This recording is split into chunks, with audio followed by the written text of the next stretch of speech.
What? How we doing, fellas? How we doing? A cosmic turnabout! A new case! Yes! Alrighty, alright!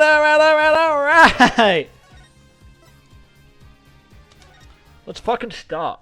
New case. I'm hyped. But turn my fucking light off. Oh yeah. Another courthouse has been blown to the fuck high. Blown sky high, right? The courtroom bombing incident. A terrible attack launched by the will of a madman. That incident perfectly symbolized the state of the legal world in this dark age of the law. There it is again! The saying that I've heard a billion times. Mr. Wright brought it to a resolution of sorts. Just getting that fucking bomb guy locked up.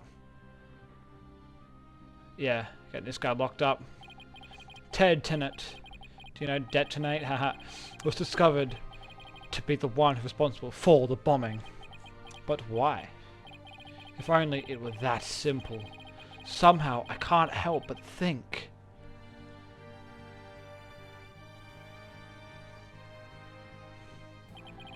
that there's darker influence at work. One that's lurking in the shadows, waiting. That's why I want to review the trial that was taken place when the bombing occurred. After all, I've got more than a few personal stakes in it. Oh? Episode 4, The Cosmic Turnabout.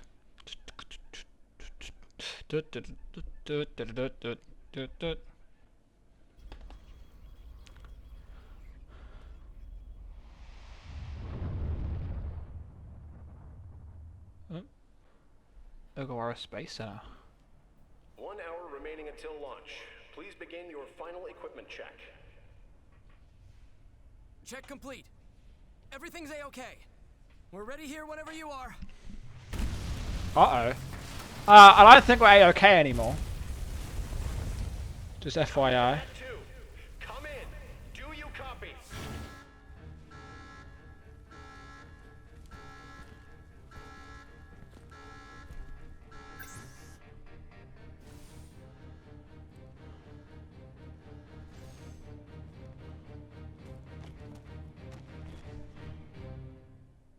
W guy saving his boy. Not W guy. He is been stabbed in the chest. That's not good. December 16th. We're straight into a court case. Alright. District Court, defendant lobby number 3. Number 5 this time. Time for another trial to begin. But this one is different. Sorry to bother you, but... Oh, Juniper! She's here again! Are you alright, Apollo? Was I making a scary face just now? Why is she back? Hi, Juniper. Yes, I'm fine. I was just doing my cold to still exercises. Now I'm ready to go! Yes, knowing you, I'm sure you'll be just fine. Oh, I bought you a present from my garden. Thanks, Juniper. What is that? Is this a lotus root? Oh, Pookie, my boy. Hello, sweet pea.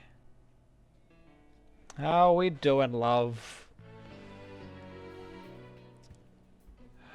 That's right. My grandmother says it's good for your eyes. Well, in that case, get me your entire damned stock. She even says that if you look through the holes, it could help you see to the future. Oh. It's for good luck. Maybe later you can cook it and... Thanks for this! I'm gonna have some right now. Oh my.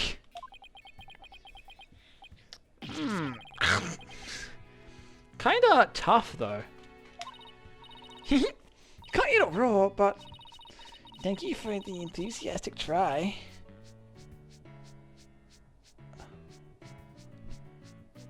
Why would what? Is there a hot clown girl? Well, I don't know. This case might have a hot clown girl. I'm gonna say probably not, because it looks like we're doing something with a space station, but... Oops.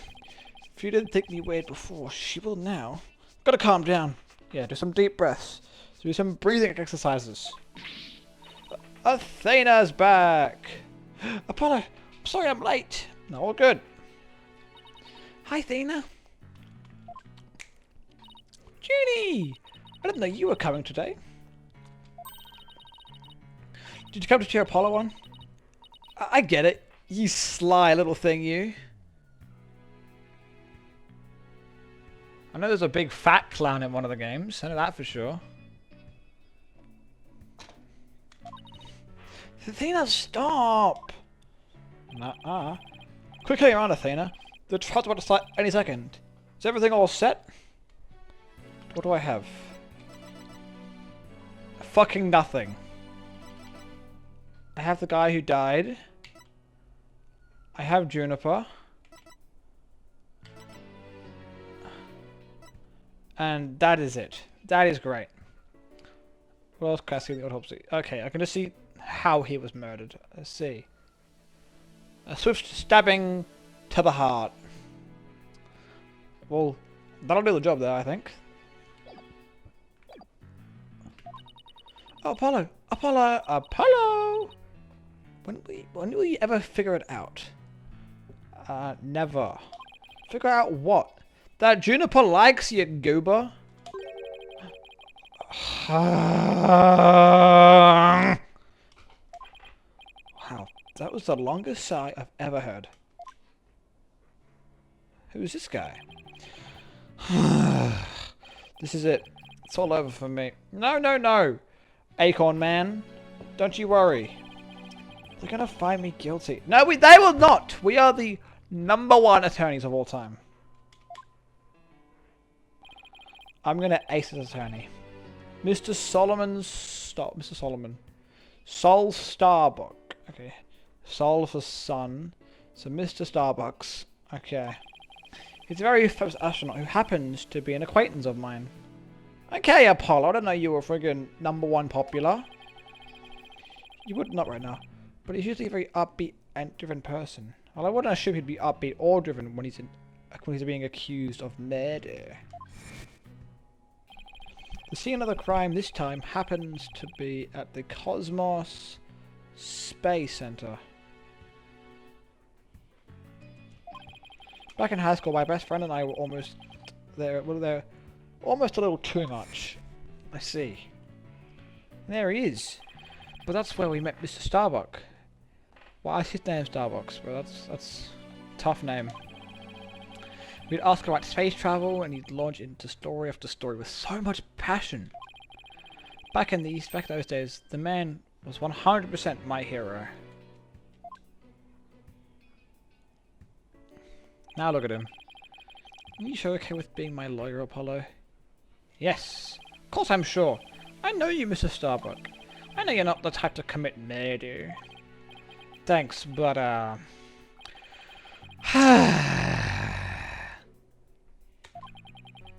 was supposed to be in space right about now. Yeah, but you're not.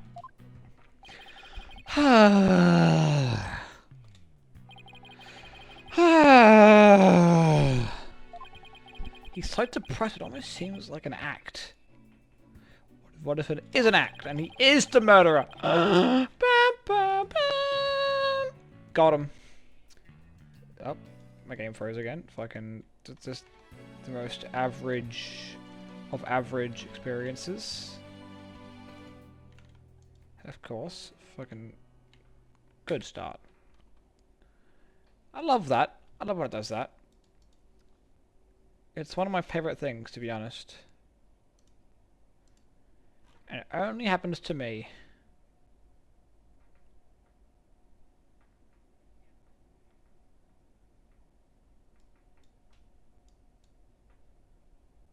Only me, man.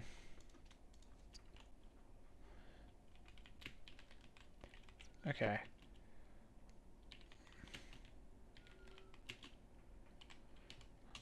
Okay. We're back on. Hello.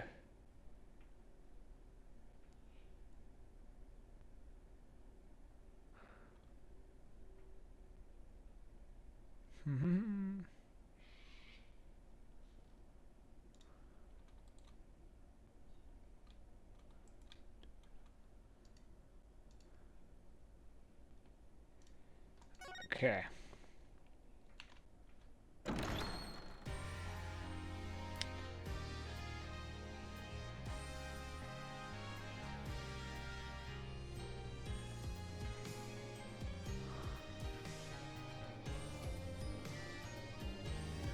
Alright. Bup. Fuck off, airplane.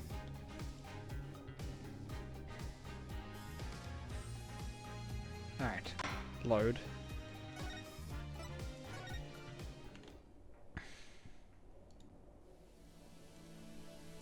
Alright, now I gotta skippity skip. Skippy skip. This is, oh, I'm gonna have to sit through every single sigh, aren't I? Awful.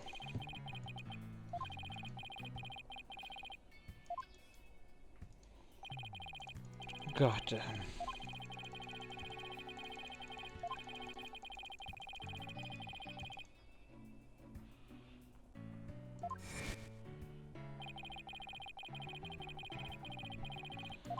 Shush.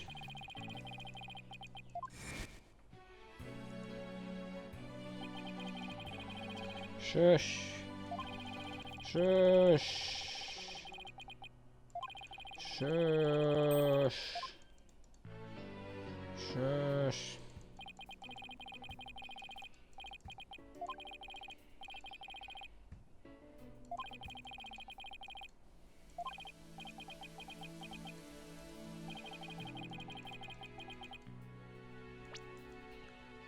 No, I want to open up that.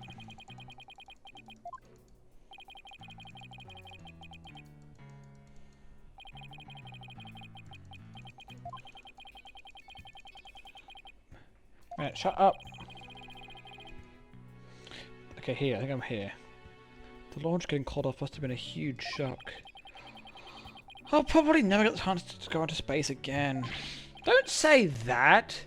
Yeah, you gotta believe that you'll go back to space, brother. Because I believe you will.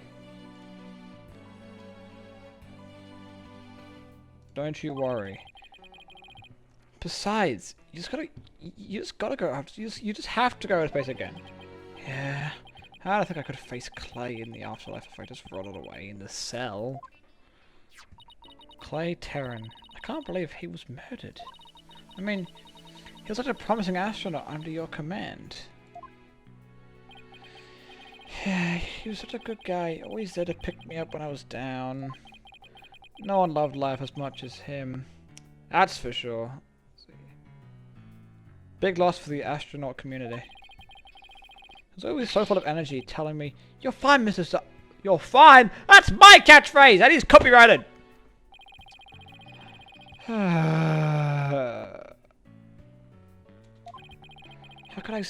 could something like this happen to a guy like him, huh? I never seen Mr. Starbucks so down.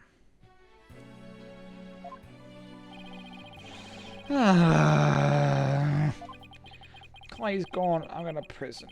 I wish I could burn up like a shooting star right now. No, brother. Mr. Starbuck, you'll be fine. See? Ah! What is it? What's with the yelling? I'll get to one of this today. You'll see. Yeah. And in exchange, I want you to go back into space for you and Clay. Promise? Does that mean you have evidence to prove my innocence?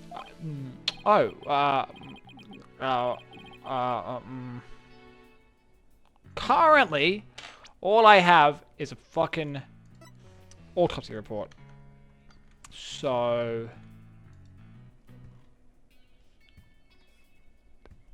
no. We didn't get to investigate the area as much as we'd have liked. Did you do any investigation? We don't even have fucking nothing. We don't even have an inkling, a sniff, a crumb of a clue. We have Guy, this guy irrelevant woman, Trucy, my boy, and fucking Athena Sykes. Nothing. So I don't even if you. We did get to investigate here. We did get to investigate as much as we'd have liked. You didn't investigate at all. Did you even walk into the building? What are we doing here? Giving me fucking shit all to work with. I'm done for. I'm a goner. No, you're not.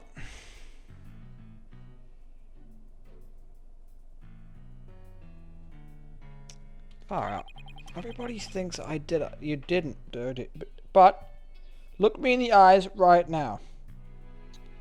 Did you or did you not kill him? If you didn't, we're good. If you did, we're not good. Thought I was gonna soar like a comet, but I'm gonna crash like a meteor, right? You gotta believe in me for more, man. Have some faith. No, don't slap Mr. Starbuck. Don't count yourself out yet. I know it's hard to lose a teammate, but you've got to keep going. And what about you, Apollo? Yeah, how the fuck are we supposed to manage this? What about me? I was just thinking. Wasn't Clay your best? Oh. Oh. Oh. So, you know what I said about the, copyrighted name? Sorry, phrase? I officially retract my statement and I'm sorry. We need to focus on the trial right now. Are you ready to go? Apollo. Poor guy. If my best friend died, I'd be okay. I'm kidding. If my best friend died, I would not be okay. The trial is about to begin. If the defense would please proceed to the courtroom. Oh, okay, here we go. This is it, fellas. This is one trial I can't afford to lose. For Clay's sake and our clients, I will find Clay's killer.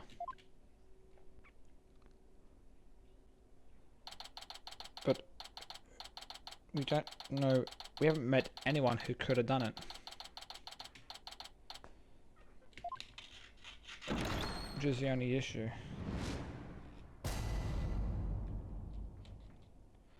All rise. Hello, Judge. Court is now in session for the trial of Solomon Starbuck. What happened to his eye? The defense is ready, Your Honor. Excuse me, Mr. Justice. Yes, Your Honor. What happened to your eye? That's what I asked. Me and Judge are the same person. If you ignore all times I insulted him, we're the same person. I'm fine. I fucking knew it. The defense is ready, Your Honor. Are you sure? I don't... I'm fine. Yep. The defense is ready. Very well. Sorry, Your Honor. He's been like this since yesterday. He keeps insisting it's just a sty. I suppose it's something he doesn't want to discuss. That would make sense. Maybe they're like a touchy age. Very well. And the prosecution? He's back! Prosecution appears to be ready as well. Silence. Oh.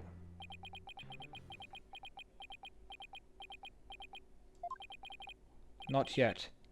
I'm not quite ready yet. Wow. That's not like you, sir. Okay, well, he's broken out of his chains, frame 1. That's not good.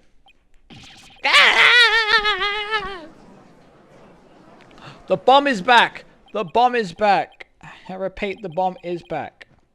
The prosecution is now ready. Well, it didn't take him long this time, exactly. It was frame 1. Apollo is not scared at all. What's up with Black Quill?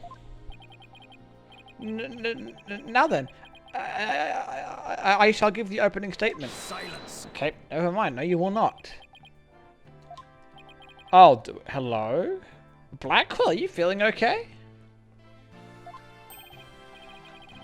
You will? What an unexpected surprise. Real! Normally he's like, yeah, fuck you, judge. You ate my ass. You got this, blah, blah, you know? Now he's like, he's actually doing his job. This time, I can't leave it to anyone else.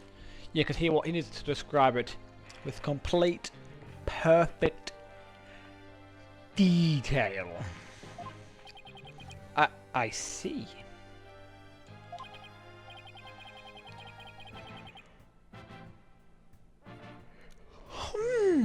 Something's off with the two of you today. No. You both seem different somehow.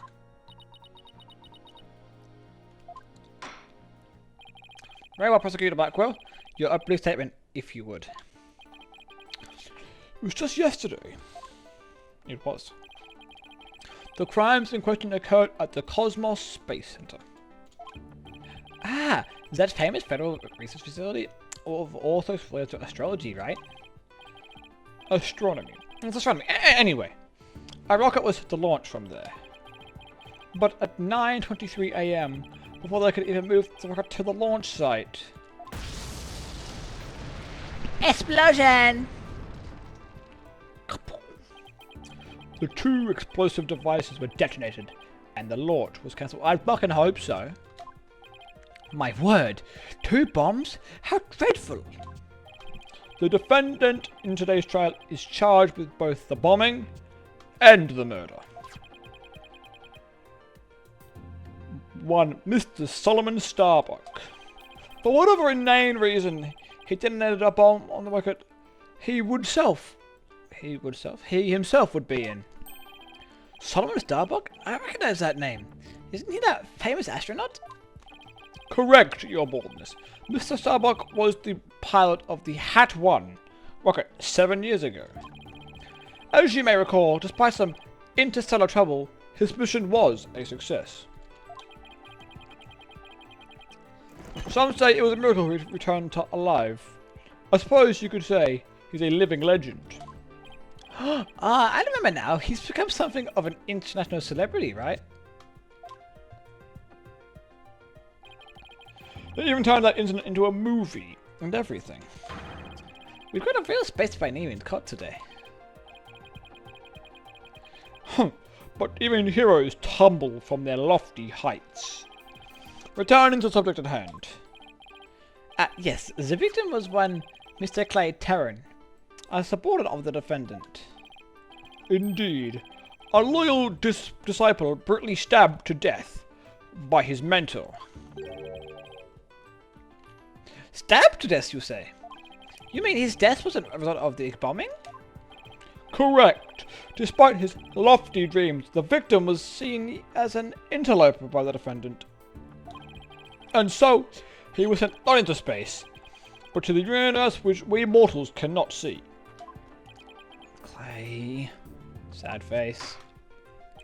I think I've heard enough. This case seems pretty clear-cut at this point. There's no motive, I guess, would be one. That metal box next to the witness stand. It's a BOMB. Da bomb. What purpose does it serve exactly? Since you are so nicely, it's your coffin. Oh. Ah! Have mercy on me, brother. Herr Judge, I jest. 'Tis evidence. Due to its immense size, we have little choice but to lay it where it rests now. We shall get to the contents of the box in due time. Phew. I feel like I just lost 50 years of my life. Does he even have 50 years of... Hey! Into monologue, Athena. Into monologue. Enough jabbering. You. And he's here. Bobby Fulbright's the name and just as we trust. Dr. Fulbright. Very well. Please explain the details of the incident to the court, if you would. On it. First, take a look at this pamphlet from the Cosmos Center. In it, you'll find a diagram outlining the overall layout of the Space Center. Ah, here we are. For a more detailed look at what's on the side of the building, take a look at this cross-section that the police have created. See the launch pad in the main building? I do. The launch pad is the square building, and the round structure is the main building, right? Yes, Judge. You got it! The incident took place in Launch Pad 1, and in the main building's lounge. I've been using this diagram during my testimony. It'll make it easier to understand. Cheers, Bobby! You got the diagram now. That's helpful for us. We have one piece of evidence. Only what the fuck am I even supposed to do here? How am I supposed to, like... I can't do anything. I can't show him anything either during this, so I guess I just have to press all the fucking statements, I guess. Just before the rocket was set to launch, two bombs went off. Boom, boom! Boom, boom. One on the... Oh, wait, why is the one on the main building for? What's the reason for that one? One on the second floor of the Space Center's main building, and one in Launch Pad 1. Thankfully, only 2 astronauts were in the Launch Pad 1 at the time. Okay. The total managed to make it back as far as the boarding lounge, but after this escape, one of the 2 was found stabbed to death. I mean, I'm gonna be honest, so far, ain't looking good for our client. A murder on top of a bombing? Detective, the victim was already dead by the time you arrived at the lounge, correct? Yep.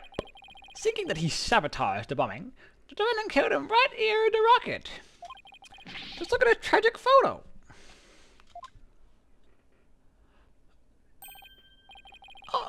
Oh my! Is that a knife at the victim's chest? There's a big-ass zipper. Yes, Your Honor. This is the knife that cruelly ended this young man's dreams. We couldn't get any print off of it, though, because it went with a new spacesuit, which has big-ass fuck-off gloves. Why is his glove off for? That's an important question. I mean, it has got the logo of this, which is bad, but why has he got his glove off?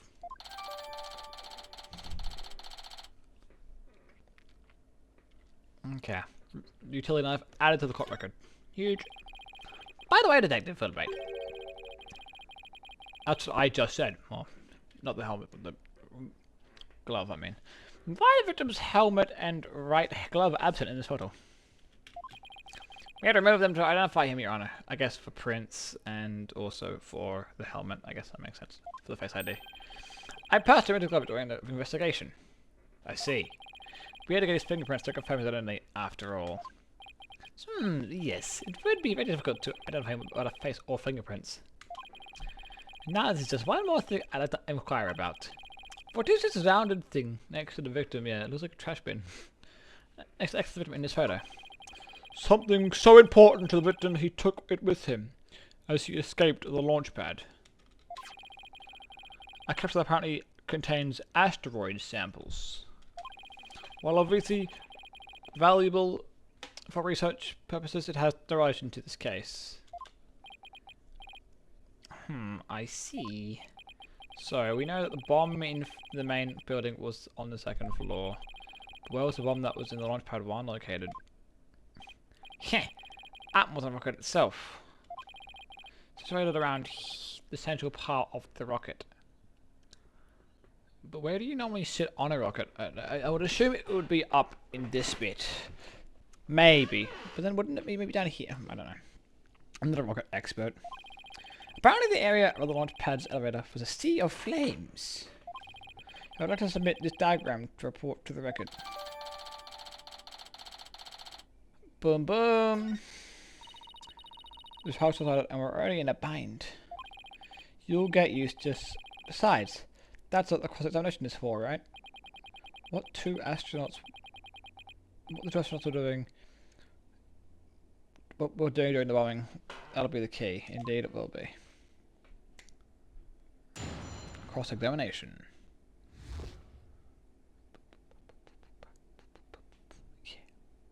Alright. Oopsie. Alright, I'll just press every single statement at this point. Hold it! Give it a hold. How powerful were the explosives?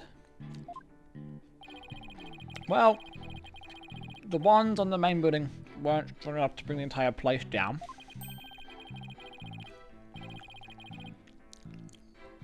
But the room it went off in was burned black. Thankfully nobody was hurt, real. Due in part, of course, to me stepping up to lead evacuation.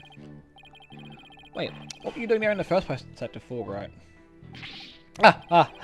I'm Bobby Fulbright, hero of justice. I'll be there whenever and wherever people need my help. I'll go to the other side of the world, or even the edge of the universe. I'm not sure he knows how far that actually is. No, real. It's borderline almost infinite. But I guess I'll leave that one alone. Error. Admirable decision, Justice Donner. Huh? What did he decide? Anyway, could you describe what it was like at this person at that time? The bomb cut the power to the central bank of elevators in the third floor lounge. It was pitch black in there, I can tell you. However, the security cameras and whatnot were running on emergency backup. And how did the evacuation go? I immediately and heroically whisked people down to the Space Center's shelter. The basement shelter? Yes, there's an emergency shelter beneath the Space Center. An emergency shelter, huh? Oh, here it is. It's at the bottom of this, obviously. Where else would it be?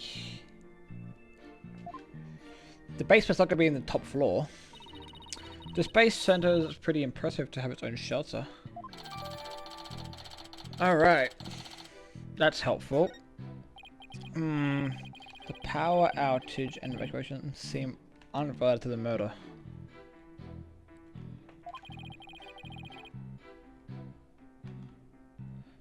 Yeah. There were two explosions. Apparently there were two explosions anyway. This is all alleged. Yep, that's right. One on the second floor. But why was there one on the second floor? No, fuck, I wanted to go back and press that statement. Hold it! Hold it. Let me get it straight. Mr. Starbuck, looked like where he was going to be on with explosives? Huh? What are you talking about? The defendant really did plant the bomb on his own rocket. He'd get caught in his position as well. Oh, a little bit that way. Huh. Fine. A simpleton for a simpleton. Fulbright, the motive. Understood. The defendant actually had astrophobia. Astrophobia? What's that? Hey, I have that! At first place, naturally the thought of the space can cause the effort to freeze up. I have a fear of space. That's real. This is a relatable case. Hey, Mr. Starbuck. I agree with you, pal. I agree with you.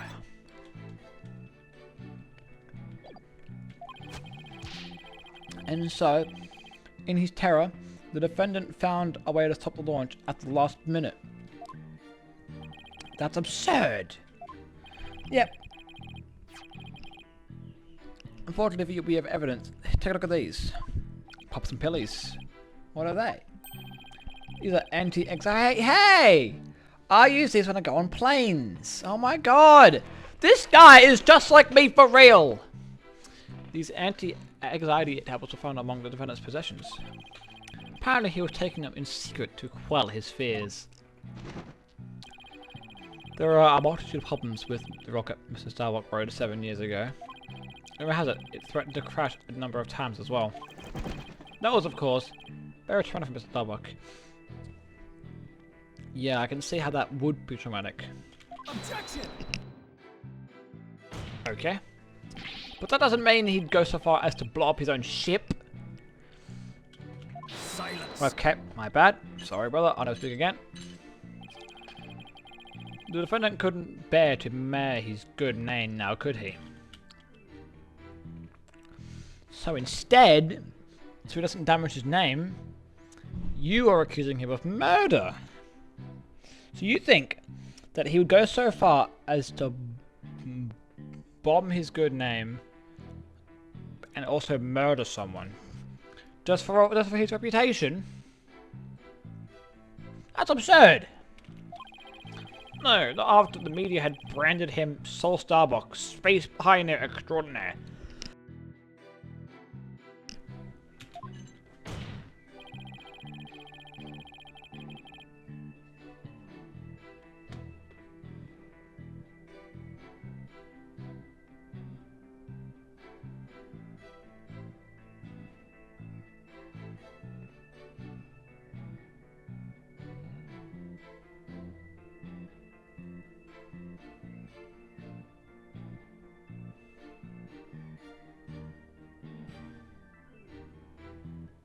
Alright. Given these conditions, the defendant could hardly run away. Like some base nut? What does that even mean? So that's why you think he resorted to the bombing. Naturally. He constructed his act of sabotage and attempt to blow up the space station, which would effectively abort the launch, but spare his reputation. So then you think instead of if he got away with bombing, he would murder a guy as well just for funnies? I'm sure now you understand why we have a justice down on such ferocious criminal. Thankfully, only 2 astronauts. Yeah, but wasn't... I don't know how rocket ships work, right? Where were they launching it from then? Since they were launching it... The lounge, maybe? I don't fucking know, dude. I guess I'll find out in about 8 seconds when I press this. Hold it! Hold it! Are you sure it was only the 2 of them? It was just before the spaceship was set to launch, so of course it was only those 2. Oh no. Well, there could have been somebody else inside that rocket. Silence. That's dumb. The notion of a third party in launch pad 1 is utterly absurd. Yeah, no, that is absurd actually. Just to enter the area from the lounge.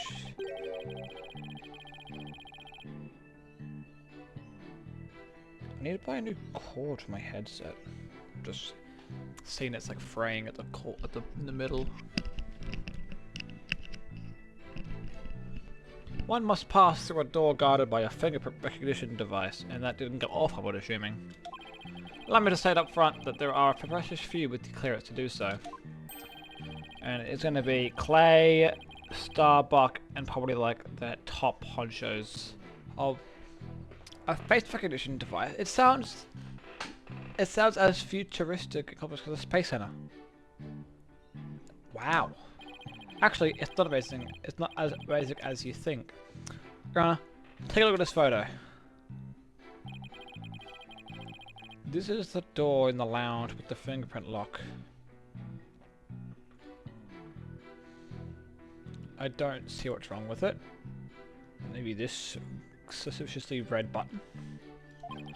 I'd put his fingerprint rotor can pass it. Yeah, that makes sense. That's what a fingerprint lock is.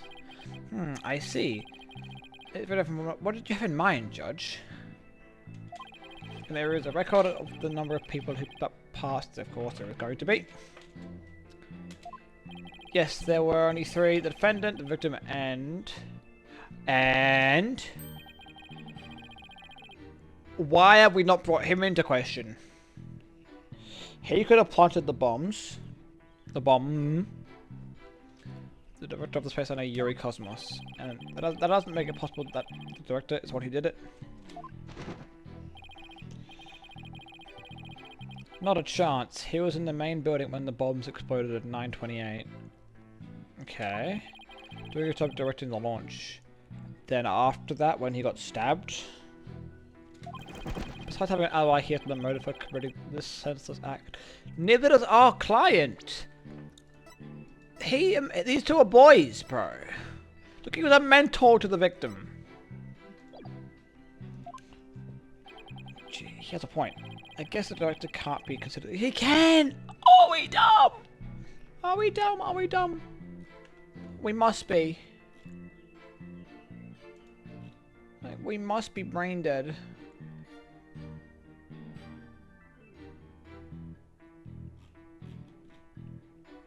Like, I do.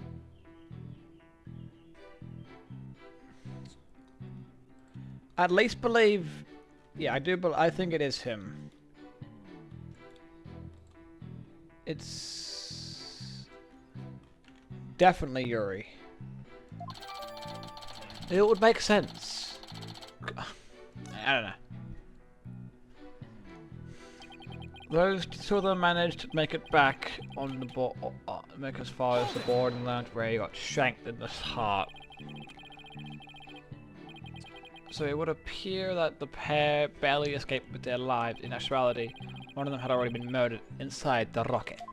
Rocket! That's the angle the prosecutor wants to push, correct? You got it. In fact, that's what I've tried to say this whole time. If the victim had been alive, he would have tried to stop the bombing. Bombing. Is there any chance Mr. Terran could have been killed before he boarded the rocket? No.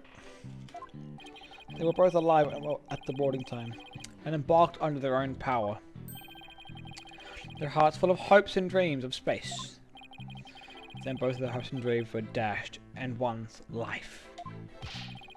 To continue my explanation, after the order was given, the defendant made his escape, carrying the victim to look like a rescue.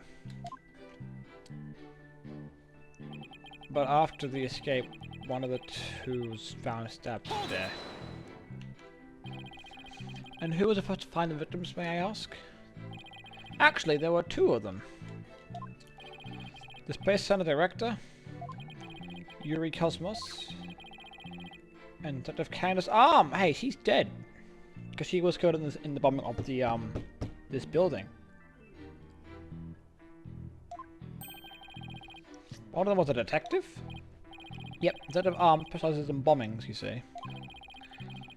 She and the director were ordering the evacuation following the explosions. They were also worried about the astronauts, so they hurried over to the bombing lounge. That's when they discovered the victim, along with the defendant. Two witnesses, huh? And one of them is a detective? Then it can't be Yuri, because the detective would have seen the knife be planted.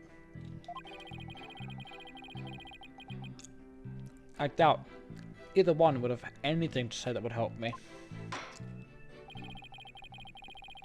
Yep, okay. I think that pretty much covers the details of the case. Only the victim and the defendant were on the launch pad when the foreman was killed.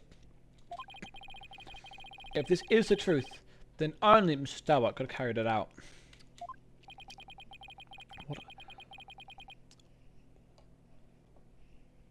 What little I could get out of him only hurt my case. Justice Donner. Foolish is the warrior who rushes headlong into battle. Preparation is an essential element of battle, so I advise you to take a gander at this. What is it? Footage from a security camera. As the astronauts emerge from the bow of the launch pad, the knife's not in there. The knife isn't in there though, so he's still alive technically then, right? The boarding lounge security camera captured their desperate escape.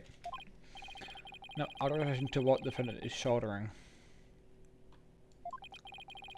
You can see it's none other than the lifeless body of the victim. Well then, does that just mean he died by the explosion then? Because, hold on. Next to the little it bit next to the logo. Little it bit next to the logo. Wait, is that the it bit next to the logo? This is a completely different image altogether.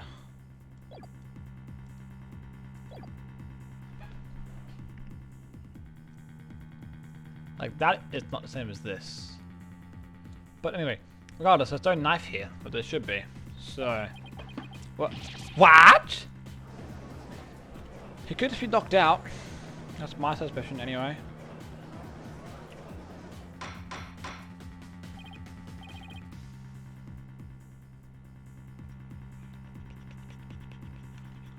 Order! Order, I say!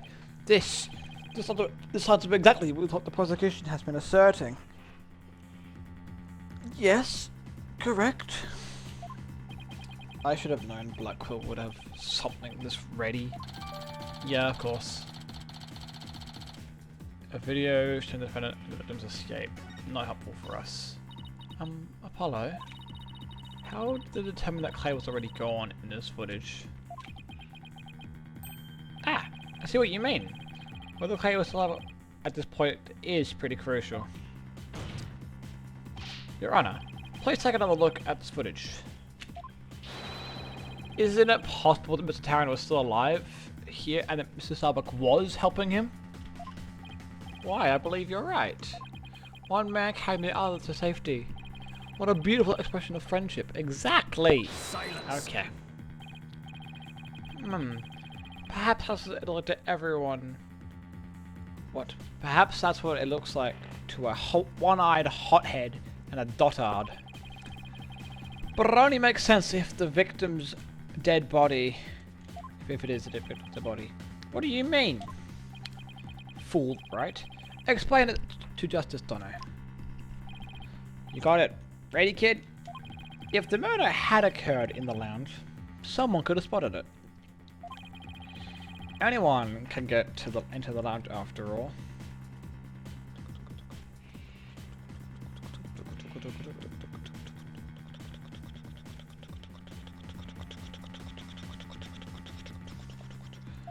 But doing it while they were alone in the pre-ship, that's a horse of a... That's a horse of a different colour. That's... Hello, my friend! I lied to you. We have to deal with fucking lady again. No hot boy Phoenix, man. Objection! Ah, yeah. Hello, Apollo. But you can't deny that there is a possibility that the murder could have happened in the lounge, right? All that video shows is a man helping his fellow astronaut out. Silence. Okay. Yeah. Athena's great. Apollo, man is more useless than the average man.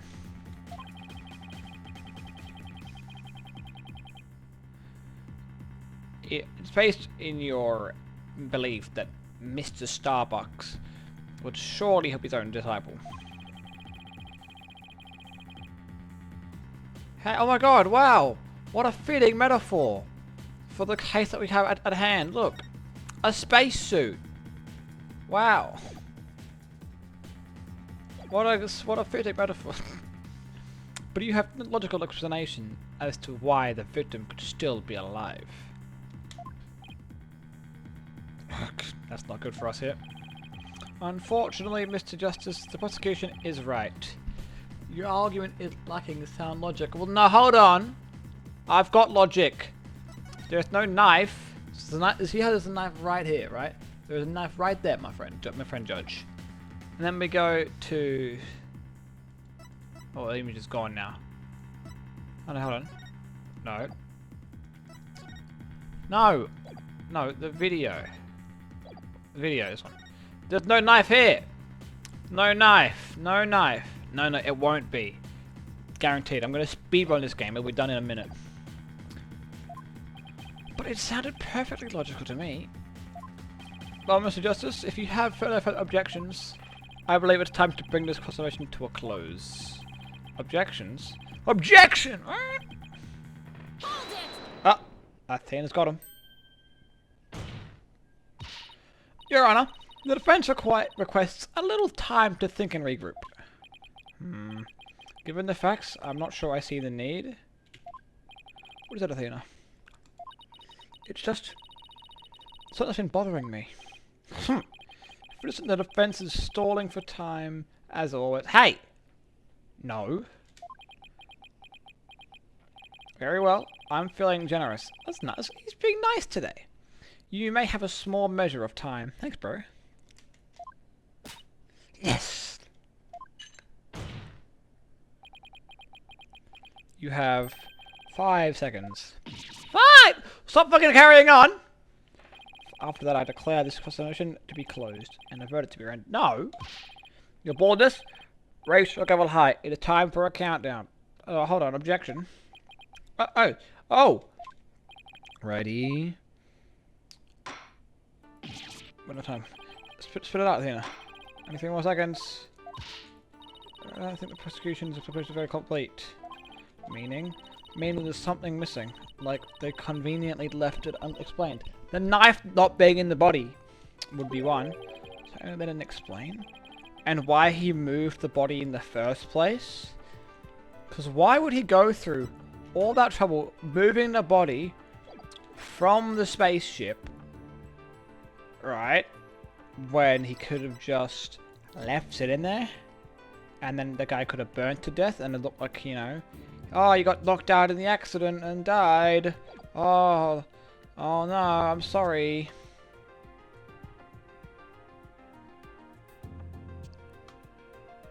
Bro, you gotta relax. You're right. I think I know what it is. Objection! Your 5 seconds are up, Mr. Justice. Is there anything about the prosecution's argument that you'd like to rebut? Yes, Your Honor. Actually, there is. Something that the prosecution has yet to make clear to this court. Well, if you put it that way, what is it? I mean, both of these... Now, you are right. This is lawyer work. This is very serious. We're trying to clear up... We're trying to save the Starbucks guy. Can't have him getting arrested, or else there are no more coffees.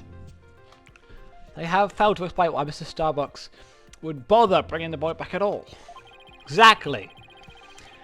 If the defendant wanted to kill the victim, why didn't he just leave his body in the rocket? Exactly. Why go through all the trouble of bringing him all the way back to the boarding lounge? Oh, that is true. I don't think we've heard the prosecution's thoughts on that yet. That's because they have none, Your Honor. After all, how does one explain something so illogical? Prosecution is claiming that the defendant moved the victim's dead body. What if the entire premise of that argument is wrong? Then let's hear your theory, Mr. Justice. The defense proposes that the defendant didn't kill the victim at all. He was helping him. Okay, ow. He's hit with the sword. That has to be illegal. Fulbright, explain it for our sad friend here before I nod off to his monotone monologue. Shut up, man. Inform him exactly why Space Boy moved the victim. They've got to be joking. I feel like they won't be joking. It's simple. Mr. Starbuck did what he did to direct suspicion away from himself. Yeah, but like... But why? Someone's across create the impression he heroically risked his life to save his partner. But there was no knife in his body in the first place! Where is the knife, man? Unless it is there. It's just behind his big ass fuck of... But he would have noticed the knife. If no, but then I guess he is... Never mind. if he did something, he wouldn't have mentioned it. At the very least, he appears to have achieved success with you and the old man. Ah! One man carrying the other to safety. What a beautiful expression of friendship. The average person wearing a spacesuit easily weighs over 200 pounds! Which would mean he was alive then. Because there is no way on God's green earth that friggin' Mr. Starbucks here can carry a whole 200-pound man. What the fuck is that in kilos? I'm not American. I'm looking it up.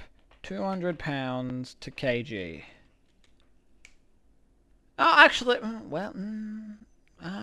well, that's 200 pounds, yeah. That's not that bad, which makes it possible. Every person, yeah. Saving the life of a partner who weighs that as much, or trying to escape the deadly flames. What a dramatic sob story. A big boy! Holy crap! I'm only 70 kilograms, which is, I don't know what that is in pounds, but 70 kg in pounds. I'm only 154 pounds. Wow, I'm fucking that of a 5-year-old. That's awful.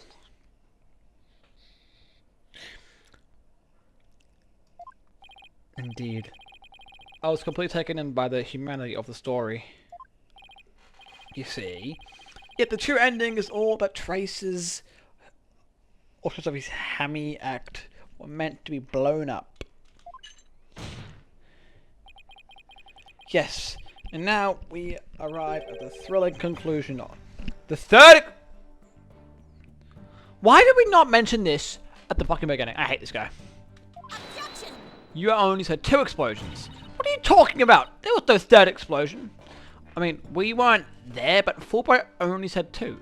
Silence. Okay. Indeed, you are correct. What? So I'm correct, but there was a 3rd explosion. Maybe something in the spaceship after the bomb went off caused another explosion. But that is thanks to the detective arm. It was she who identified and secured the... Okay, never mind. However, it doesn't change the fact that her bomb was discovered in the lounge. The circle... Ah, that is the bomb. Oh, the bomb... A bomb transport. Yeah, that's right. We are in this. But you use that to transport the deactivated bomb here. It was found in the lounge. A bomb in the form of a distasteful toy. What? One on the 2nd floor of the main building, one on the launch pad, and one in the lounge. The defendant planned to set off 3 fireworks displays. I don't know if I still don't believe you. Unfortunately, the 3rd was discovered before it could be detonated. For had it not, the victim's body and other vital evidence would surely have been immolated. Objection! Well, then why would he escape there if he knew it was there? Yeah! Before you utter a word, know that the evidence supports me. It's like you've read my mind. Yeah, but the important question I have, right? Why would he... what's the word? Why would he do that? Like, why would he escape to the place where our 3rd bomb is if he set them off?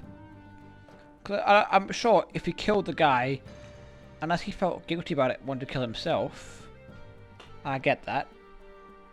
But he... Ugh, I don't know, man. It doesn't make sense to my little noodle brain. Still undergoing forensic investigation. I do not have the evidence on hand. However, know that a peculiar item was... Okay, when he was asleep, because he passed out, right? However, know that a peculiar item was found in one of Mr. Starbucks' pockets. Specifically, a bomb detonation switch. Oh, how convenient. You found a what?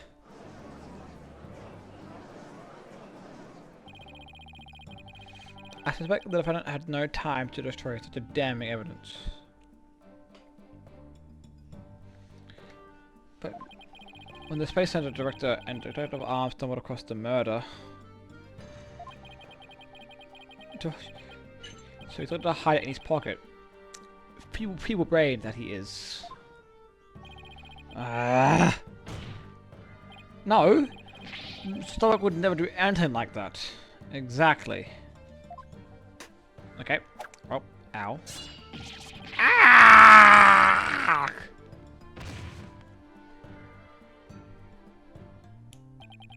Justice Donner, open your eyes and see the truth. This appears to be irrefutable evidence that the accused set off the explosives. No!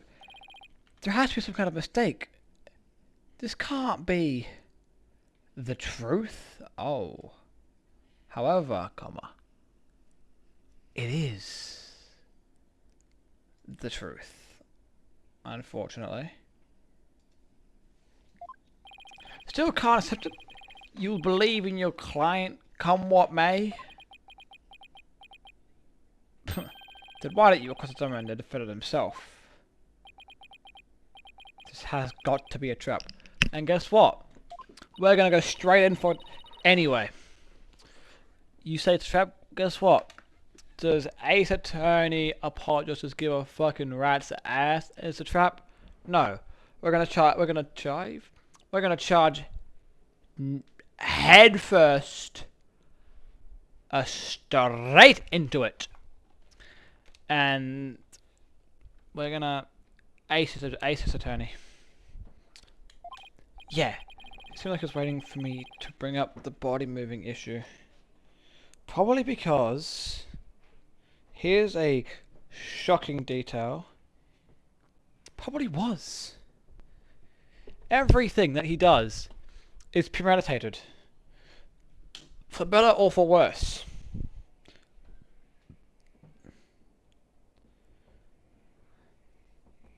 Exactly. Why do you say that?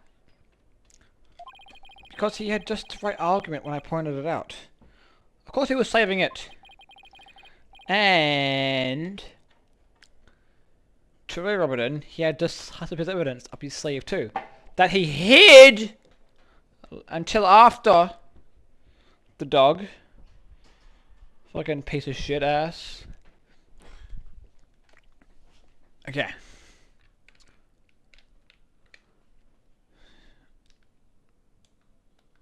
Please work. Ah, cool. I've switched to my controller. This works, apparently. He was trying to shake my faith in Mr. Starbuck and break me down.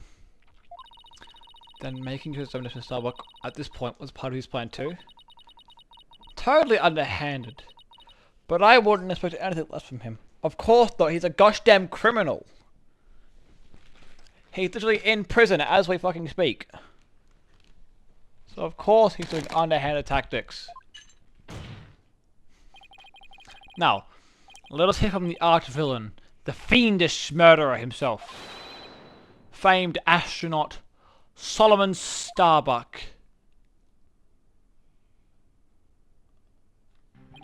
Witness, your name and occupation please. Solomon Starbuck, astronaut.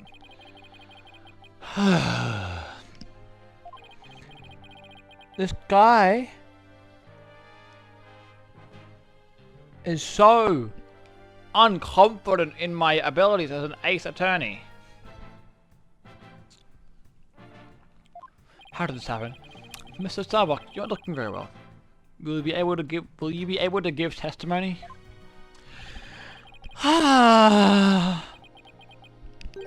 No. No? Well, unfortunately, no, it's not an option. You're being accused of... Yeah, bro.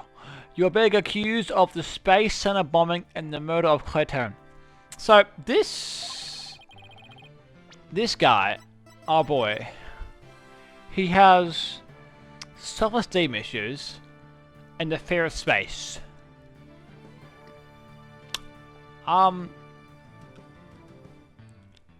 Not really the dream combination, I'd say. Please testify to the allegations.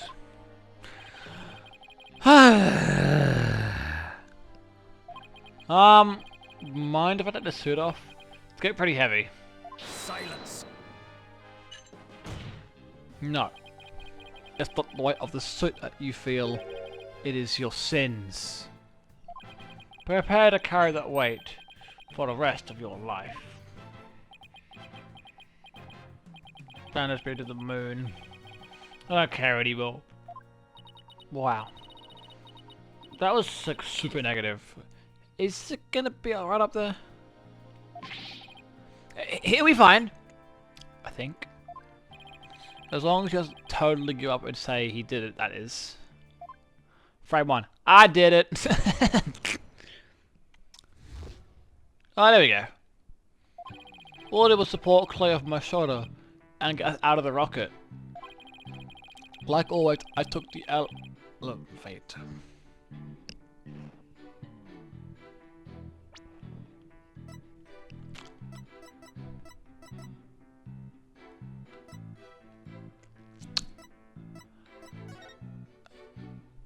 So,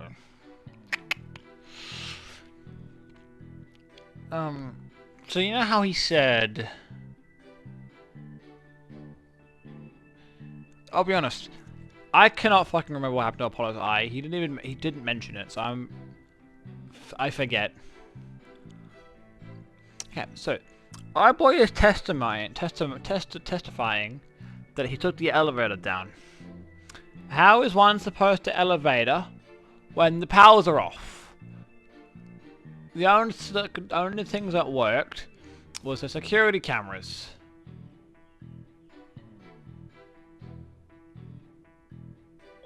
Bugging awesome. Clay had passed by the time we got to the order to evacuate. I didn't kill Clay. I'm trying to save him.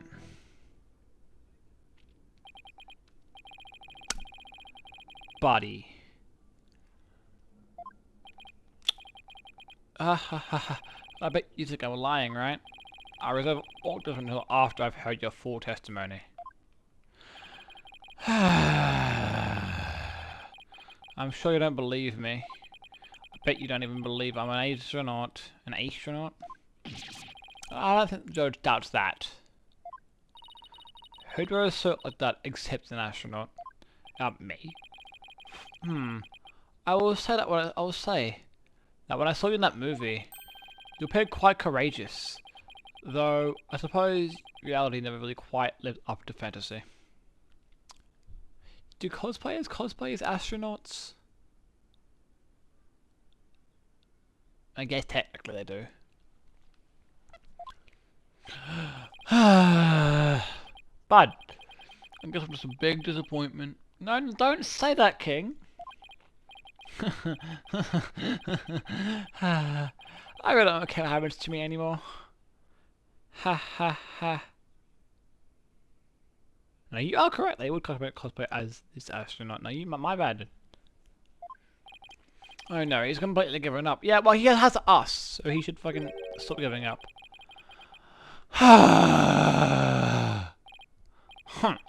What a depressing fellow. If you were to win the clink, I imagine that annoying slag of yours would go off on the other inmates. Like how it rubbed off on Professor Blackwell a moment ago. Huh? That was Blackwell sighing? Mr. Starbuck's testimony contains a glaring contradiction. The question is, what does it mean? And why is he lying? Even if Mr. Starbuck is my client, I can't be gun shy now. 'Tis time to find the truth. Alright. Shut up. Bish. Bish. Bash. Took the elevator. Yeah, but you didn't take the elevator. Objection! That was the wrong one, wasn't it? That was the wrong one, wasn't it? No, it wasn't. I'm just wrong. I'm just dumb. Okay. Fucking good start, bro. Good shit. Okay. So that didn't go well. I've already 1 life point down. Ow. Okay.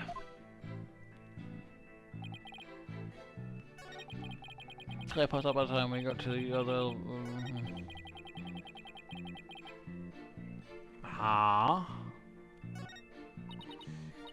There's something traded by Starbucks testimony. Did I kind of do the wrong thing? Maybe? Because I am correct. That is the blaring controversy.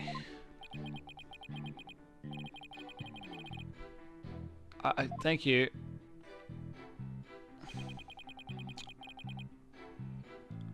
I'm gonna press him on this. I'm gonna give him a press. Let's have the launch pad area. That's right. We always use it to get to and from the cockpit. That makes sense. So how is he always used? Yep. There's just been an explosion. Huh? He is. Something pretty big. But it's that. It is that. I know it is. I'm not stupid. I know it's the thing I pointed out already.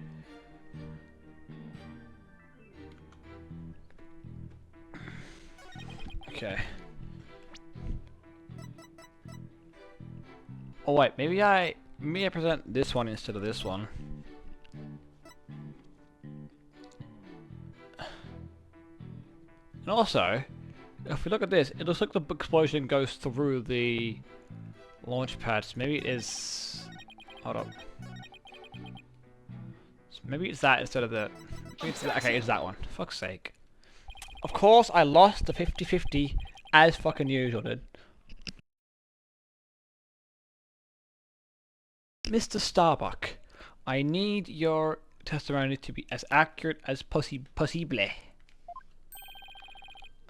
Was I not being accurate? No, you weren't. No, because it is impossible for you to have taken the elevator down to the middle level. Indeed, it would be. And also because the explosion is right there. So that would be why. Please recall where the bomb went off in the Launchpad 1. Also recall that after the explosion, the middle elevator was engulfed in flames. Oh, you're right. Which means exactly the Launchpad elevator would have been unusable. In other words, Mr. Starbuck, your statement is decidedly inconsistent with the facts. Okay, thank you. He just put the helmet back on. He's just. What's with the helmet? Mission command! Mission command, do you read me? Come in, please. Objection! Mission command. I order you to pay attention! Stop this nonsense and answer my question, Mr. Starbuck! My helmet! My oxygen concentration and body temperature is declining. Require medical assistance. Dude,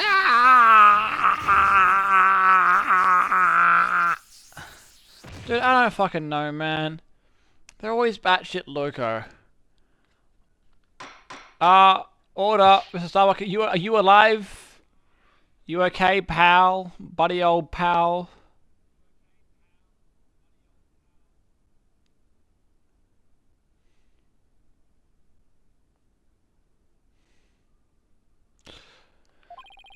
Spreading, you have lost your consciousness and stand back up.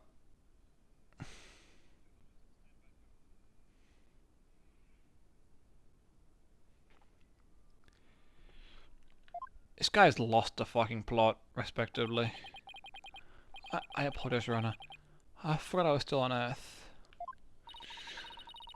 feel like we all got a real glimpse of Solomon Starbuck, the astronaut. What a fucking lunatic. Yeah, he seemed more like an astronaut now when he was doing all that sighing. Yeah, bro. Mr. Starbuck, could you please explain the inconsistencies in your statement and how you used the middle level elevator? I was nervous and said the wrong thing. I'm sorry.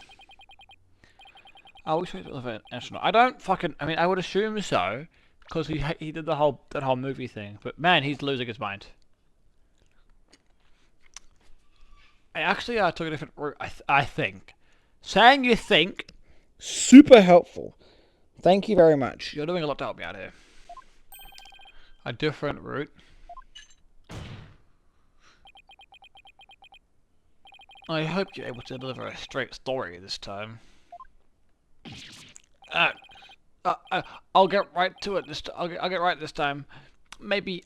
No, I mean probably. Maybe and probably are the same fucking thing. Just one word is longer. Probably. It's understandable to be nervous, but let me remind you, accuracy is paramount in court. Yes, sir. My escape route, okay. Let's see. My escape route.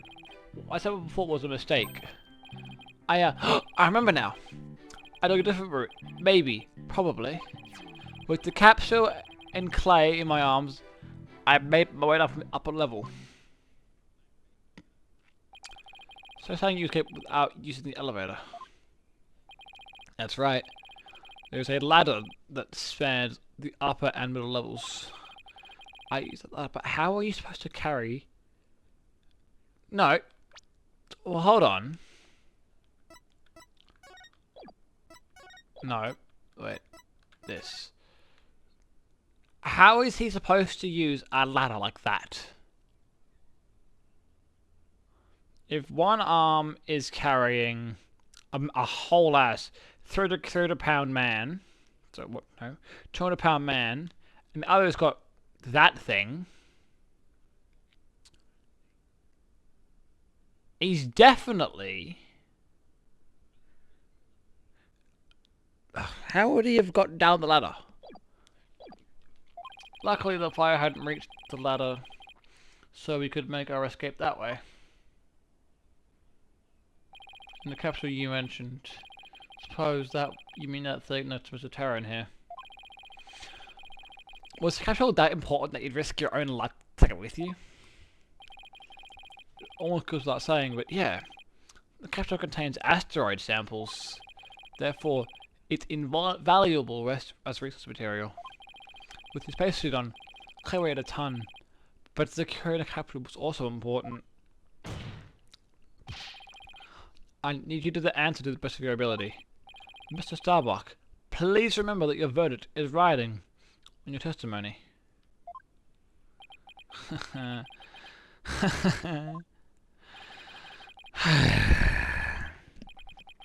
Maybe I am going to go after it. No! I wonder if you can see the stars in prison. Visible cardboard on a spaceship. Probably not. Probably actually. It probably is actually, to be honest.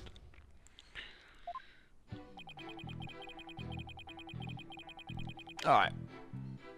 Early doors. I'm thinking I present... No, wrong one. I present this video to this statement. Would have to be, right? Objection! Okay. Nope. I was wrong.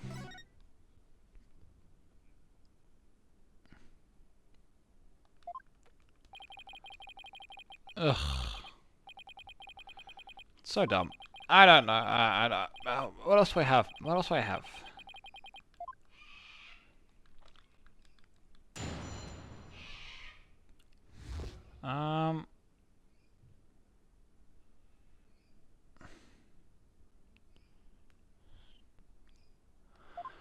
What else can I say here?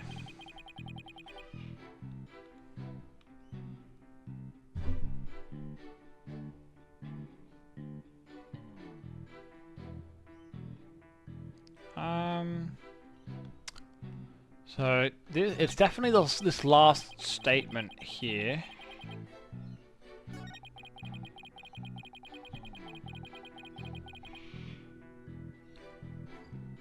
You made the code with the capsule and in Clay's arms. Okay. Maybe.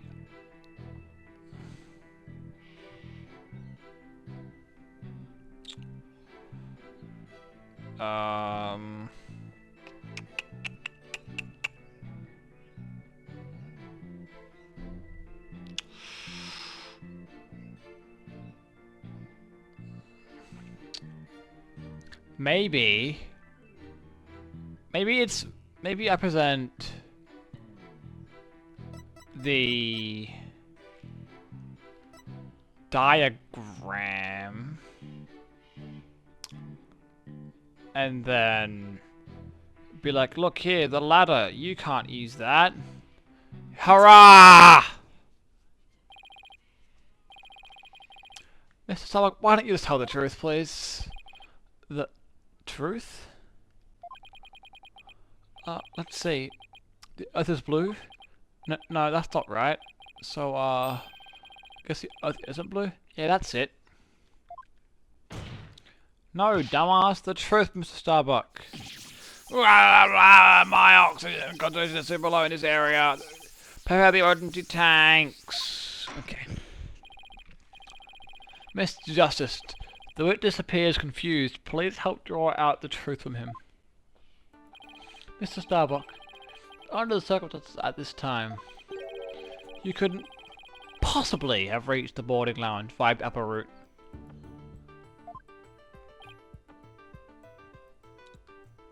Huh?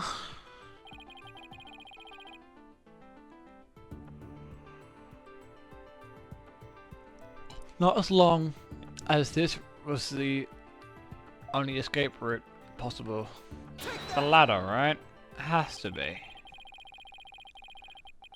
To get down from the upper level to the middle level, where the launch pad 1 is corridor, you would have to go down the ladder. Isn't that right, Mr. Starbuck? Of course. That was the only way we could escape. Objection! Well, therein lies the problem. But how would that work? At the time you were supporting Mr. Terran over your shoulders, were you not? So I used the same image that I used. I remember he was in full space gear as well, putting him at over 200 pounds. Well, it's easier on the moon. Gravity 1/6 of what it is on Earth. We aren't on the moon, my friend. We are on Earth. Objection! But the space center is located on Earth. Sort of being an octopus, climbing a ladder with an adult male in space gear in one arm, while carrying the capsule in your other, is impossible, wouldn't you say? Oh. So, Mr. Starbuck, how exactly did you climb down the ladder with your arms full?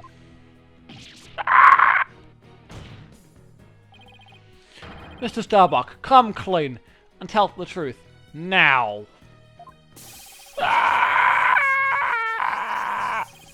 Engineer, where's that engineer? Oxidate due to faulty maintenance. Bye-bye. Well, what then? He's flying the coop. Help! I'm caught on the ceiling. Help! Anyone? This guy might be a bigger nut job than Dick Gumshoe. Bailiff! Prepare the cherry picker. We must launch our rescue mission at once. Well, that's one way to take off while being questioned. I'd rather put it in it so we can go to space one day for real.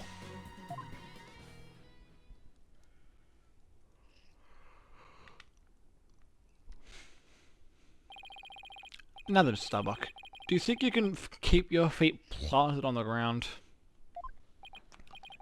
Yes, I apologize for losing control. Are you ready to tell us the truth this time? Not that. Anything but that. What happened? What's going on? This isn't Mr. Starbuck I know. Maybe he did do it then. It appears Spaceboy is prone to deception. Witness! Yikes! Yes? I thought your story odd, but perhaps the inconsistencies can be explained as the result of a medical side effect? Ah! Prosecutor Blackwell, please! Please don't talk about that! What are you talking about, Prosecutor Blackwell? Didn't I state that Spaceboy is, ironically, terrified of going into space? That's why he took some precautions just for the launch. For you see, traces of his anti-anxiety drug were found in his system. Oh? I sense things are about to take a nosedive. You got it all wrong! I told her the investigation too. I don't know anything about any drugs. I never took any medication, I swear. It was found in his system. But does remember taking it? Interesting. How could that be? Somebody must have slipped them to me. But I guess that's why I don't remember. Because of the side effects. Yeah. That's why I don't remember much about what really happened. What? That's a pretty big plot point there. Order! Order in the court! We can't get any useful testimony out of him if he doesn't remember anything. That is correct, Apollo. Well, this certainly explains why his testimony kept changing. Yes? Why didn't you just tell me? He couldn't remember. I guess he didn't want anybody to find out he was terrified of going into space. Maybe I really did do it. Which brings us to the answer of our original question. Of how the witness climbed down to that with a dead body. It does. So what is it? A dead man feels no pain and no complaints, Justice Donner. So the body was simply dropped from the top of the ladder. That makes a lot of sense, actually. Oh my! I see! And the final climbed with his free hand. Objection! That does make sense, though. Top the body down. Who would do such a disrespectful thing? A murderer, for example? Besides, dropping the body would leave marks on the body itself. So you are capable of quick thinking. Yes, you are correct. If he wasn't wearing a spacesuit, right? Because of all the padding. I heard stories of Neil Armstrong and them bouncing on the moon on his spacesuit. Huh? What's this? It's the oxygen from the victim's. It's the oxygen tank from the victim's spacesuit. It's ruptured, and I'm sure you can figure out why. You can't be implying it ruptured when it dropped the victim's body, right? I am. For they fracture easily when struck. Objection! Even if that's true, the tank's explosion and shrapnel would leave marks on the body. Yet according to the autopsy report, only the knife wound was found on the victim's body. You're clearly grasping at straws with this line of reasoning. Silence. Okay. A spacesuit isn't heavy for the sake of being heavy, Justice Donner. It includes the latest technological devices and is made of the fabric of tomorrow. The fabric made to protect astronauts from the dangers of space. For falling a few Earth yards would hardly leave a mark on the wearer. correct. Objection! No, okay. That then shouldn't it be impossible to stab someone through it as well? It should. And yet, through sheer coincidence, the knife slipped through a weak spot in his structure and found its way to the target. What are the chances of that? You forget that the killer is an astronaut himself, with knowledge of such weaknesses. Oh, no. He's got me there. And now my argument has been proven.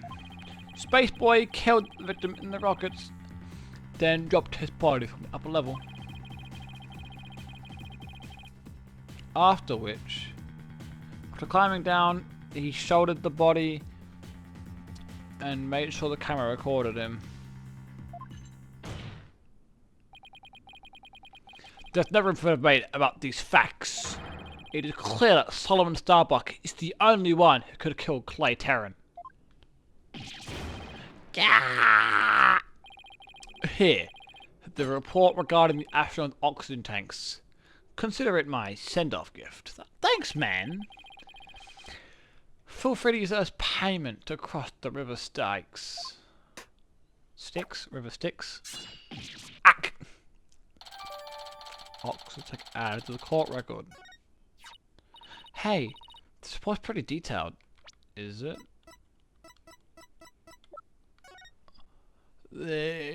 Okay. But that's not correct. The display on the astronaut's left shoulder shows the oxygen remaining. After the incident, the victim's tank was ruptured and the remaining oxygen was 0. The tank belonging to Starbuck, who claims to have carried the victim, said it was at 80% full. Tanks were functioning properly at the time. But in this photo, it says 50.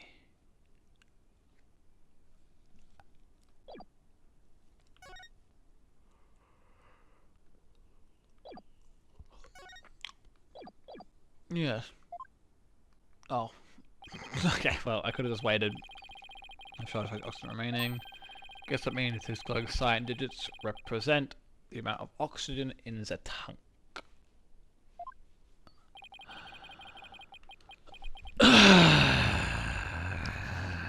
Ugh. I'm done for! Don't say that! Just believe in myself. I got it. I got it in the back. I mean, what's the difference between cyan and teal, really? I would say it's more on the teal side, but I don't know what the difference between cyan and teal is. All I know is it's cyan from Minecraft, which is more of like a grey blue. But I don't know that's what cyan is. I'm going to prison instead of space.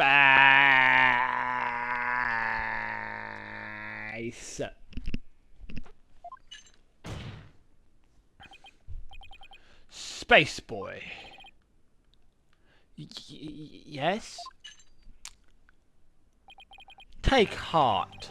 The bejeweled night sky is still beautiful even when viewed through bars. You mean this does escape from prison? That's right. Your soul will be your spaceship. Picture the view through the iron bars. It'll be like being an astronaut in your own craft for all time. Ha ha ha. That's not a bad thought. Mr. Starbuck. Possibly good old Blackwell's got to him good here. Spaceship prison cell. Fly me, my guilt and my despair into the deepest, darkest space. And then, let's get sucked into a black hole together! Objection! Mr. Starbuck, you can't give up hope. Oh, yes, Apollo. You know, Clay really looked up to you. He said you're an incredible man. He said you'd never give up your dreams and passion for space, no matter the situation. He said that? So don't give up now, and help me prove your innocence. For the sake of the man who respected you, and believed in you, Clay Terran. For Clay? Huh.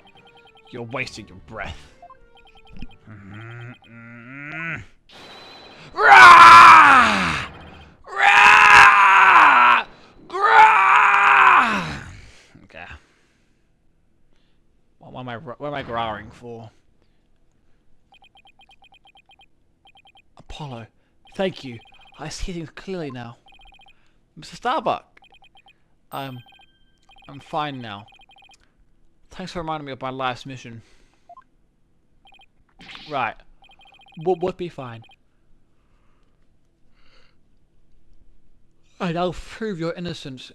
You'll see. And after that, we'll get you back into space. Rah! You've ignited the booster rockets of my soul! I'm on fire! My roommates have told me that I'm very loud and obnoxious. That's okay! They'll be fine, they'll get over it. I am Solomon Starbuck, astronaut, a cosmic hero chosen by the universe itself. See, that's why I don't stream during the night time anymore. Because I get fucking hassled. It's quite strategic, actually. This is no time to be whimpering and crying. I can't let you and Clay down. Balderdash. The sun. The moon. All of space is calling me. Solomon Sol Starbuck. Ready for launch. Begin the countdown. 5, 4, 3, 2, 1! Blast off! Oh, lift off. I got it wrong. Lift off! Thanks, man. Loud? No, I'm not loud at all. Well, I feel like I've witnessed an actual rocket launch. Apollo, you did it! You broke Michael's grip over Mr. Starbuck. I can't take the credit. It was all Starbuck. He put it all through. If you simpletons are done massaging one another's egos. No matter how positive your mood, my advantage remains unshakable. I have but to wait for the final guilty verdict. Isn't that right, your baldness? I can't let up now. I have to stop Blackwell. I have to see this through. Mr. Starbuck just has to make it back into space. Aww. Look at the boys. I won't allow Clay's dream to remain unfulfilled. I've got to destroy Blackwell's argument. Somehow. Think, Justice, think! If only the people at Launchpad 1 were Clay and Mr. Starbuck. Then that... And if Clay was already dead by the time their food was taken, then the only person that could have killed him is Mr. Starbuck. So the only way to counter Blackwell's argument is if I can prove that Clay was still alive when they boarded the lounge. In which case, I should be able to find some contradiction in evidence itself. Yes, sir.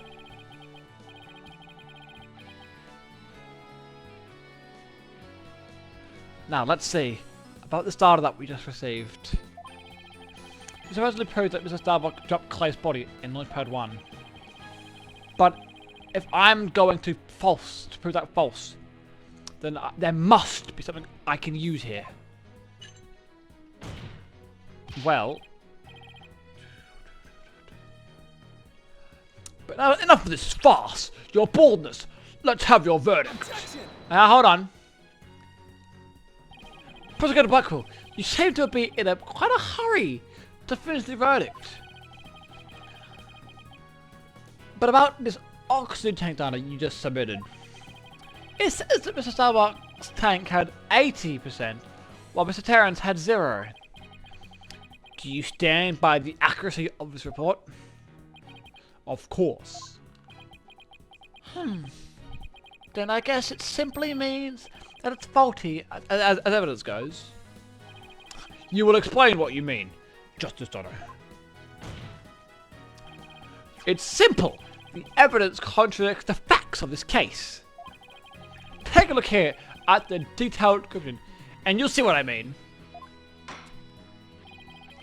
I hope you have some evidence, Mr. Justice, because I don't see what's so contradictory. Yes, Your Honor, right away. This is the evidence that the oxygen report, the video camera. And how does this evidence present a contradiction? The problem is this part here. Note the red oxygen in Mr. Starbuck's tank as he carries Mr. Terran. It appears to say 50. Yes, but according to the data, our client's tank had 80% remaining. The oxygen in the tank increased. I see Your Honor finds it as straight as I do. It's bad enough that there is a contradiction, but the increase in oxygen is beyond illogical. Tell him. Oh my! You're absolutely right. What is going on here? Silence. Okay. I too find it odd that the oxygen remaining has increased. It would be as odd as if my rations were to increase. But what does that prove? It doesn't change the fact that it is still the defendant carrying the victim's corpse. Objection.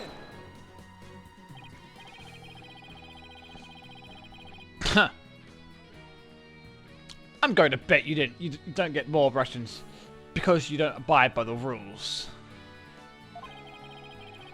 Either way, oxygen remaining shouldn't increase, just as your rations don't increase. Damn. Don't go talking about his rations like that, man.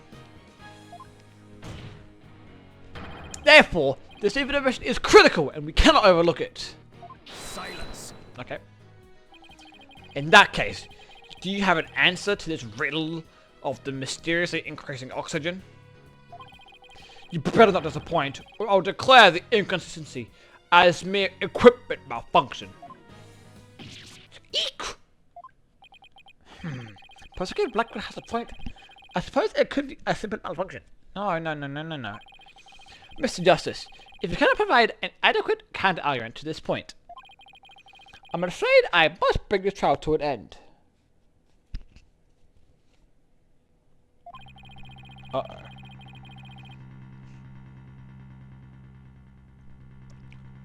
So, do you think you can explain why the remaining oxygen increased?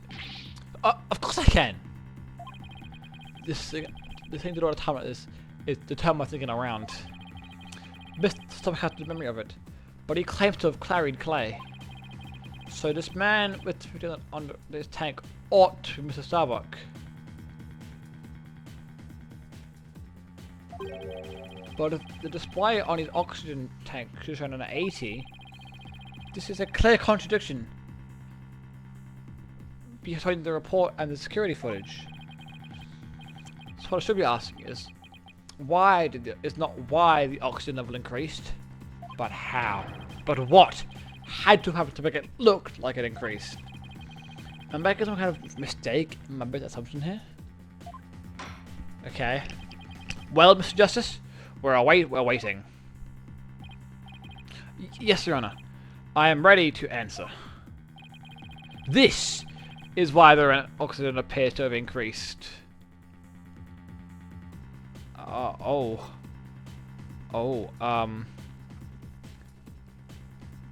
What if...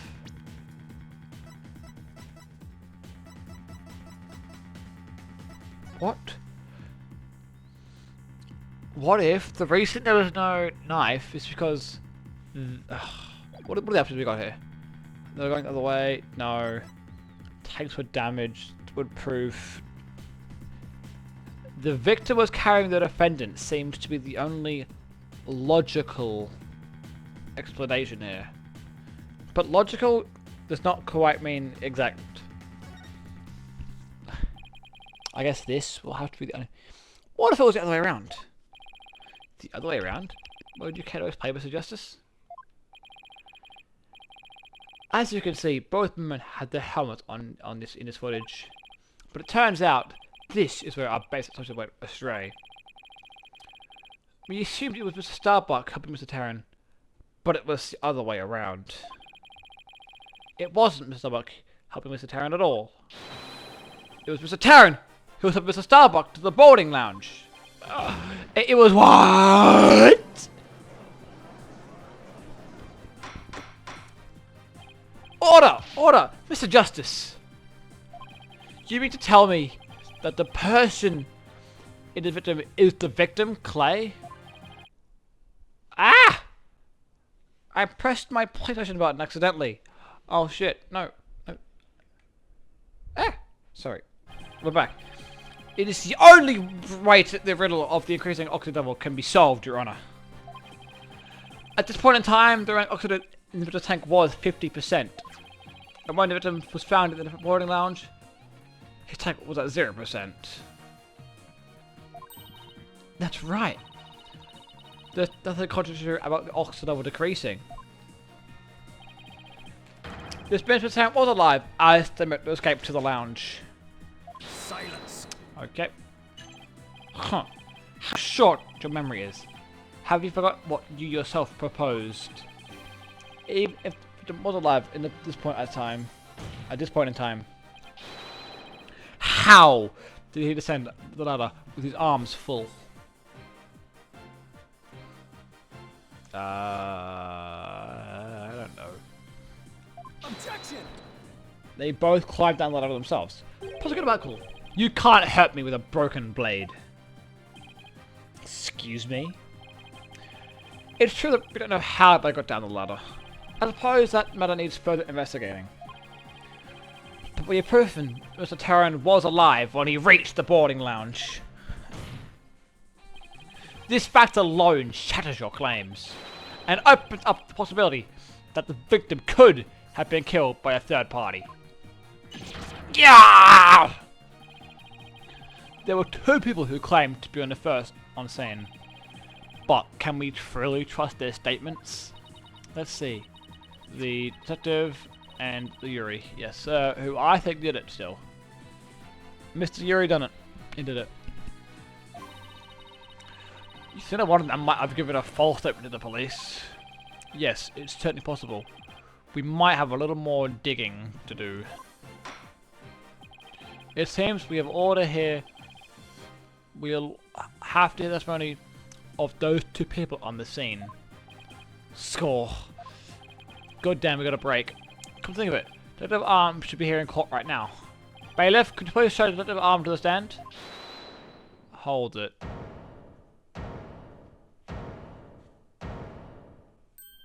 Oh, no! Not Ted Tennant, bro. Ugh. I have an out on everyone. 4 bombs at the tower to hit the center. Please recover this carefully. Someone has reactivated the bomb. You. The bomb was defused, but it's about to explode. Explode.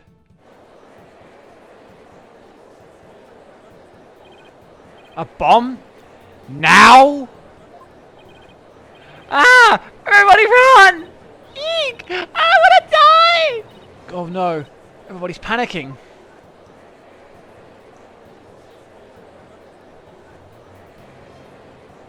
Silence. Okay. Headless check with the death wish. A lot of you. Calm yourselves afore all else. Come on, Apollo, let's get out of here. Board up Mr. Starbuck's dream. And he'll carry out Clay's final wish. What happens to me? I'm not letting some bomb blow up the truth forever. Oh, his best friend, that's... I refuse to let things end here! Apollo, it's not to be drunk. If we don't get out of here, we're gonna die! Come on, this way! Hey, ow! Let me go! Apollo! Juniper? You haven't evacuated yet? Eek! Oh my god. Juniper! Are you alright? Apollo, no! Not that way!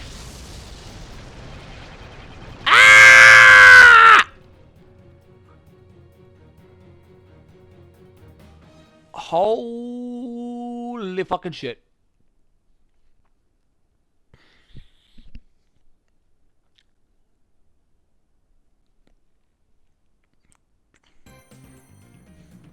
What the fuck just went even? So that means we're not going to be getting your Detective Arms testimony. So we're going to have to just take Yuri's advice on board and hope he's not wrong or lying to us. Or she. He or she. Yuri's a gender neutral name, I think. In the middle of this pest center bombing trial, we had another bombing incident. This one destroyed the courtroom number 4, yet classical. Furthermore, Apollo suffered a massive injury. Wait, are we gonna have my wait! Are we gonna get my boy? Are we gonna get my boy? Oh my god, hopefully! Are we gonna get the ace attorney, Phoenix Wright? Fucking praying. Juniper Woods was accused for another murder. Woods was fingered as... Oh my... No, don't say that! Don't jinx us with more Athena! I need more Phoenix! Unfortunately, Juniper Woods was fingered as the courtroom bomber. But why? Why Juniper? Leave her the poor girl alone. And then we did our best. Athena and I knew she had to be innocent. So we took her case on. An objection! We managed to claim Miss Wood's name. Yeah, I get fucked, Ted.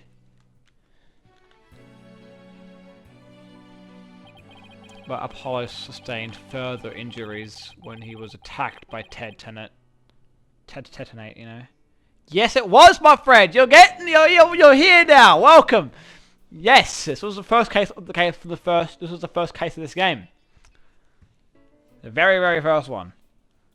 Well, like that we did in like September.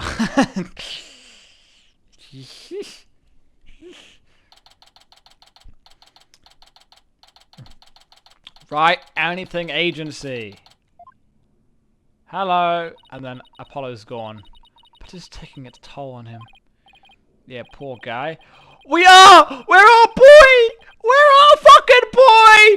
Ah, yes! Look! You can tell back at these two are here. Oh my god!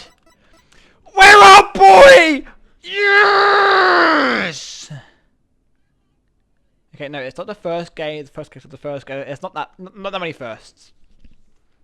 It's just the first case of the second. It's the first case of the second game of the second part of the trilogy. We're fucking back! Look! We can see Apollo here. We can see... And it says, my daughter! We are so back! Yes! Finally! Peace has been restored to the universe. Yeah, poor guy. Being attacked by Ted like that on top of all these other injuries. Apollo's visiting at the nearby Hickfield Clinic, and not them guys again. I've had some experience with that place. Yeah, we have. A little bit. What an awful turn of events. I never thought he'd land in hospital, or of all places. Yeah, real. But you know what? You know what matters? Is that the 8th attorney, Phoenix Wright's on the case. Trucy! You must miss him too, huh? Now that you don't have anyone to tease. Don't worry, he's young. He'll heal quickly and be back before you know it. Poor thing. It's been a while since I last saw Trucy. She looks so down. We won the court case. Yes, yep. Nobody feels much like celebrating. Everyone, cheer up! Phoenix Wright's on the case. All right, enough of this, people. Let's go Athena, keeping everyone happy. Now, dry those eyes, both of you. You're the only one who's crying, Athena. Technicalities, look! We have work to do. We have to take over. Take over what exactly? She's pissed! You can tell because her fucking necklace is also pissed.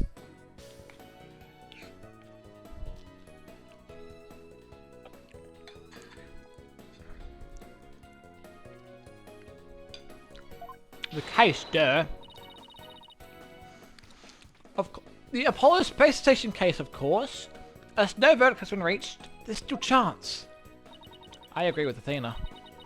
We should pick up on Mr. Starbuck's defense. We have to do it with our fallen comrade, right, Dad? I'm not saying the full name, because I'm not getting clipped, alright? Apollo hasn't exactly fallen. He's alive, you know. Ooh. Now that that's settled, let's get going. Come on, we gotta run. Wait, right now? We're running the whole way. There she goes. I'd better go catch up. Okay, you take it off, Trucy. Sure thing, Dad. Let's be careful out there. In the meantime, I'm gonna bake some cookies and fill up my magic panties for you. Oh, how kind. Trucy seems to be feeling a little bit better. I can just count on Athena to perk everybody up with her enthusiasm. Oh, she's back! Come on, hurry up! Don't mind me, just forgot a few things. Wallet. Phone, yeah. Don't ask questions, bro. She was making cookies in her panties, man. What's wrong with that? Documents. Did you bring anything? You forgot your wallet, your phone, documents, the bag. That's what I just said! Me and Phoenix, as always, we have the same brain. We're on the same wavelength as per freaking usual. Me and Phoenix, dude. We are the #1 team. I've known this guy for so long. I can always count on anything of that as well. Alright, you two. Let's be careful out there. Bye, Trucy.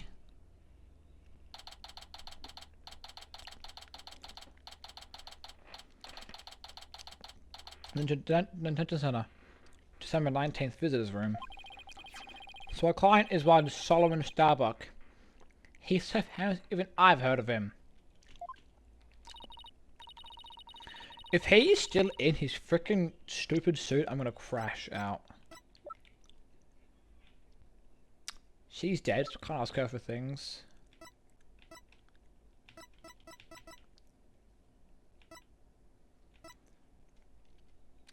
Heck yeah. He was actually in outer space 7 years ago. He seems to know quite a bit about him. Now I'm all excited to meet the damn man. Why is he still in his spacesuit? Someone give this man a change of clothes, please. He has been stuck in his spacesuit for like a week straight now. That's more than some space... What are they called? Some astronauts. Wow, that was the longest sight I've ever heard in my life. Apollo told me all about you. You're Phoenix, right? Apollo's mentor, right? Yes, that's right. Mentor has ring to it. Don't worry about a thing, Mr. Starbuck. Mr. Right, I got you covered. And you're the new kid that Apollo told me about. Wait, don't I know you from somewhere? Do I? Do you? Huh? You mean other than at your trial? Oh, I think so. I guess so. My mistake.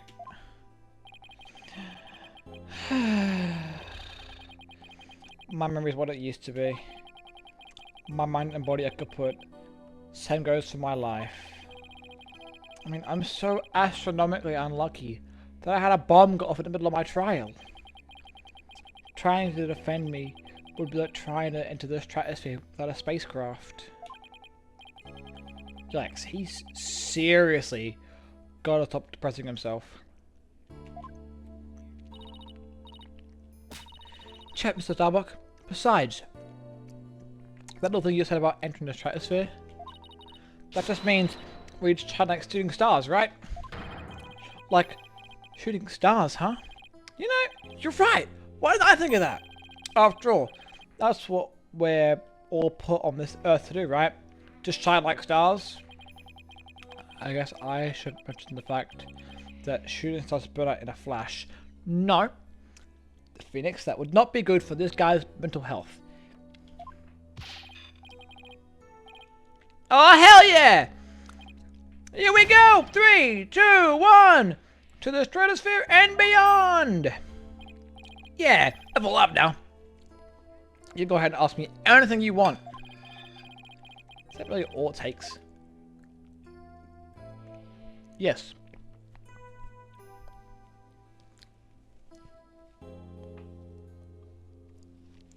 Okay. The case. So you have no memory at all from the incident.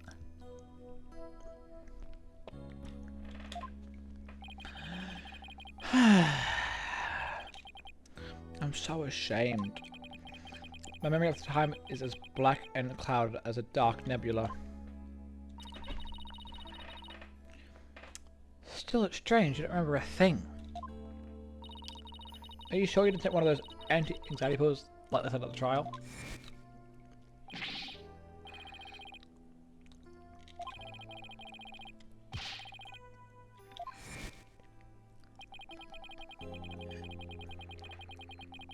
It is true.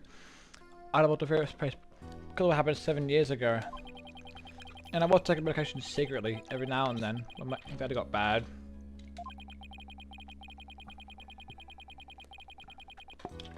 Having a fear of space is not something an astronaut can brag about, you know. Not really. And the so-called... Oh, the so-called Hat 1 miracle. That must have been a terrifying experience. But I'm still an astronaut at heart, come what may. I would never take drugs that might impede my performance just for a launch. That launch meant everything to me. That's more certain than the theory of relativity.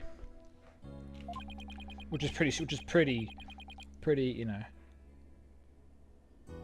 pretty concrete. See, he seems like a completely different person now.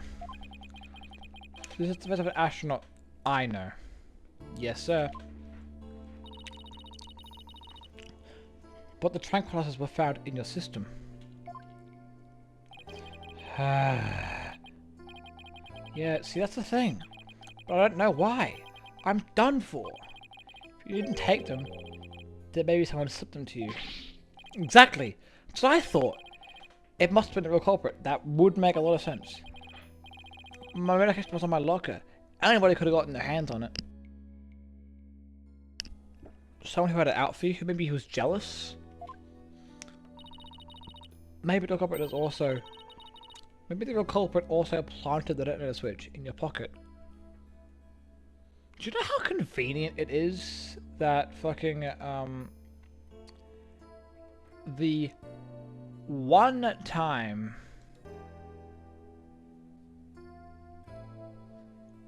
we need a guy.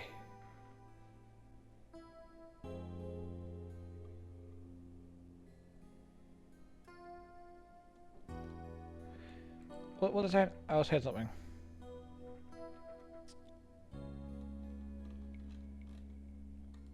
What was that? Fuck. I don't know. I've completely just forgotten what I was gonna say.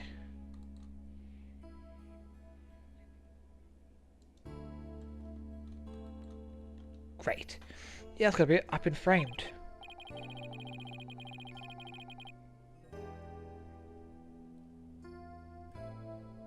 Yeah, I know. What was I saying? I can't remember what I was saying. I remembered starting a sentence and then getting distracted. I wish I could go back on the fucking conversation and know what I was talking about. I said they managed to your prince before sleep. I fucking hate my life. This is awful. Now it's gonna eat at me for like forever now. Damn it, man. Whatever. Is there a possibility? Do you remember? I don't. Do you remember? Is there a possibility? Do you remember anything else that might have been relevant? Anything at all? No matter how small, like the motive, for example? Oh, that's right. I remember now. How convenient, because we also look at this, that the one time we need a guy to do a cross-examination, a bomb goes off in the fucking courtroom and kills one of the two people who actually saw their body.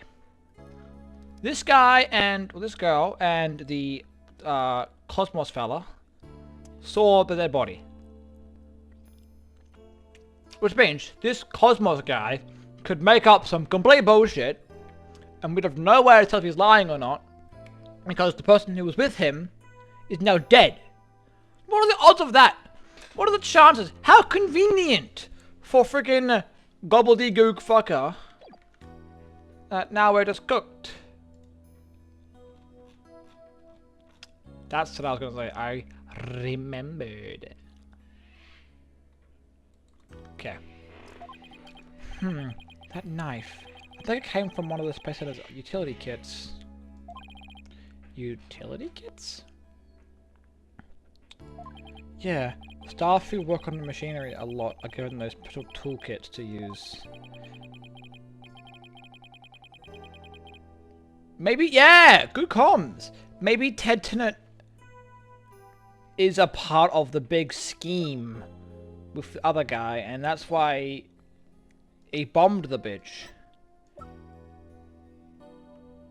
Because didn't he, well, she find out he was playing with bombs, then he murdered her. She didn't die in an explosion.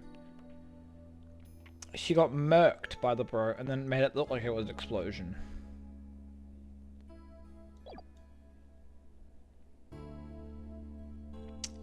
All the electricians have them, so I doubt you could prove whose knife it is. Okay. The Hat One miracle. How do you feel about that? How's your mental health after that incident? As I recall, your last trip into space was 7 years ago, right? That's right. It was a pretty rough experience. During that mission, we all had we had all kinds of problems with the craft. You did? What kind of problems? Power failure, oxygen leakage, busted radio, cracked windows. Maybe. Hold on. Did they do any checks? The heat took off as we were entering the atmosphere. That's not good. Did they do any checks before sending you to fucking space? That's a significant amount of things that went wrong. Frame one. Like, I know with like other things, but I guess maybe like with the Apollo 14, 15, 12? Which Apollo went to space?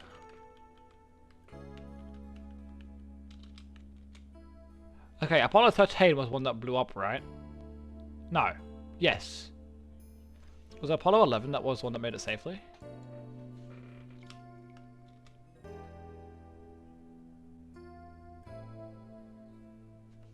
I think.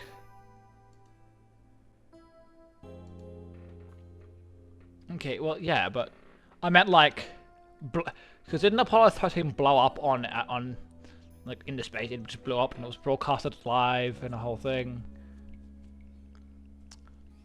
So I mean, technically, I guess maybe they just didn't do all the checks properly, and they went wrong. But I meant to make it somehow with popsicles and ice packs from the freezer, because you're the best. No wonder they dubbed it the Hat One miracle. It's a miracle you made it back. Space is a boundless place. That's why it could use to capture people's imaginations. But the vastest... This is what gives me fucking panic attacks, you piece of shit. That exact thought. I hate you. But the vastness of space shows exactly how insignificant we are in the scheme of things. The darkness just goes on and on forever and ever and ever without end. Yeah, thank you for this. Now I'm gonna have a fucking panic attack, you piece of shit. Maybe I want you to be arrested. So there's nobody else there. Nobody was gonna come save me. I was all alone.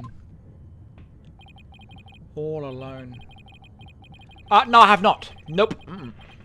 That doesn't. What is No Man's Sky? I've heard of it. And it's a survival game in space. Is it?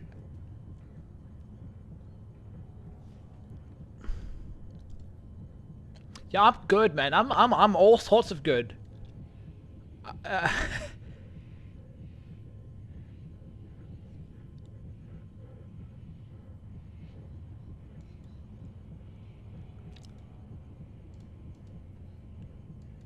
Yeah, I'm good with that, bro. I'm good with that. I'm looking at images of it right now. How much does it cost? Because if you're recommending it, I could play it, and I'll just stream because I'm a bitch. It's on sale right now it's on sale for $35.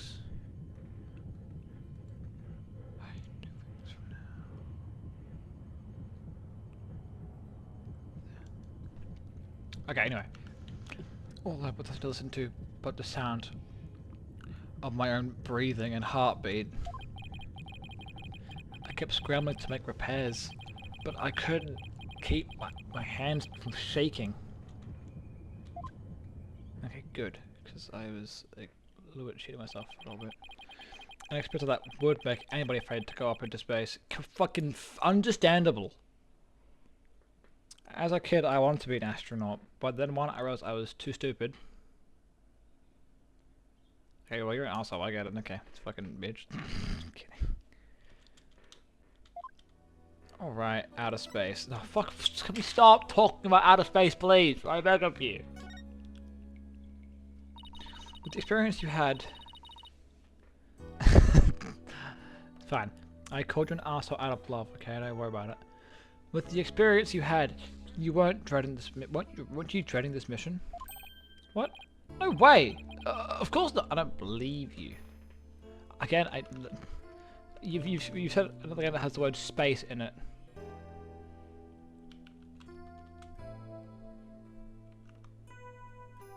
I'll look up. I'm now looking up Dead Space. That sounds awful. There's 4 of them. Well, I don't like how it says it's a survival. Well, I've seen the word survival horror. And I'm good. I have not played it.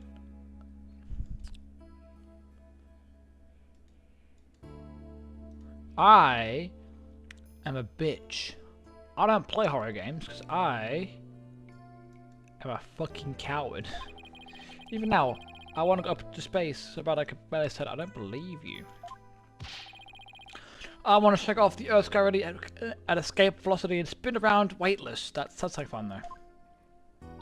I'm pretty sure there's actually a way you can go to outer space. So not outer space, you can go experience anti-grav.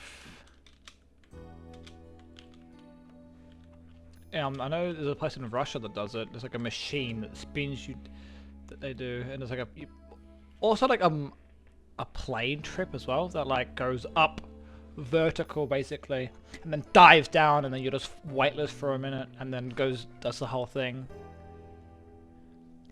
Yeah. That looks really awesome. I want to do it, but also fuck doing that, especially the plane. I am absolutely petrified of planes.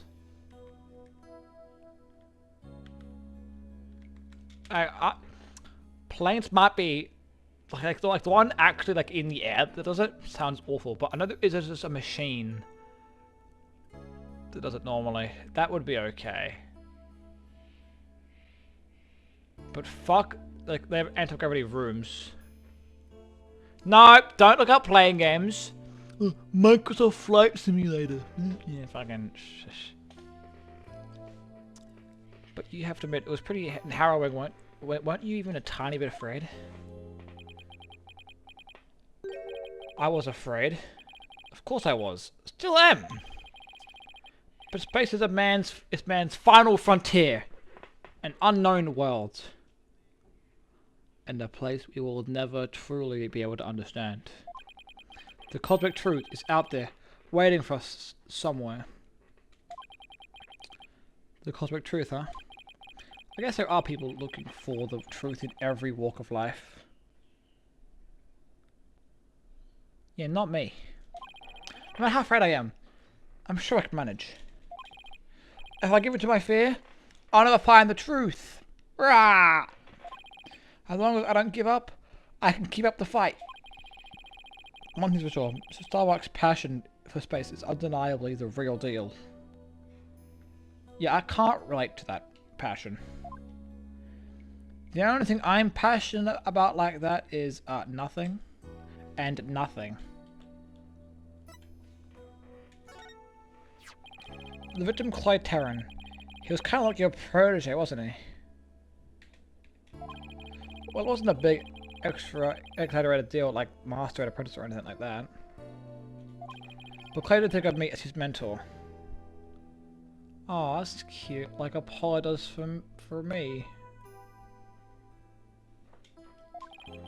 The mentor and the protege, huh? What a combination they must have been. The dream team, even.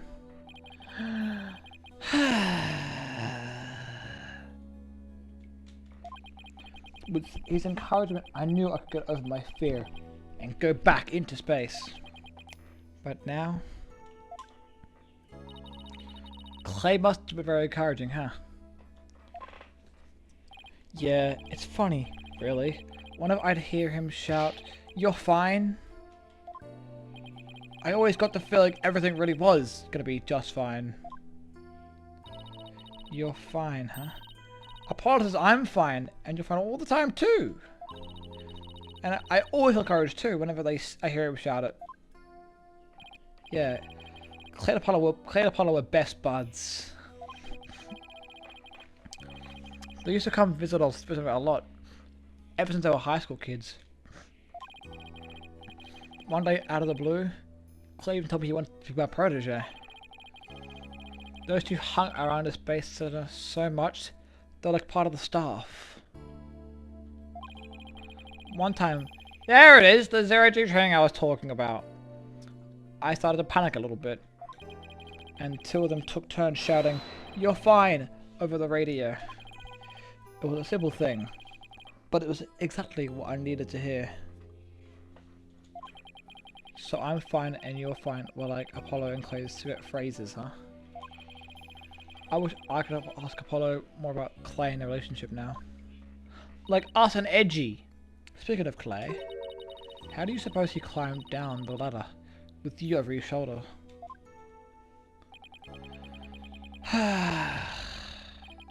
Sorry, but I can't even begin to imagine. He actually had to climb down the ladder, so a way has to exist.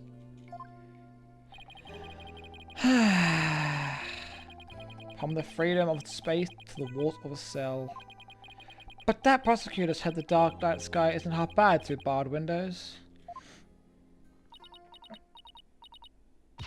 You're fine. You're fine! Solomon's stomach is fine. Everything's gonna be alright. Huh? What, man? What are you doing? What's happened? What are you so extravagant? Look at a game called Cult of the Wind. Uh-oh. Cult of the Wind.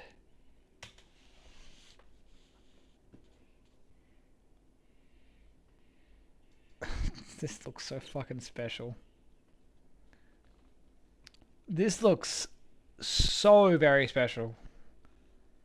It's a game about people who pretend to be in airplanes. It's a cult that worships the wreckage of an ancient airplane, gathered to mimic the dogfights of old. it's $10 as well.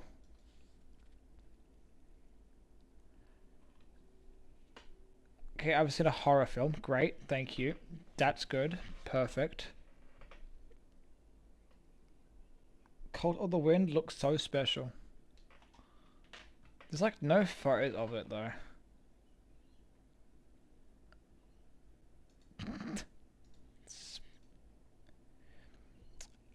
Athena Sykes is fine. Come, Mr. Wright, you too. Do I really have to? Come on. Phoenix Wright is fine. I can't hear you! Phoenix Fine is Phoenix Fine is fine. What? Phoenix Fine. Fuck me. Phoenix Wright is fine. Better. We'll get you back into space yet, Mr. Starbucks. It's such a special game. Cult of the Wind is on the wish list from now on. Peak. Believe in your innocence and have faith in us. Apollo believed in you wholeheartedly, and that's good enough for me. I believe in you too. And when the Ace Attorney is on your side, we win. Thank you. Thank you, both of you. I'll put my faith in you. None of this sighing. And I vow to make it back into space. All I need first is a not guilty verdict. We got you, bro. It's so first nice to reach our thoughts around and that we're all fine. You know what? I'm fine. And so are you. You're also fine. Okay, Mr. Wright. Let's get our investigation.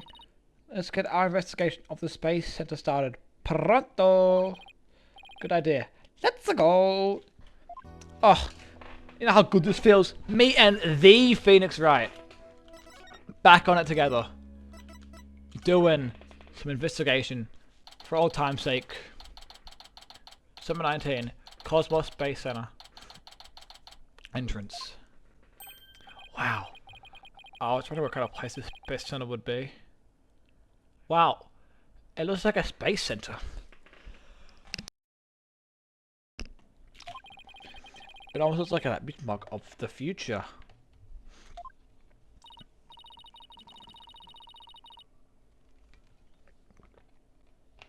Yeah. Did you know they even let the public see the records up close? That's pretty cool. Oh, so check it out. Look at how brightly the Gaiaxa logo shines in the sunlight up the entranceway. I really dig this.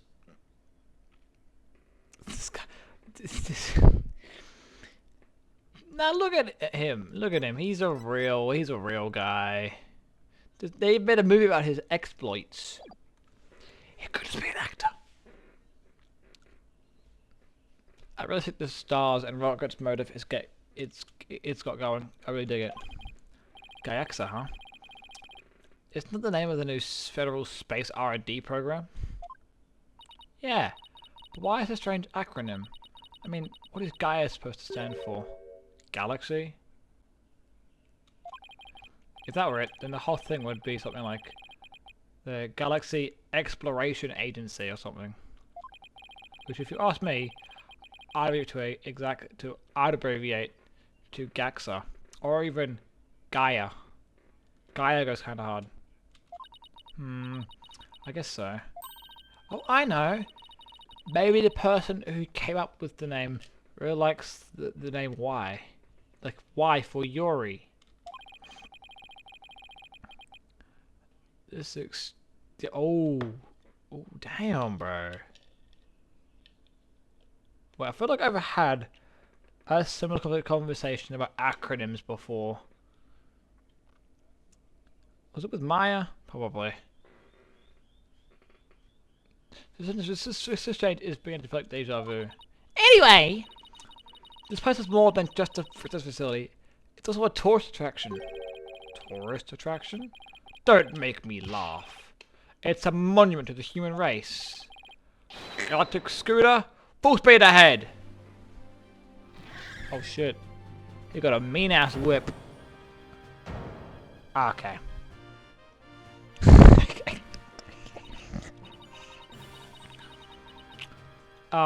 So you know how I called it a mean-ass whip? Don't think that was a mean-ass whip at all. Yikes, who's this geezer? What's he want? Hey, it's the murderer, isn't it? It's gonna be Yuri, isn't it? Look upon me, and look well! Behold the great power of the space science! Pardon me, but, you are? My glorious name is Yuri Cosmos. I am the director of the Cosmos Space Center. The center of the cosmos. Well, I mean, that's just 1, not real, 2, not real, 3, not real. But not even the center of our own galaxy. Boss. That was pretty groan-inducing. Yeah, it was. This person is the Space Center's director, then that means... Aha! So you were one of the first to discover Clay's body, weren't you? Yeah, after he murdered him.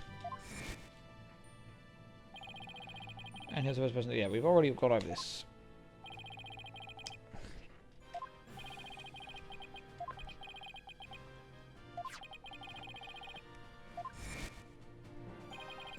That is correct! I was honored to be the very first man in all space and time to discover the body. But this talk of the incident. Are you by any chance the space motherfucker? You can't tack the word space onto any other thing, you know. Mr. Starbucks, we're Mr. Starbucks lawyers. We're here to investigate his case. Get you your ace astronaut freed from guilt. For the murder that you did after you probably pinned the blame on your astronaut for some reason. I don't know what you have against him, but I felt like it was you. Oh, and we're Earth lawyers, by the way. Not Earth, not space lawyers. Because for some reason, that's probably, I think, Hastings exists. In that case, by my esteemed privilege, I grant you permission to investigate. You know, even if we didn't have permission from you, we were gonna investigate anyway. I trust you are properly grateful. Now, go ahead, have at it. I can already tell he's going to be in nothing but trouble. Athena is, once again, base and correct.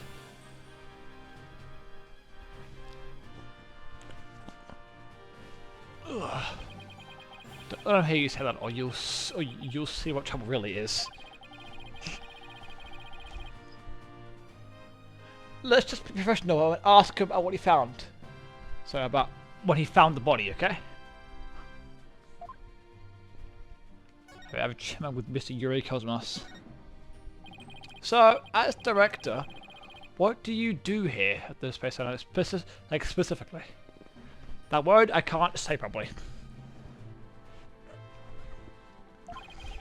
Defend peace across the galaxy. What is this, fucking Star Wars? What are you, a Jedi? Defend peace across the galaxy and promote space development in this country. No matter what obstacles stand in our way, we keep going for the sake of mankind. Ugh.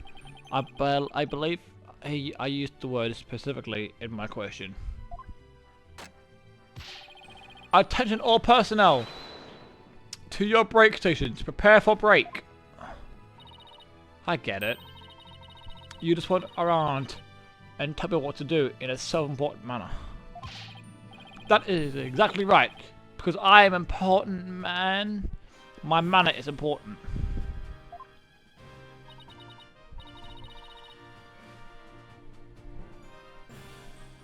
Mr. Wright, this man doesn't get sarcasm.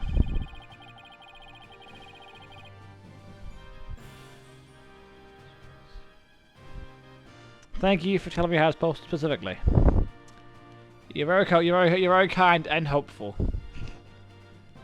It's because I speak so fast. The words specifically just fucking sound like, you know, I get tongue-tied. What's that? You want to know what is that makes me so important specifically? And the bitch. Okay. Thank you, brother. Yep, cheers.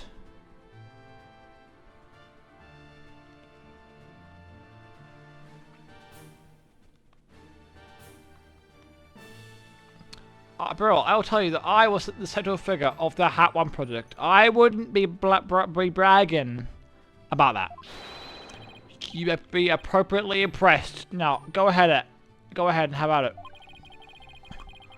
I might be more impressed if I actually knew what he did for it specifically. Fuck's sake, there it is, specifically. About the bombing. Could you tell us what you know about the incident from the other day? I refuse.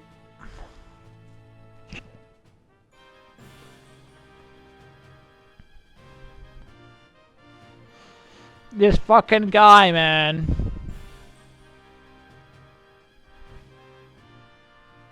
I see. I thought you were calling me a bitch, but you call you not. I take back my statement. You aren't no bitch. You are very helpful and awesome. And kind and sexy. What? Explaining is a job for the common folk. Not the director of the center of the cosmos. Brother, we need... Oh, yeah, ain't that guy, pal. Ain't that guy. I don't care if this guy's innocent. Put him behind bars.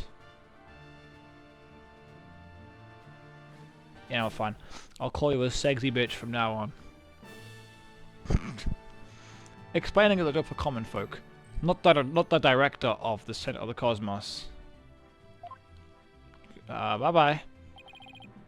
My testimony, which will go down in space history, will be heard in courtroom. That's... what? So does it mean you'll be taking the stand tomorrow? That is correct. I will be the most glorious witness in the history of mankind. This guy's ego and self-worth are abnormously high. I'm surprised he can walk through doors with how big his head is. I'm not sure he really understands what being a witness is all about. Looks like the director of Cosmos is the type that only talks about what he wants to talk about. Let's at least try to ask him about the things he might be willing to open up about. Hat 1 project. The Hat 1 was a rocket that launched into space 7 years ago, correct? And despite numerous problems, made its way back home. I suppose it is part of my job to educate ignorant young folk like you. Bro, Phoenix is like 88 at this point. Very well. I will impart you the complete story of the Hat 1 project. Thank you very much. Hat 1's noble mission was to collect samples from an asteroid.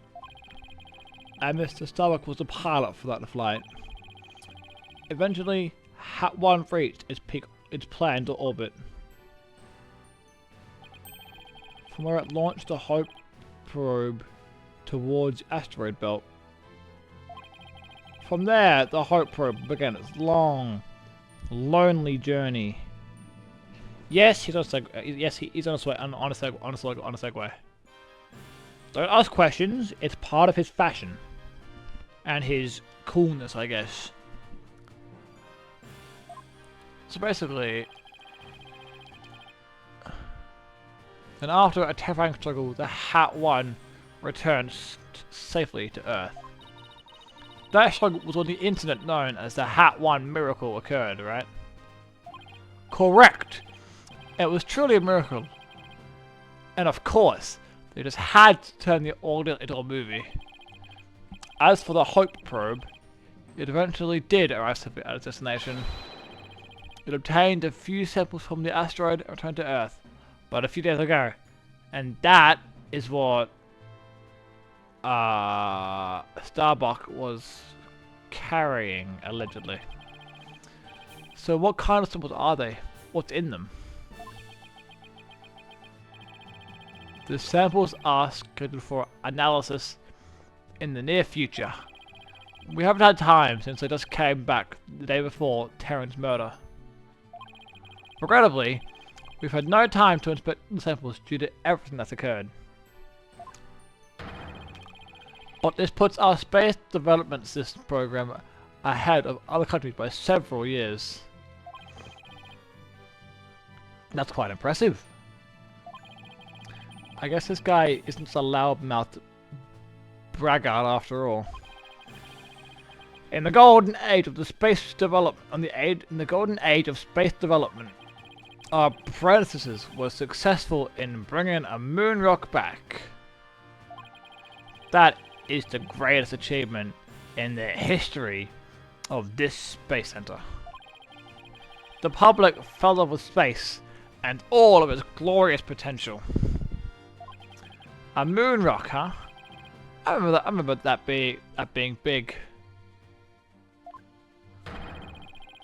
Our endeavors with the moon rock live on in our work with the asteroid samples. I want to bestow new hope and dreams for the future around mankind once again.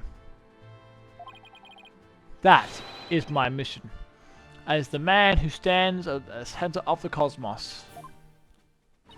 I hear there's a lot of research into moon rocks and stars and stardust from asteroids these days. They say the results could potentially have a huge impact on all of civilization. It's like we're in a new space race with every other country out there. What? Bite your tongue. It's not for anything separate as money or politics. It's for the brilliant future that awaits mankind. And for all. And all for my illustrious mission. With the recent budget cuts, my staff tells me finances are tight, but I won't hear it. No. I guess even a space program has to watch its budget. By the way, you seem awfully knowledgeable about this kind of thing, Athena. Huh? Well, you know, I thought I'd better brush up, you know, for the case. Is that so? Well, I'll be on my way. As you can see, I'm very busy. And very important man. Electric scooter. Fire up the main engine. Max battle speed. And engage. The thing is surprisingly fast. Cheers, Phoenix. I guess we better get going too. You bet. Let's make it so. No. The lounge. Seahorse. Number 19, Cosmos Space Center. Boarding lounge. So this is where Mr. Terran was murdered. Yeah, this is the lounge. Let's see. That diagram the police made. Again, yep. Right now we're in the main hall. Maybe building here on the right side of the third floor. Mr. Clay, Mr. Starbuck fled from here. Fled from the launch pad after the first explosion. You there? Not been without express permission. We're Mr. Starbuck's lawyers. We've come to investigate. Sorry, nobody gets in without permission. Not even the police superintendent. Can't have Detective Fulbright get mad at me. So, Mr. Fulbright is here too then, eh? Yeah, he's in the one corridor. Go get cut to him, and we'll talk. Leave it to me. I'm great at getting it out of Fulbright. Let's see. What focus should I use on him today? I don't know if I should even begin to be grateful or afraid. So, to get to the launchpad corridor 1. Launchpad 1 corridor. we'd have to go through that door on the blue rock. Well, I mean, the one on the left looks like a bathroom. Wait, a door. It's the one where the murder happened. It is this one. And this one. See, look, there's the button. The lever button, red button thing. Go there, boss. Yeah! This is the door Clive and Starbuck used during their escape from the launch pad. Ah, that explains it. The fingerprint system has been deactivated, so I think we can just pass through. Now come on, let's go! Let's go indeed.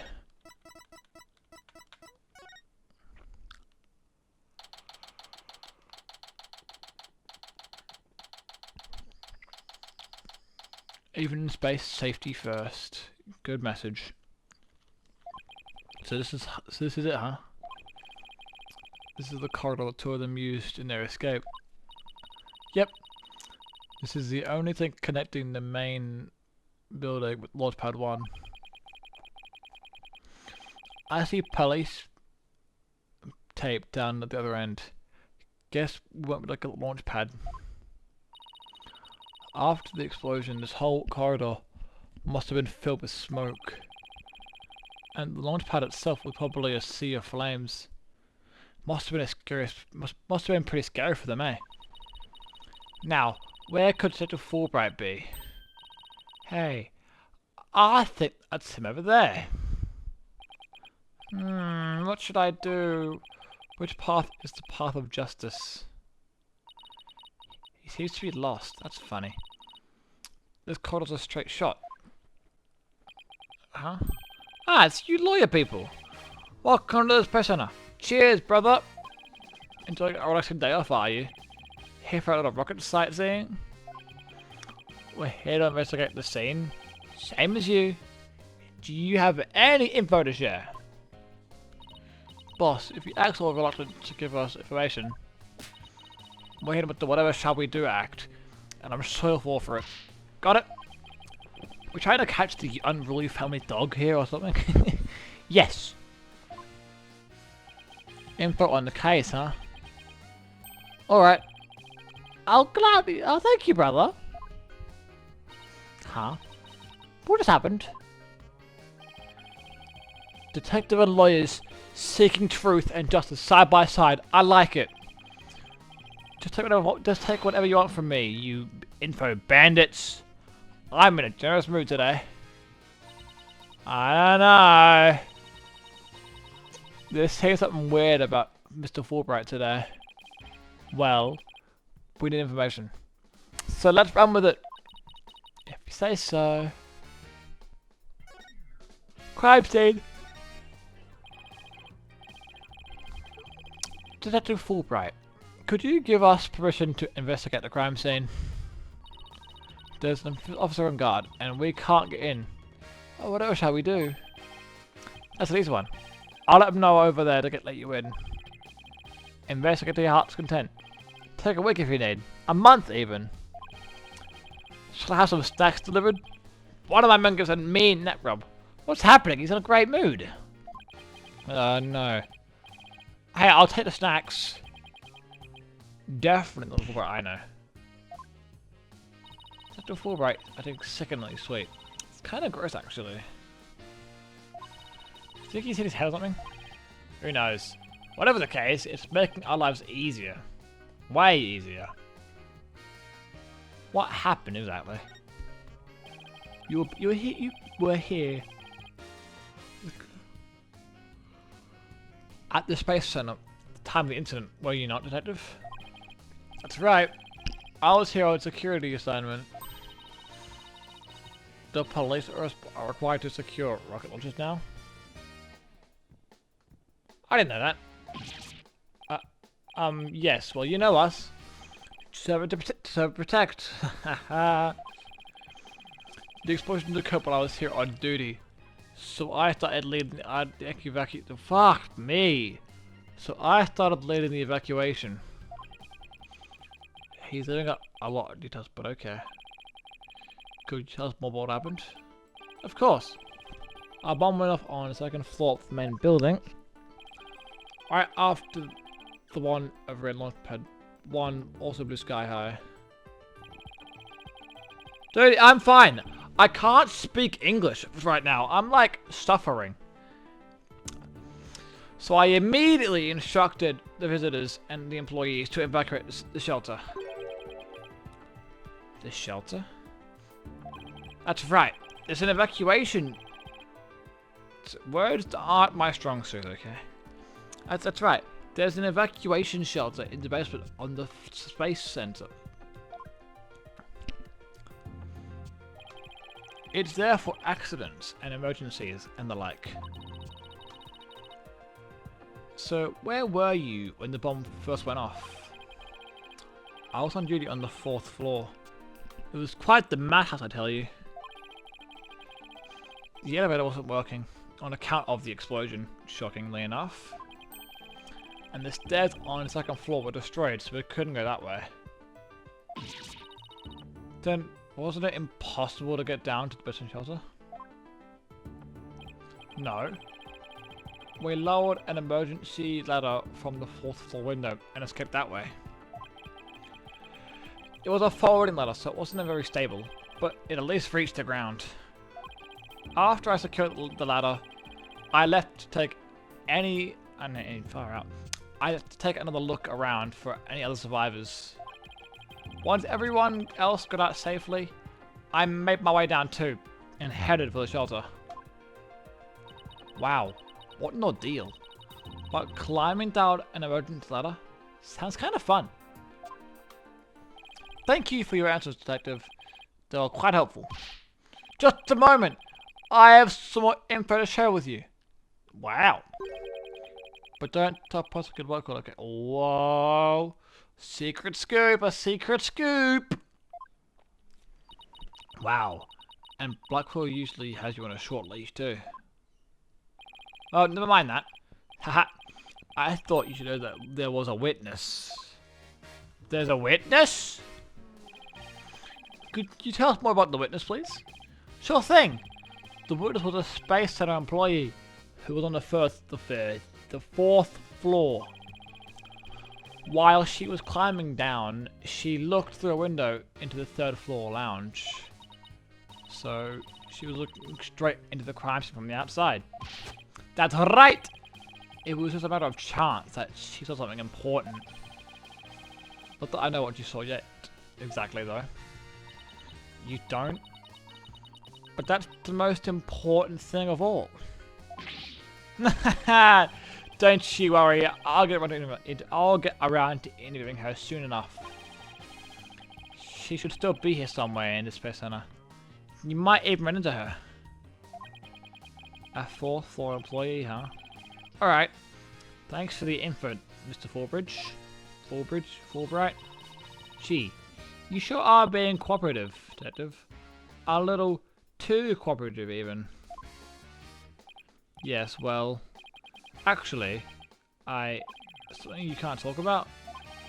Yes, something like that. Anyway, never mind. Don't worry about me. Well, I'll be on my way now. That was odd. What was that about? Something is definitely going on. I am gonna get out of him the next time I see him. Okay. I'm not so sure to talk about it again though. Well, we're pushed to investigate now. Let's head back to the boarding lounge.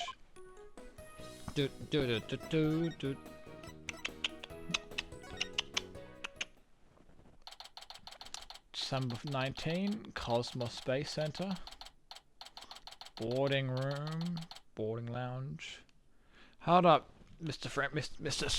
Alright, hold on, fellas. I will be back in not long at all. I need to go and acquire a snack or 7. So just give me a minute to be back.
fucking back, fellas. Woo, woo, woo, woo. Your boy's back.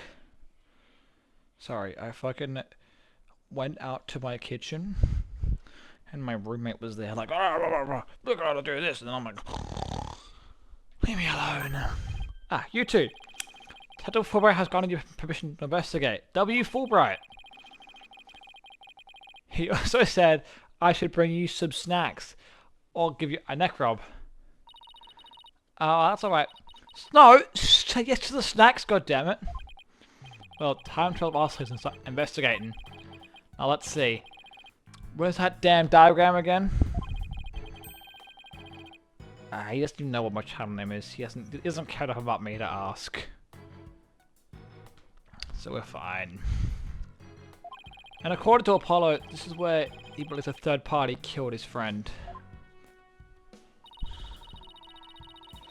Well, let's stop the recap and start looking for traces of this third person then. No, she is! Don't you even worry, I completely agree with you. You're my mind, Athena. We'll make that our first priority. There's just one problem though. This room. It's just so big. That's what she said. Wait. Don't worry. We can use this to help us. A pamphlet for tourists? Thanks, man. Yep, picked it up at the entrance. The maps inside should come in handy. Let's see. Yep, here it is. A map of the lounge. Yep. Apparently. This is it all that we went through to Fulbright. Let's go to the control room. That's the door with the fingerprint recognition lock. I guess this map will make things a little easier.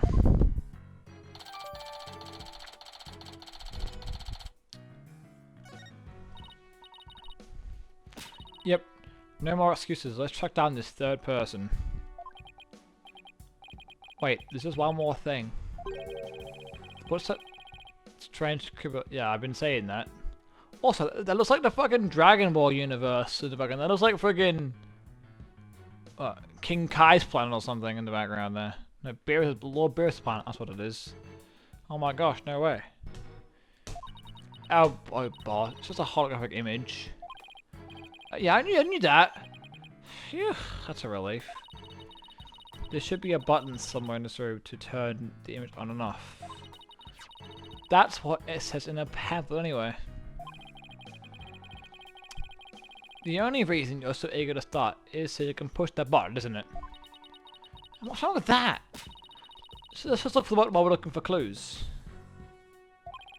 Alright, fine. Let's get investigating.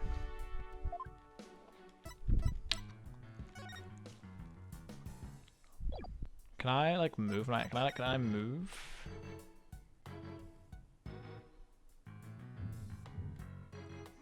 That's where the guy died. This is where they discovered Clay. Yeah, he was already dead when they found him. Let's take a look at this photo.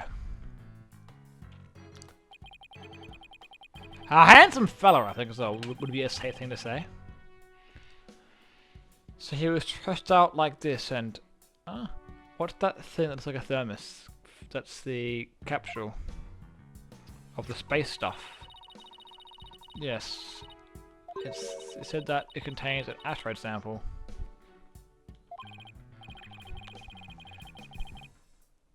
Oh right. Dr. Cosmos mentioned something about that too, didn't he? That they were brought back only 5 days ago by the probe that the Hat-1 launched. I wonder what they look like. Do you think they'll let us see? Let's think about that after we solve the case, okay?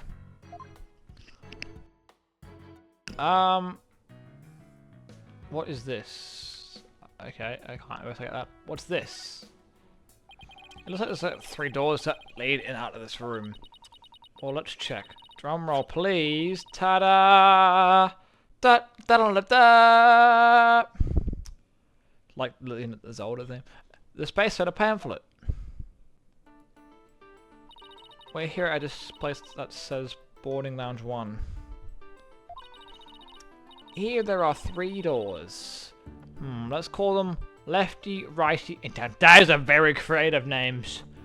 I wonder how Athena came up with those ideas. People usually say west, east, and south in a case like this, you know. Details, schmeetails. Anyway, let's take a look at the west door. That's where they came from. That door was with the rocket icon leads to Launchpad 1. I know because it says here on the map, Launchpad 1. So that's where we were. The detective was filled with smoke after the explosion. Right. Next up, the right hand side of the map, or east in your world. It's a control center. The door with the light to communicate, signify communication, aka the control room. Yep, definitely says control room. Looks like it has another door opposite side. They can communicate and exchange information with the rockets and probes in space from there.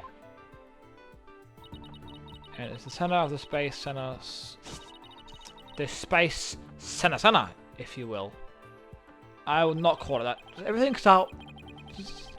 Does everybody start to talk like Dr. Cosmos after they've been there for a while? But it seems they built a new command center on the 6th floor. That's what they used for the Hat 2 mission. So this control room was empty at the time. I've always wanted to see the inside of a control room. And since we're here, I'd love to do that too. But it doesn't look like we'll be able to. They want to keep curious kids like you out. So doors protected with fingerprint recognition. And only the director can go through. With that much security, I'm definitely not the one they're looking for. Looking to keep out Athena. Yeah, Athena. So apparently, the lock is also hooked up to a backup gen in case of emergencies.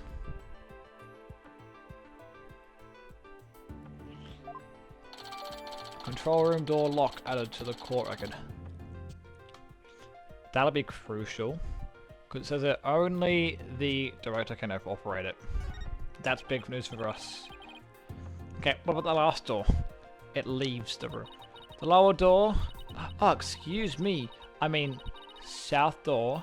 It leads to the elevators. I thought it was a bathroom, to be honest. Why is it so? So people go up, robots go down, apparently. Yep, and of course there were no fingerprint recognition device, so it's open to anyone. But the elevators weren't working at the time due to the explosion. Oh, that's about it for the 3 musketeers of the boarding lounge. Thanks. Understanding the layout of the building, the lounge, sorry, should help us understand the case. That's why I thought we'd have a good grasp of where the door goes. I feel like what do I need to investigate?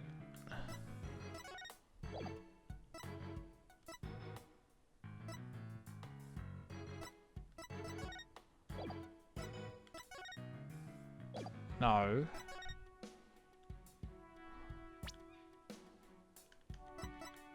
No, no. I want to try and like, there. I want to look around like this. That looks hectic. Okay. Let's check out these pods. These apparently are oxygen capsules. They're for recovery after a training session. I wonder if I can change your voice. Testing, testing, 1, 2, 3, testing, testing, 1, 2, 3, 4. Huh? Didn't do a thing. It's not helium, it's oxygen. So she just huffed massive amount of oxygen, wow.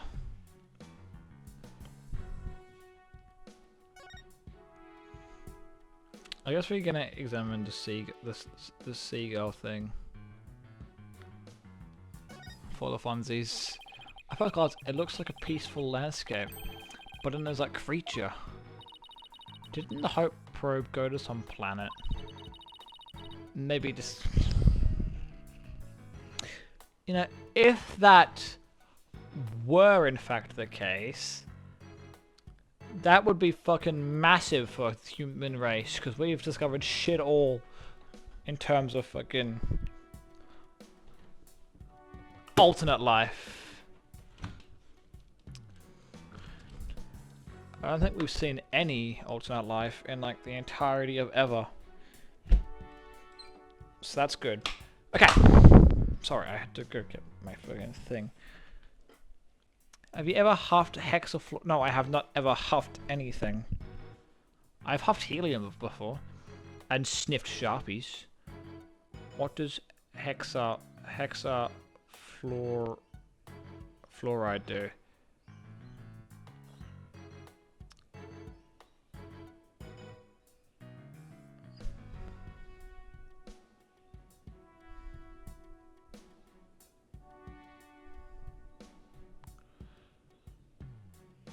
Apparently, so it's non-toxic, so I guess.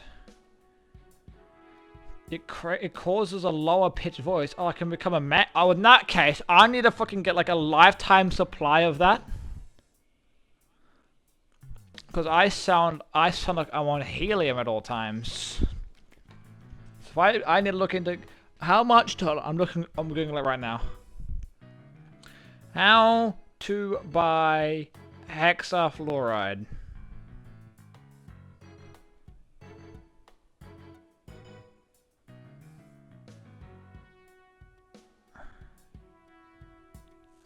Okay. Alright, I gotta look. Wait, no, I don't want sulfur hexafluoride. Oh no, it is right. It is what it is. Okay, I gotta go to the Australian. I gotta go onto the byyy Australia, which is a company that does. Give me a cylinder of sulfur hexafluoride that I can just huff and make my voice sound masculine. Apparently it's illegal in the US. In Canada anyway. So in Canada and California.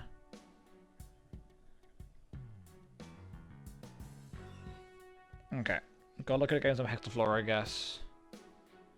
I'm gonna become an addict to hexafluoride gas.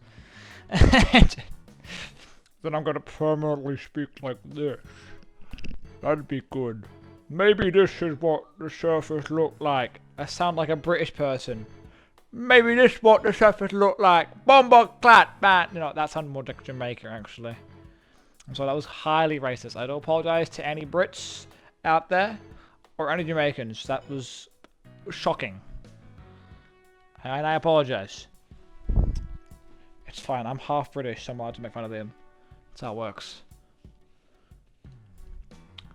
Maybe this is what its surface looked like. I don't know. I think it would have made the news if they discovered a creature like that. It did make quite a bit of news though when it came back. Yeah. But the Hope probe didn't even go to a planet. It went to an asteroid. Now I'd say I do remember you're British, right? So I'm allowed to make fun. I'm allowed to make fun of the British accent because me grandpa is British. He's from Tottenham. He's from Tottenham. So I'm allowed to make fun of the British accents. It's in my blood, so I'm allowed to. No one else is allowed to though. But me. It's a big rock kind of thing. Even aliens can't live there because it's too small. It's too small, Bo. Ah! Okay. What else do I got to investigate this thing? This weird hanging device. Oh. It's not that big a piece of equipment. Walk on the surface of the... Oh, that's cool. Oh boy! I want to try it! And then gravity is weak on the moon, so I bet I could do it. No, okay. Do that, you might break your neck. We're still on Earth, remember? Besides, it's connected to the ceiling. But it's like a jump really high. There's a sign on the wall that says, do not jump too high. Then what good is this thing? Didn't I say in the beginning, walk on the surface of the moon?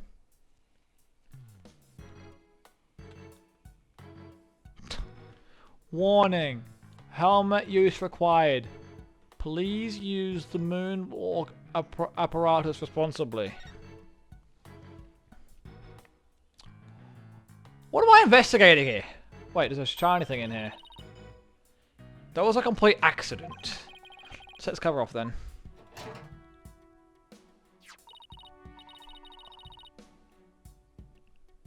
She called us a metal jelly bean. That's clearly not a metal jelly bean. Metal, what the fuck? A metal jelly bean. That is clearly a bullet. It's really small, but it's a bullet. It's only about 2 or 3 millimeters in diameter.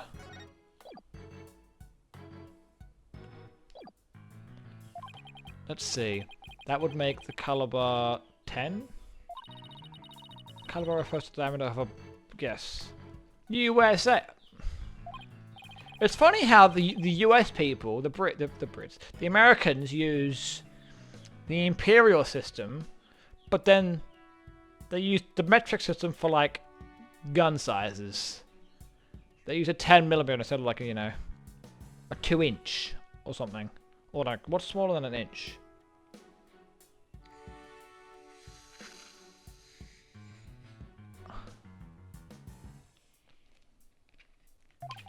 Well, it must be some kind of gun. Like, I don't know. A quarter pound. Shut up. Yes, my favorite bullet. A quarter pounder. With G's.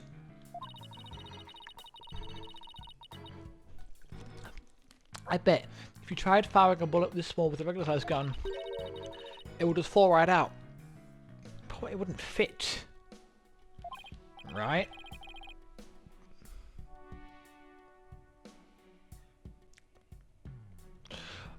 Hold on, chat. My mother sent me a text message, and if I don't answer her, I'm scum.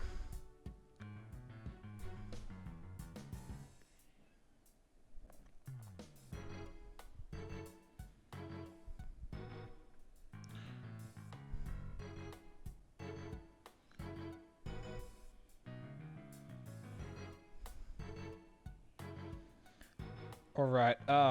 Sorry. Mother messaged me about unimportant thing.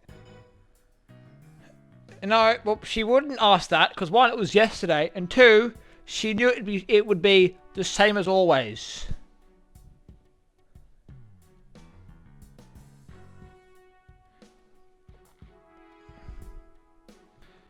My mum she just calls me or messages me to complain about how bad work was, and I'm like, hey ma, I can relate to your pain. I wonder how the bullet added up here.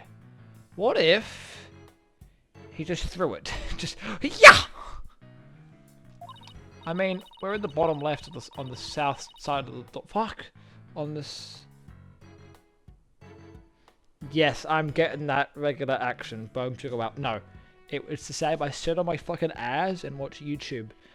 I have done that for 20 years of my life. You know, no. 20 years because I'm 21. So I've done it for 20 of my life years. I've done by myself. I've been all of Valentine's Day. I had 1 year where I wasn't. So, you know, ka-chow. I mean, I want to on the south map sort of the room. So where would a bullet have come from then? The control room?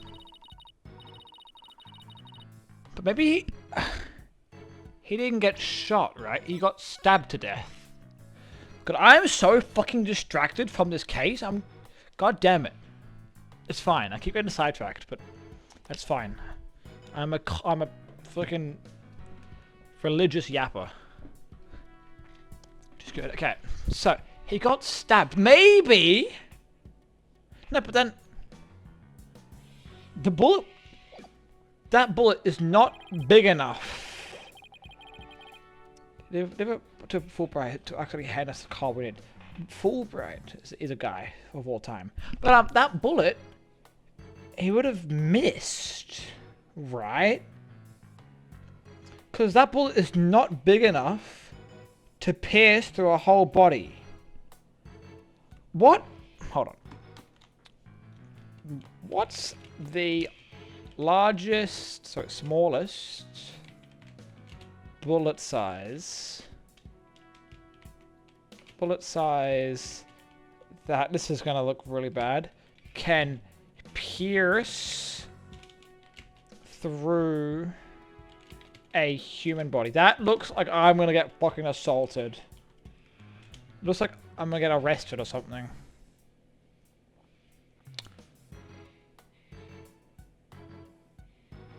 Okay. I don't know if that's correct.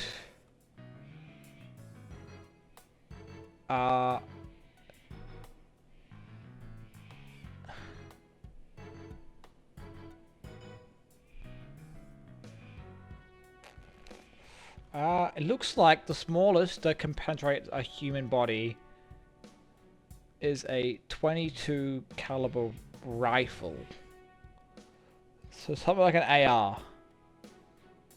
Not a pistol. And that is not an AR bullet at all. That is fucking tiny.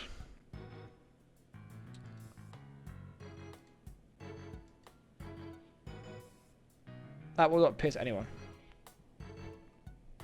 That's all I'm gonna say. Bullet added to the court record. A 10 caliber handgun. And that ain't going. Oh. That, and also it hasn't got any blood on it either.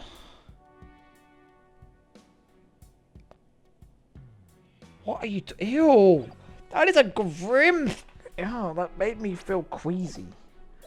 I don't like that thought that you've given me. I don't just push them in with my finger. Ew, dude! Ew, what is that? It's a remote. Oh, there's a remote. There's a button. Press it! Press the buttons. No, there's press. Okay, she did it. Did it go away? Oh. No!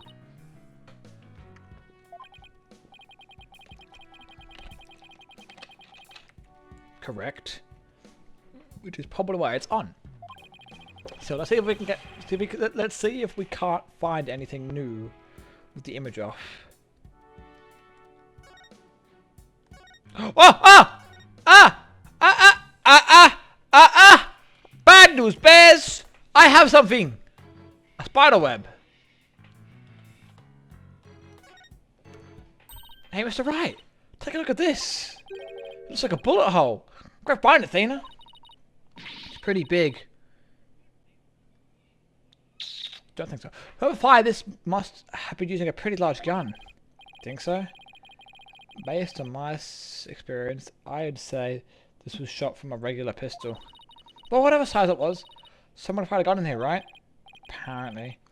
That is an important fact. Oh, maybe I was supposed to find this first. No, this place might have taken it though. I think I was supposed to. Oopsie. I was supposed to find that. I was supposed to find that all the way around.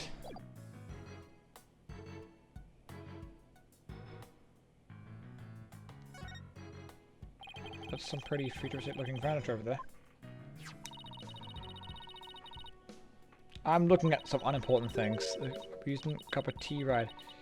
You can power them yourself. You spin the table, your chair spins too. Why would anyone want to do something like? Why would anybody want to have something like that here? Or it's for astronauts who have trouble with the device on their ceiling. No vertical spins. It says it's a training device that's easy on the eyes and on the body. Can a person really call this a astronaut if they can't handle 0G? Not really. Well, sorry, I feel like I've looked at everything.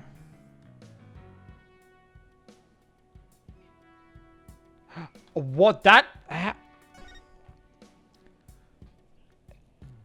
So, has that been here the entire time? Please tell me that hasn't been there the entire time.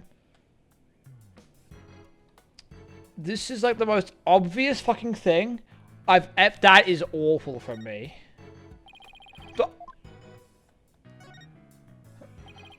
How look at it? All I can think of is tortured. Yeah, facts, Phoenix. But I guess it's a training device for getting used to zero gravity. Uh-oh. I think it has an odd glint in her eyes. Is she thinking about trying that thing out? I should try and stop her. But I'm afraid she'll just out-muscle me. Phoenix, you are Jack, my friend. Hey, Mr. Wright, look at that up there. Some sort of fragment? It's stuck in tight. Ah, so that's what the glint was all about.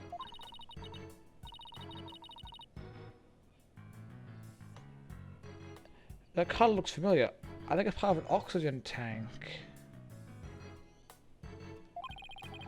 I think you're right. But if that's here, it means high tank eruption after they are at the boarding lounge.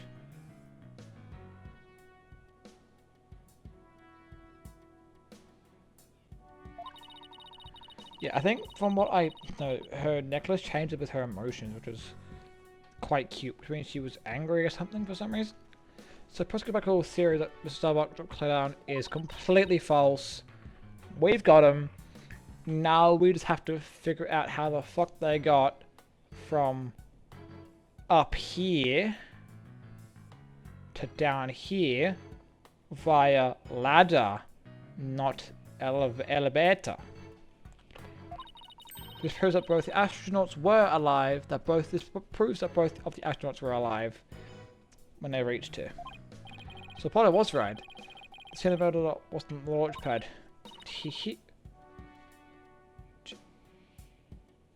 Way to go, Apollo.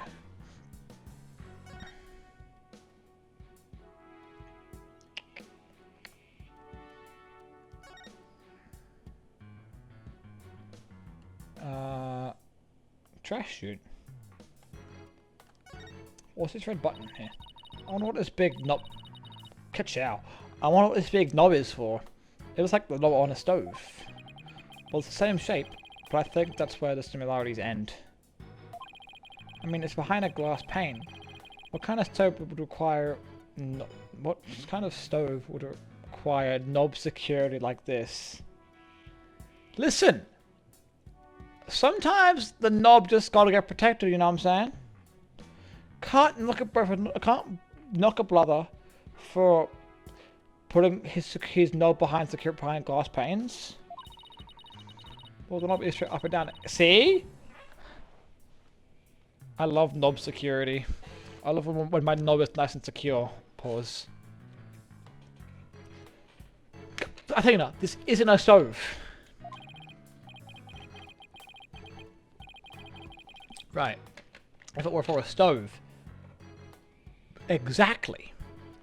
That's why I have one of those on. Pause. No, I'm... what? Right. If it was for a stove. Still, I wonder what it's really for. Something turned on by a...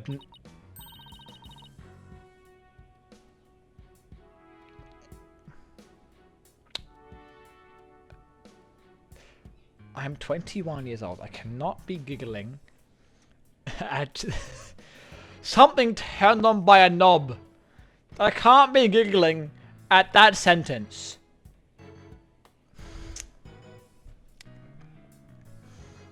Oh god. Something turned on by a knob that's not a stove? How about a rocket engine? You really think that would be a rocket engine power button? If you had just like the engine here, the rocket would take off before you could get in. My rocket. What? Okay. Then I guess all we can say for now is that it's a mystery knob. Nothing wrong with a mystery knob. So this is a fingerprint recognition device. I guess you could put your hand on this hand mark. Well, I guess when you can try, tap my hand up with the outline. Don't, Athena! This thing is related to the case. Get your prints all over it, and the next thing you know, you'll be the suspect. Ah, give me so cruel, a little girl like me. I'm not buying those tears, Missy. Yeah, we've had experience with fake crying before, but look at her little necklace. Aw, little guy.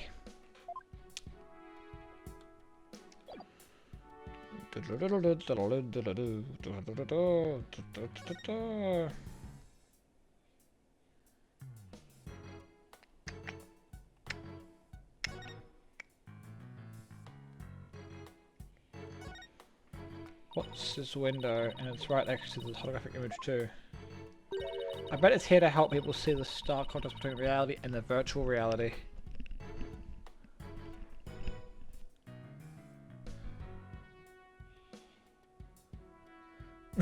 Shut up! So, you've just said to me that feeling when you think you've had a threesome with two women, which is the dream, but then all of a sudden there's at least one knob too many in the bed. That would be, in fact, a mystery knob. Now, you are right. Do you get mystery knobs in the pool? I don't go to the pool, so I don't experience mystery knobs in the pool.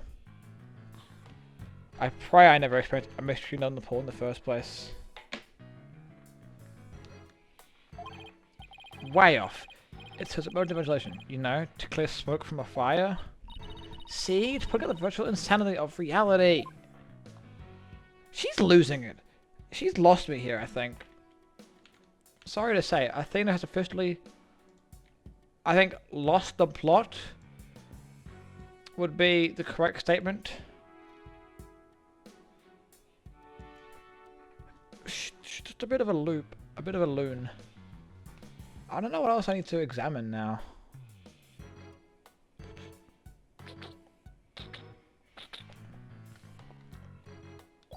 So what have I grabbed? I've grabbed this, the bullet hole, a pamphlet,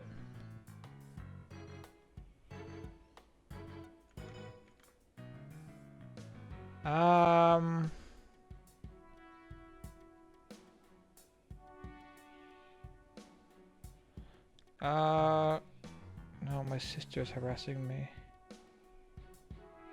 Shut up, idiot.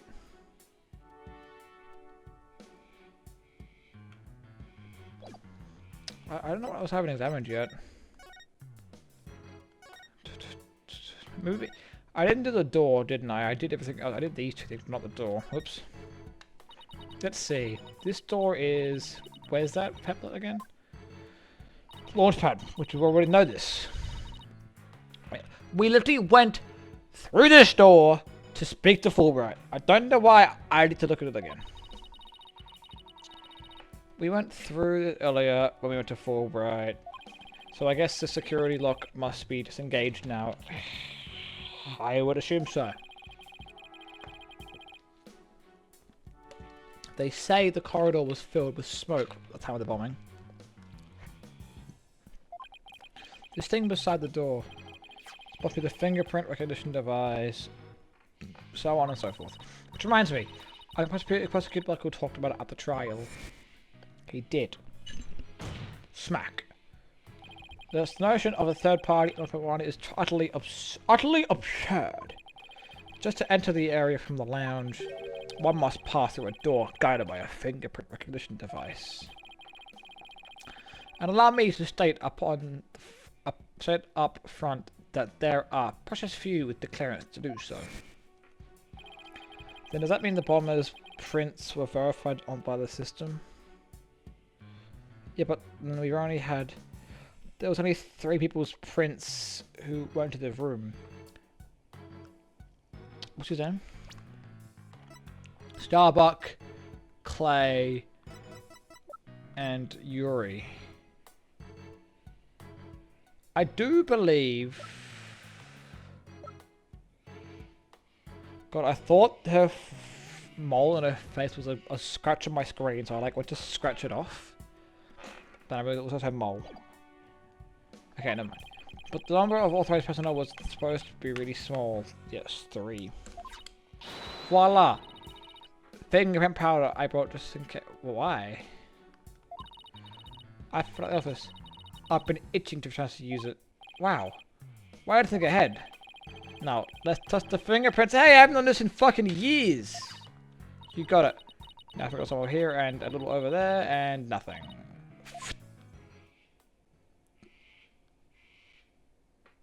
Let's see what we have here. Oh, I got something. Aw, it's only a single set of prints. Isn't that a good thing? Sure, let's go to Emma! Emma Stone! Well, I'm willing to bet that the Fulbright has some fingerprint data. No, we'll go speak to Emma. Right, and there's that security footage of the door too. Yes, here it is. It came up in court the other day. I wish we could see the part of the footage just after this. Oh, because that would be right after the murder, wouldn't it? Let's ask the detective. With the murder hidden, he'll probably show it to us. Right away. Probably. Yeah, he's in almost too good a mood today. Which might mean that he's got some concrete proof that fucks us. Let's go see if we can find him again once we're done with this room. Which we should be. Mate, what else do we examine? The blacked out image. The holographic images off the screen is completely black. Which for some reason makes me think of losing an argument to prosecute Blackwell in court. But at least it's got my brain revved up. I come up with my best ideas at times like these. This window. Oh, mirror, how thoughtful of them to put that one here. Thoughtful? So the ladies can fix their makeup. One's appearance is just as important in space as it is on Earth.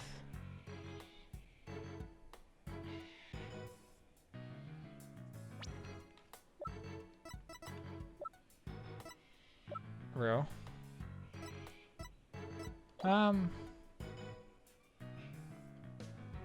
Okay. You never know when you're gonna run into someone, some other life form. Never! Because they don't exist, God damn it. I doubt anybody who thinks like that would ever have an asteroid in the first place. Mate, what else do I need to fucking examine? There's nothing else to examine.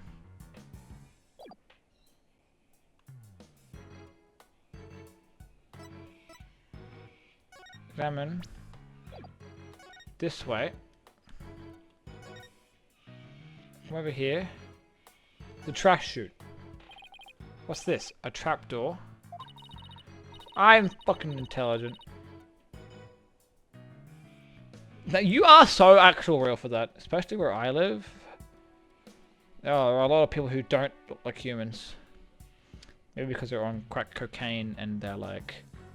They look like they've been through about 15 wars. Oh. Just close the trash chute. The cleaning robots throw the garbage out from here. The robots do the cleaning. Yes, I do the cooking. Yes, I do the cleaning. What a futuristic world we live in. I just hope they don't revolt like they do in science fiction movies. No way. Oh, those are very nice. Actually, wasn't there one, the Launchpad 1 corridor? We could have had it if you want. Welcome to the Space Center, guests. Welcome. Yikes! My name is Ponko. B-O-N-C-O. Ponko! Hey, Ponko, my friend! Are you sightseeing? Are you lost? Are you looking around? Choose one. I will guide you. Look at you, Ponko. What a kind guy. It's a robot. I am not a robot. I am Ponko. Psychological observation and navigation companion. B-O-N-C-O. Ponko. Well, I'm glad we got that cleared up. Oh, Ponko, I've missed you. Huh? Do you know this thing? I think you know. Oh, she showed us around last time when I came here with Apollo. You're such a good girl, Ponko. Ew, stop. Why did I have like that? That's a good girl. Oh, thank you. Thank you.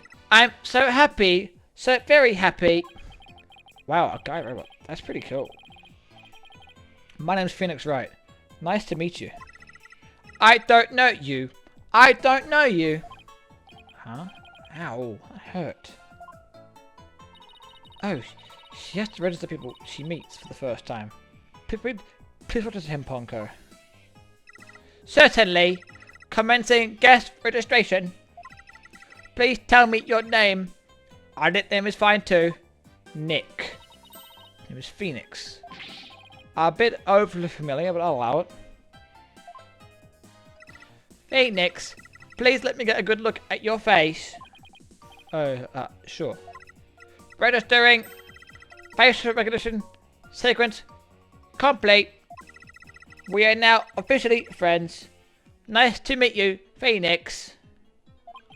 Huh? So much pretty cute. I know! I want to give him a hug! You made a friend, boss. Isn't that great? Shut up! Ponko's now on my freaking friends list!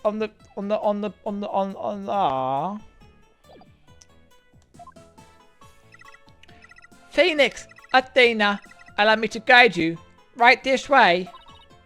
Oh, goody. Let's go, boss. Go where? Where am I now? Cosmo Space Center.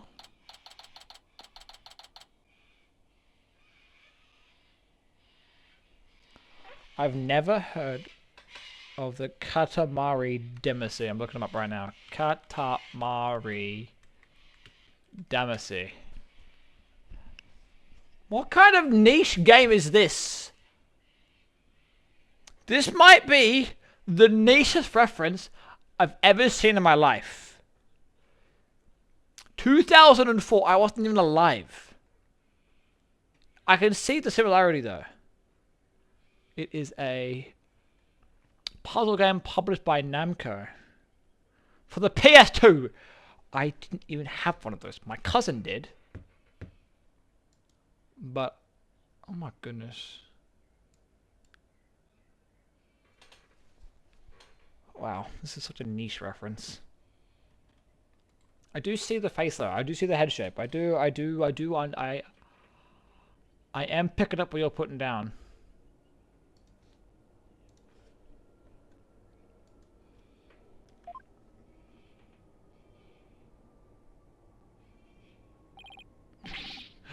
Oh wow, what is this place? Just roll shit up, eh? It looks goofy, but not goofy in a bad way, goofy in a good way. I mean. Oh wow, what is this place? Is that a rocket? Is that rocket real? Welcome, welcome. The Space Museum is open to the public every day of the year from 9 AM to 7 PM. Learn about the history of our nation's space development and the Hat One project. Extremely Japanese. I know, man. I've been to Japan. I will describe that extremely Japanese. Shocking. The rocket is just a replica, but it's the same size as the real one. The Space Museum. Oh, here it is on the map. Where is it? I can't see it. Where is it?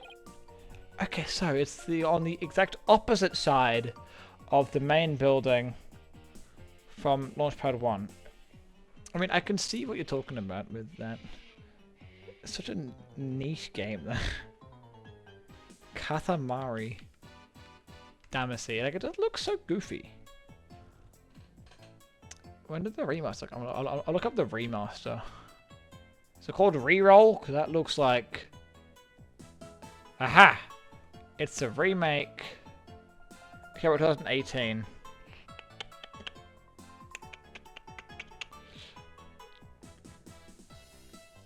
Also come out on PS4 as well.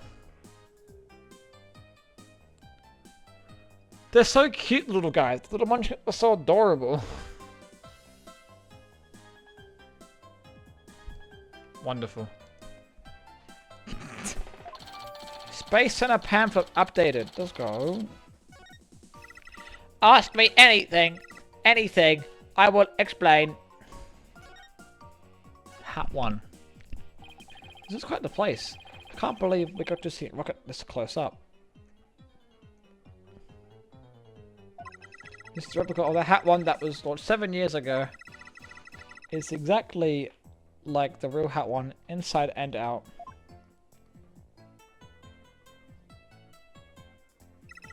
His little brother, Hat 2, was supposed to launch the other day. I wonder if Ponko knows why the launch was cancelled. Over there is an exhibit about the launch 7 years ago. Check it out. Check it out. Spacesuits, photo. It's not what he's wearing. Fuck off. It's not what Apollo's been. Why did the Siri activate? No. Why? That looks like the outfit that Apollo has been wearing. Spacesuits, photos, news articles. I'd like to come here again on a day off. Hey, what's this a photo of? The felt. Hot woman! Hot woman! Hot woman! I repeat, hot woman! I repeat, wee woo, wee woo, wee woo! Hot woman station! Hot woman! Hot woman! Phoenix, that's the stuff of the Hat 1 project. Oh, this is cute. Look at these two on the left side. Aww. He would not have killed her. What? He wouldn't have killed him. Look at them. They're like besties, bro. Oh, this Mr. Starbuck. He looks so young and so different. Yeah, look at his hair. He looks like an acorn now. This guy has the exact same haircut. They're not ears, you goober. I was looking more at the chest, my friend. And that's... What is that, Athena? Something wrong? Oh, nothing.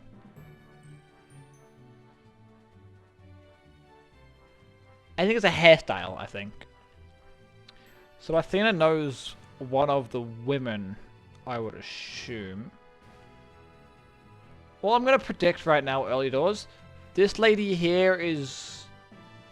I don't know. Have you not seen a Phoenix?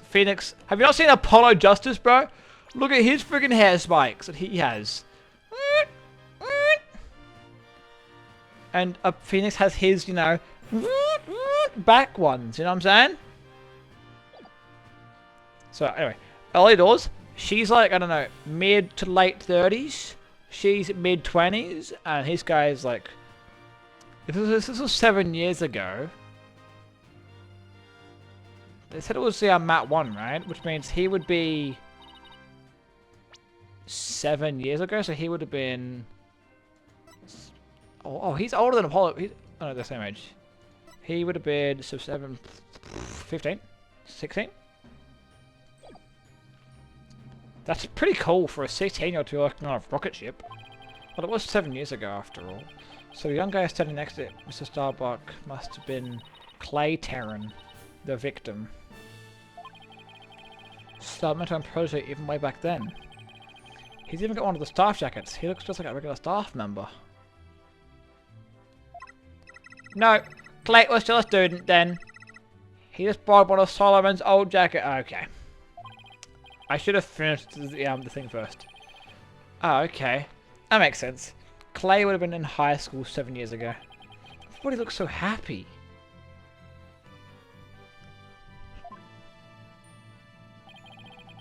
Social team is great. What fantastic exhibits.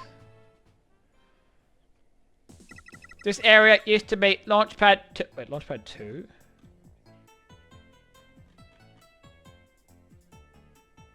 Oh. I see.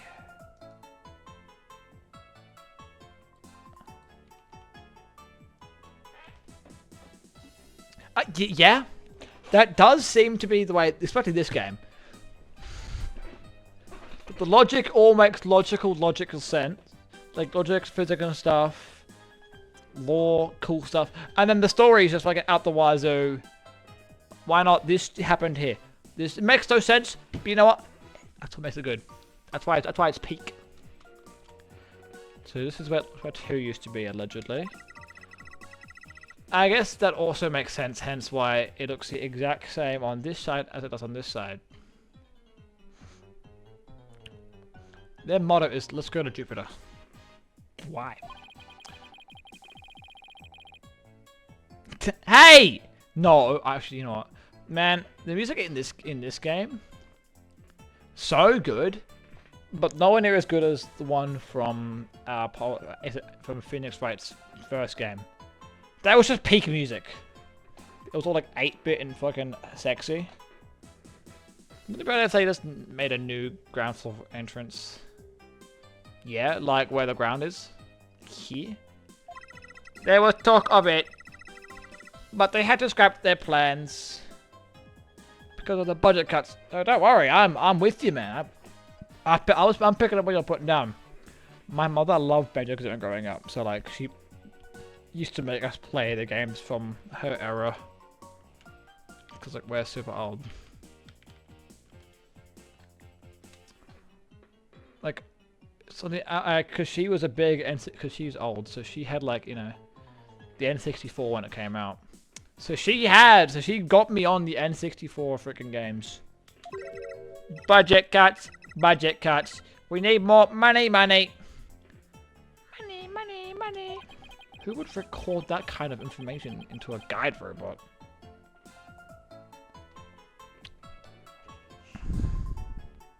Okay, fine. My mum was an adult when it came out. When did the N64 come out? And Nintendo 64. It came out 1996. My mother was 18. No, 15. She was 15. She was 15. Yeah, that's right. They're so expensive. Oh my goodness. It was released in Japan on June 23rd, 1996. I mean, my mother also has this. My mother also had the Super Nintendo. So, the SNES, because she's that old. But my father's extra. He had the fucking Atari, bro, which had like ancient games. sorry, sorry, man. Sorry, I'll fucking take it all back. It's fine. My father had an Atari, which came out, the Atari console. I gotta make you feel not as old. Release date. 1977. So there you go. My father had one of those when he was a kid, because he was born in 1970. So there you go. You're not that old. You're still young. When it was in space, the one launched a probe called Hope. The Hope probe collected some samples from asteroid and returned home 5 days ago. That's what the Cosmos said too. He told us it came back the day before Clay Terran was killed. And here it is, the Hope space probe.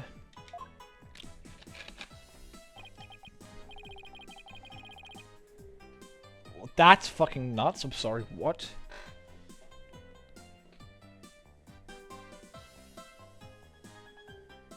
Beat him. Kidding. That's what my dad used to do, though.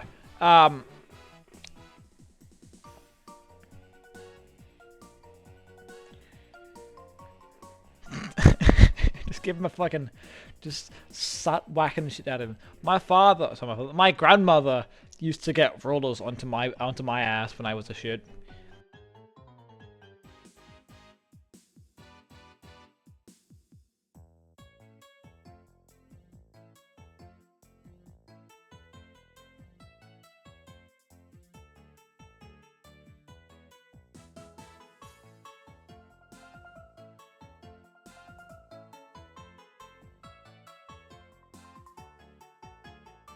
Yes, you will.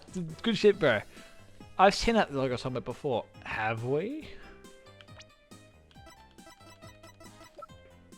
On what? Now, don't worry, man. Or, my father also used to get hit with a kettle cord. If you remember those. My father used to get whacked with those. Kettle cords, rulers. My mum had stories of her father hitting her with a hose. So, you know. You got plenty of options for weapons to you know, reinforce your authority over them. Let's see. Oh yeah, the capsule, obviously. That's where the capsule came from, motherfucker. I think it had the same logo. Because it did, because it came from there. Shut up! No, not... Such a stupid joke. So stupid. Yes, I've been... No, not me. Also my father, not me. But he... No, he was... He felt pretty handle. Funny. I spent like an hour just completely not playing the game and yapping. I think it can be seen in the photo attached to the auto report.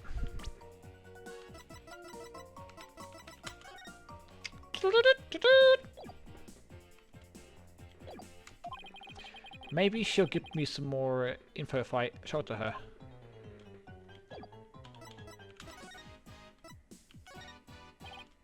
Ponko, do you recognize his capsule here in the top right? Checking register data. I know, it's the Hope capsule.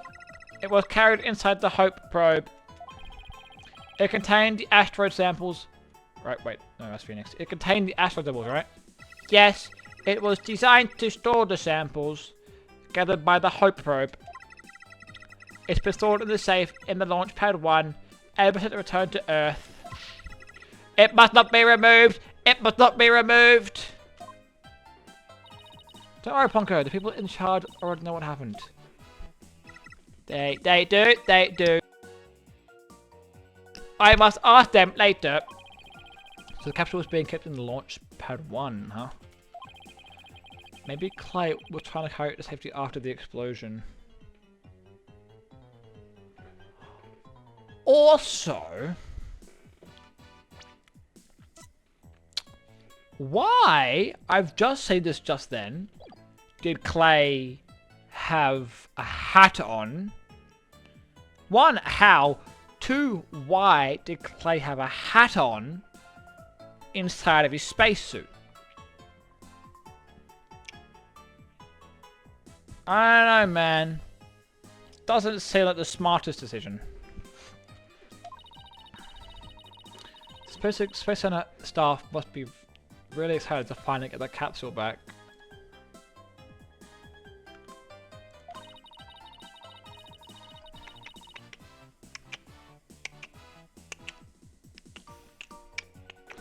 But it's a pity this incident occurred before they got a chance to check the contents.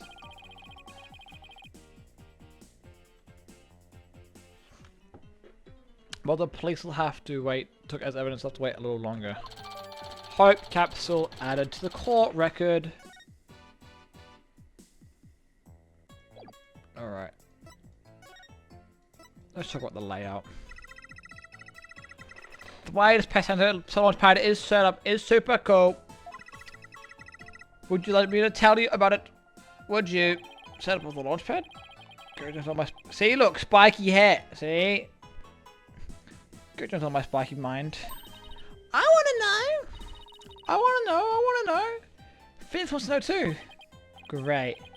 Now Tim's got a case of the poncho itis. Hooray! I will tell you then. The rocket is built inside the right launch pad structure. When the rocket is completed, it's moved along with the launch pad over the rails.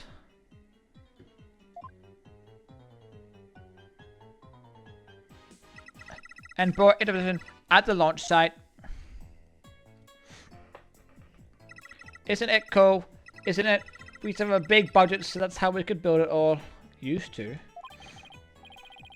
It's very cool. Our grand setup that suits an important place like the Space Center. I guess everyone's hoping for a bigger budget next year. Myself included. Phoenix, maybe if you worked some more damn cases, you'd have more funds instead of like fucking Apollo Justice and Athena Sykes to cover your money. I'm guessing the whole thing is operated from the control room. Yes. That is it, but it can also be operated from the new command center too. Either way, the safety lock in the boarding lounge has to be disengaged first. I guess before a big move like that can be carried out, there are all kinds of procedures. I would love to see the notepad being moved. When's the next one scheduled for? Setting it up 8 years from now. All future plans have been put on hold because of the bombing and the murder, I'll bet. Which is perfectly understandable. Real? When was the last one? Last time it was moved. Searching data. I'm sorry. The answer isn't in my answer database. I guess Ponko can only answer certain questions. Well, we certainly learned a lot about the museum. Thank you, Ponko.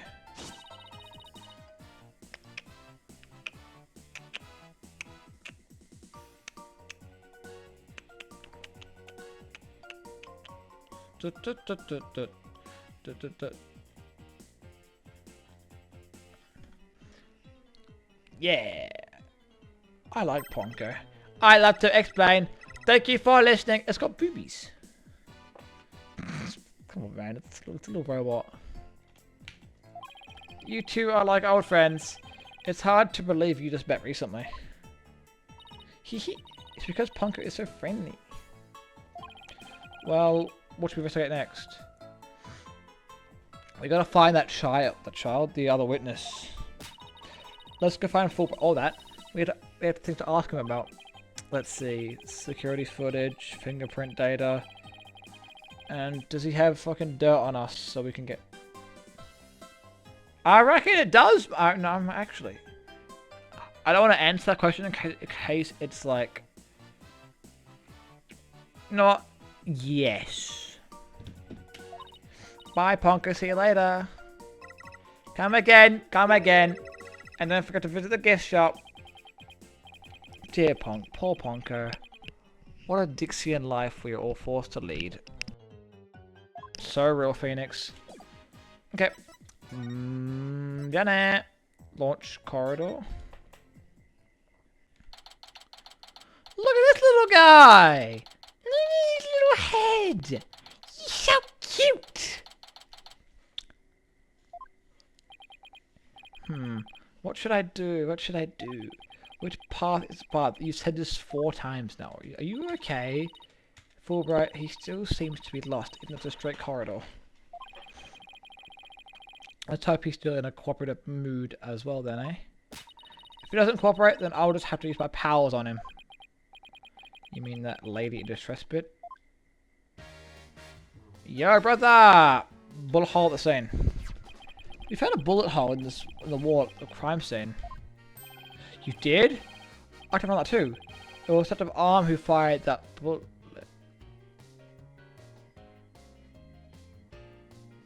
Why?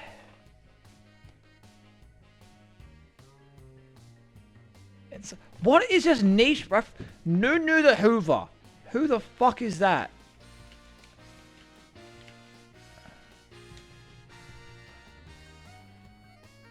Ah, it's from the Teletubbies. I have never seen the Teletubbies in my life.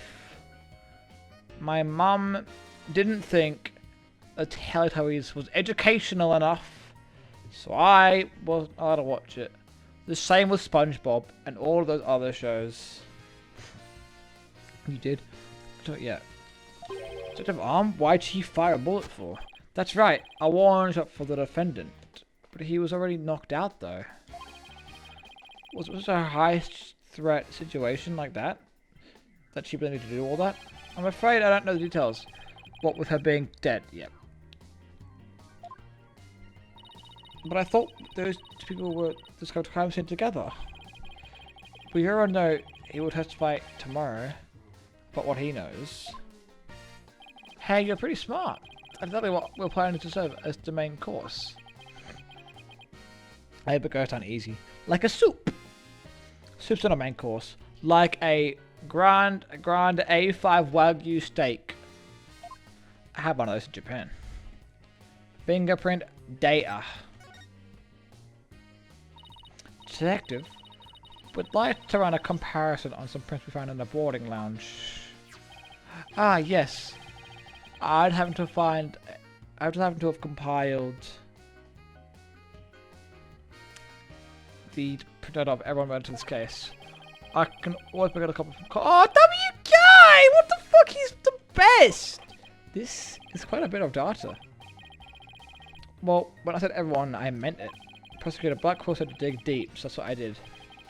It took a while though. Whoa. He's got Apollo in my prints. He even got prints for all the robots. Guess when Blackwell said to dig deep, Fulbright didn't bother to ask how deep. Clay's fingerprints are here too. Are they his? Oh yeah, because he did say that. The fingerprints are his identity after all.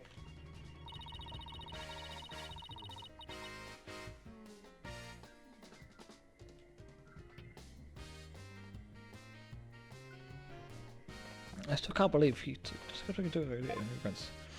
Yeah, well, you can't blame me for thinking they're important in this case.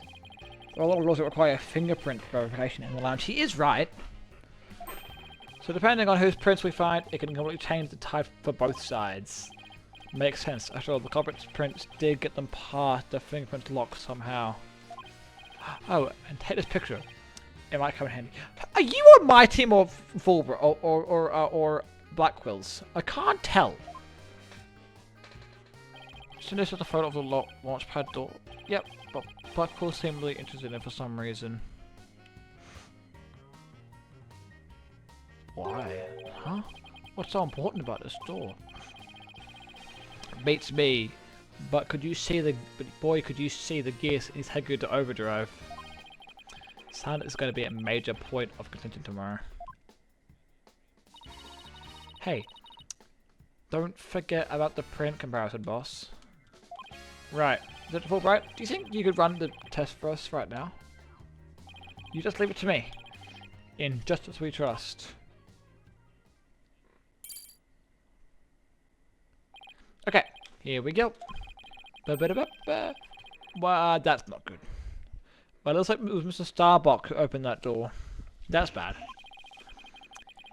He must have opened it when they went to go board the rocket. His heart must have been full of hopes and dreams for his space adventure. That's not good for us at all.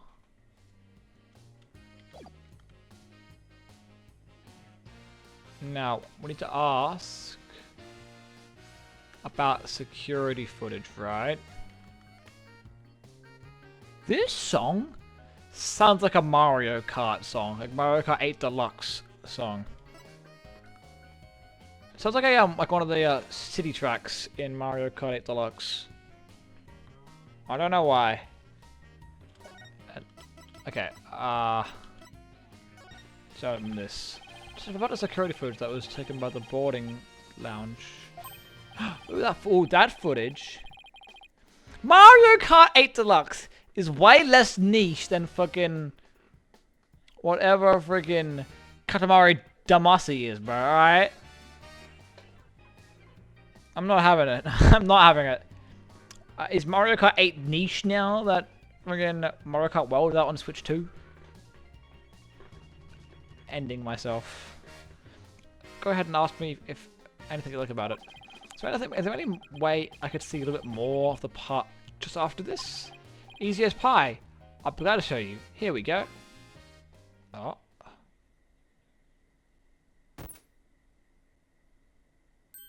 Huh? It's going black. Yes! Apparently the after effects of the explosion damaged the wires. So that would have been helpful. Everything that is helpful isn't helpful.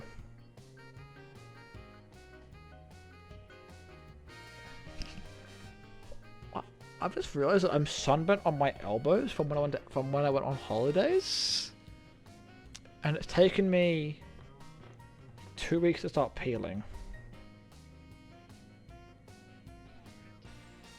Anyway, that's awesome. That's helpful for us. But I guess you wouldn't know about that fact, because you know, UK and all that. Sun is nothing that you see ever. And when you see it, it's like 12 degrees, so I guess... Why didn't you just show us from the beginning? Because he wanted to make it annoying for us, alright?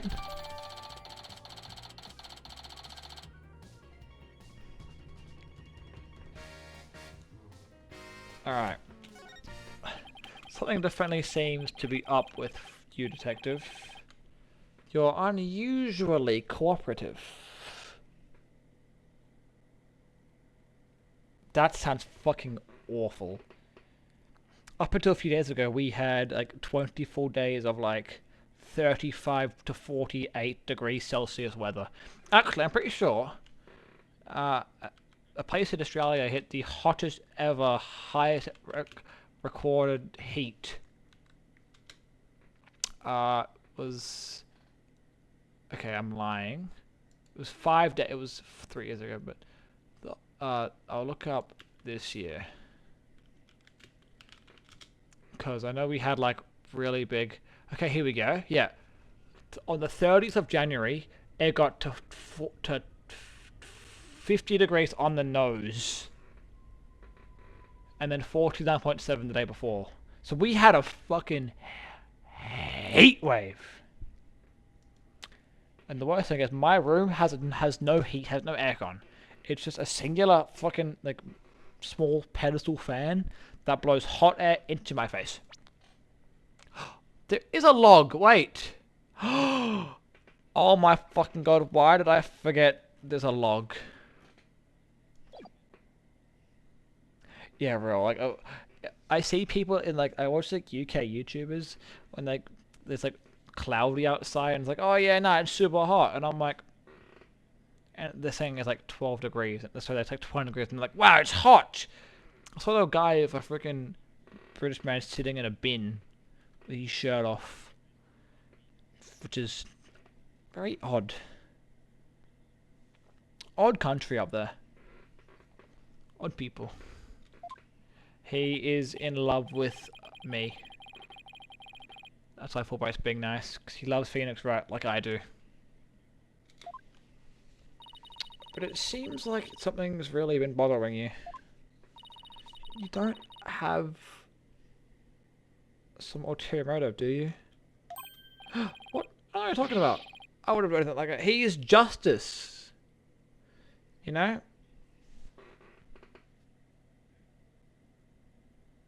Yeah, no, I feel that. I think with this, with my country, I own this country, certain states have, like where I live, bad humidity. You stick to your shirt, you stick to your pants, you stick to the seat. But then in like other parts, like more south, there's no humidity. So like when it gets hot, at nighttime it cools down instantly. But when it's hot where I live, it stays hot until the next day. It's awful. It's like 50 degrees, and it's hell. I agree with that. I agree with the dry heat. I agree. I actually had that exact same conversation with one of my friends from Adelaide. I agreed with him. Why are you giving me a cycle log for? Oh yeah, it's been a while.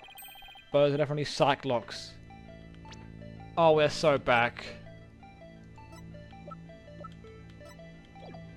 Oh, we are so back.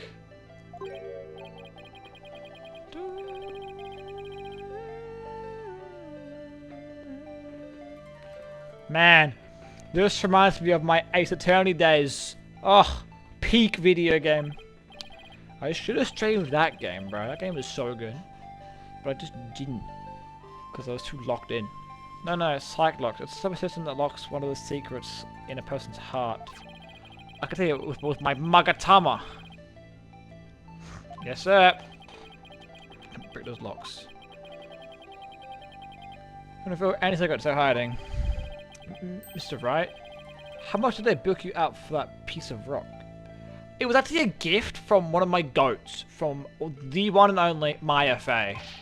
If you've been told, I know some lawyers I can introduce you to. I'm more than capable of representing myself, thank you very much. Isn't that some kind of fraud? It really works. Our friend, yeah! One Maya Fey! Back, I think it would probably be around 10 years ago now. I would say. Because this is 8 years before Phoenix lost his license, and it was before that, so 9-10 years ago. But I guess saying is believing. Allow me to show you. Let's see what. Okay, don't break my immersion game. Take that!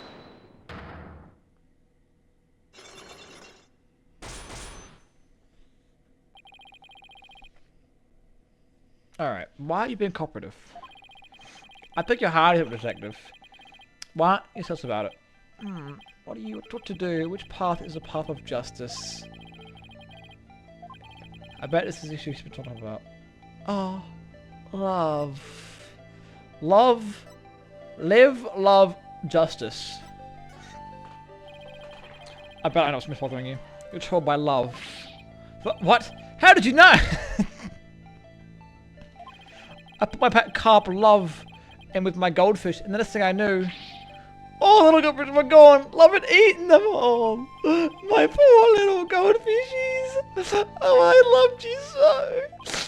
I guess love really can cause a lot of heartache, huh? Anyway, I got an achievement for that. Fuck's sake. Justice is probably the one, I'd say. I understand what's been bothering you, detective. Truly, I do. Do I?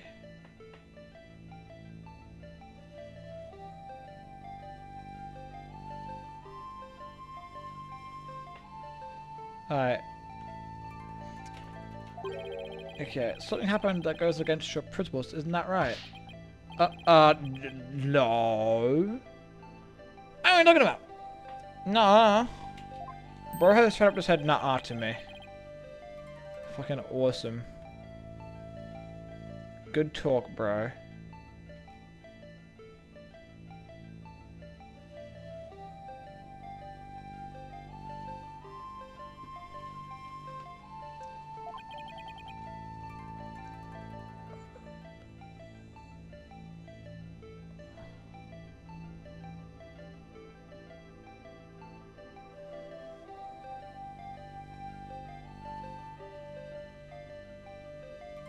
Sorry, I got distracted.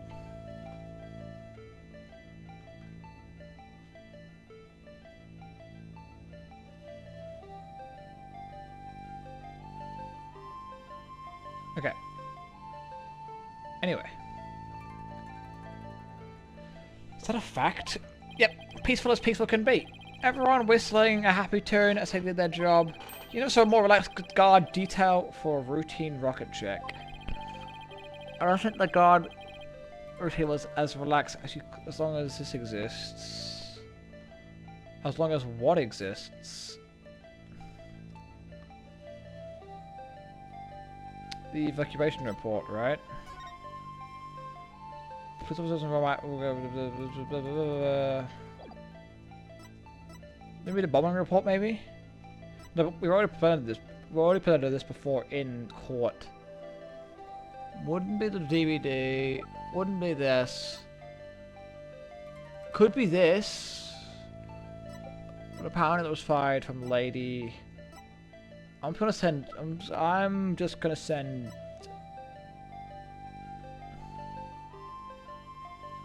Take that! That.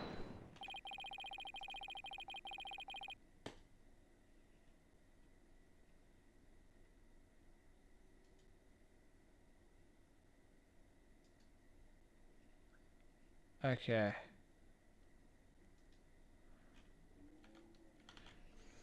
Before the rocket, what was supposed to happen here was a rocket launch, and yet scrutiny was so security was so tight they even brought in a special task force. I'd hardly describe that as a relaxed guard detail. Bang! Fucking broke your ass. Now hold on just one moment. The entire nation had their eyes on this extremely important rocket launch. That's why I was called in on a special security detail. As versatile as you are, I can certainly believe that's true. But I say it's very strange that this person would be part of that detail as well. Her? She's a bomb. Yeah, that's very sus. That's actually very sus. So why was there a bomb case professional at a routine check of a rocket ship? That seems a bit suspicious. Yeah, the fact that she was here on hand means that you people knew that it was possible that a bombing would occur. You got me with the right!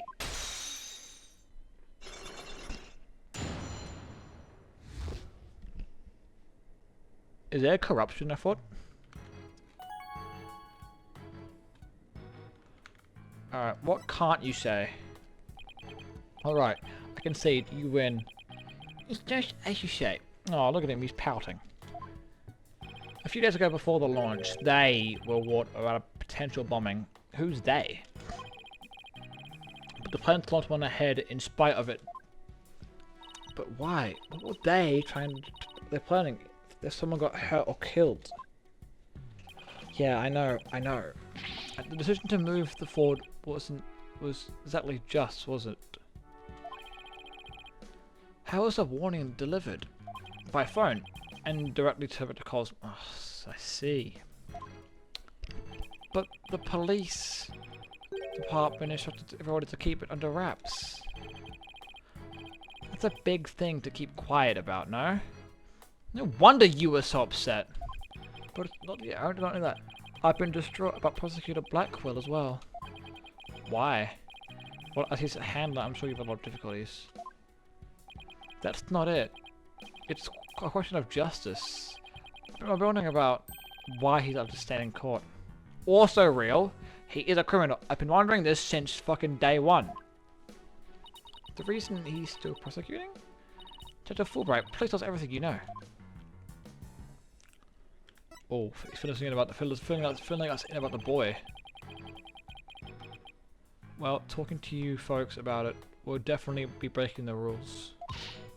Never mind that. What are rules but things to be rules are made to be broken.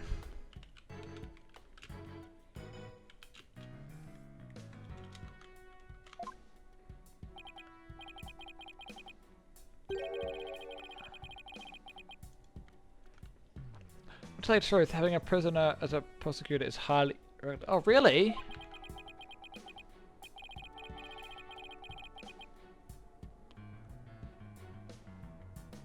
Alright. I think we guessed that much, Gabriel. So why is it being allowed? I've been wondering about it. Oh shit.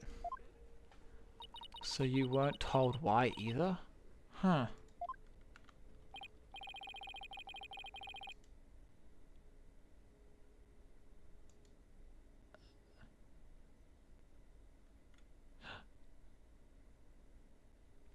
Suspicious.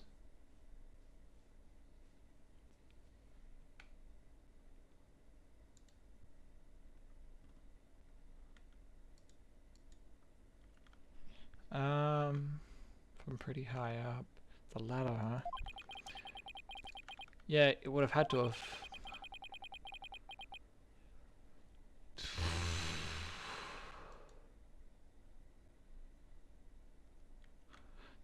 Prosecutor Michael told me once.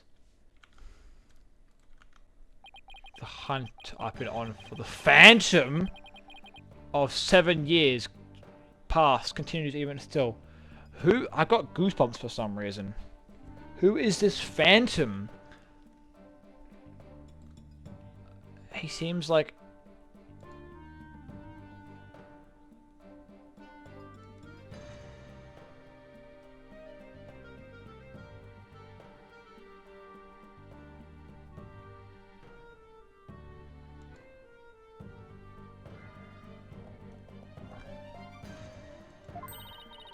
"7 years past. A phantom, huh? And not one of the friendly variety either, I gather.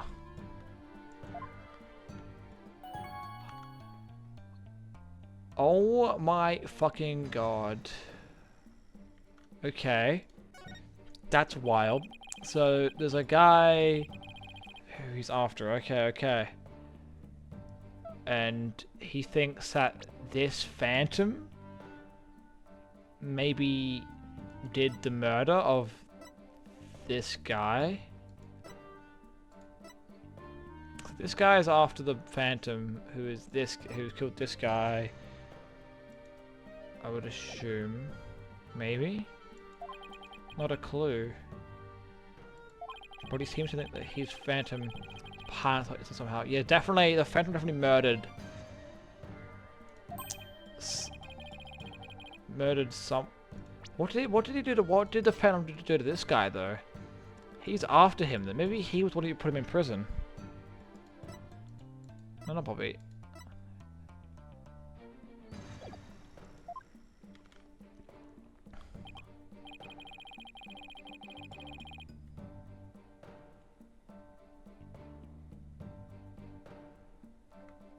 Okay.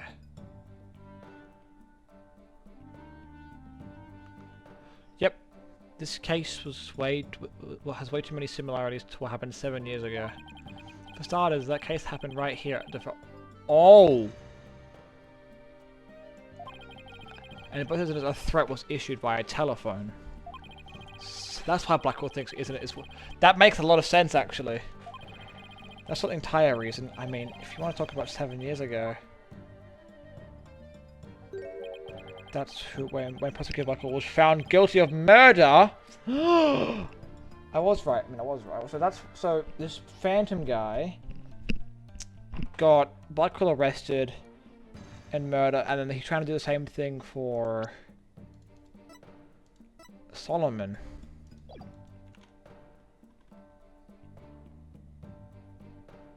I see.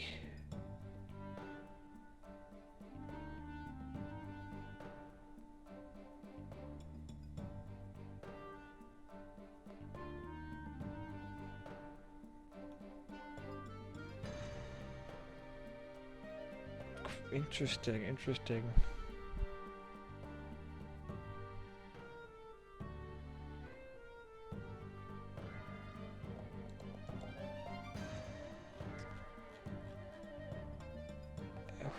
Okay.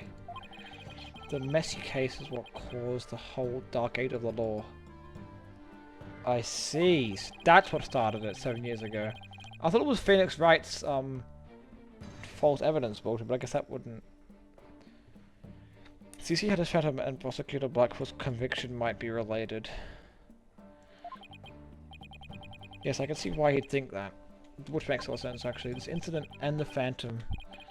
Not to mention Blackwell's past. It's almost inconceivable that they would come to a head here. I see that, yeah. This might sound crazy, but... Oscar Blackwell can't possibly believe Mr. Starbuck is the Phantom person, right? I mean, it's actually kind of strange to the trial and all.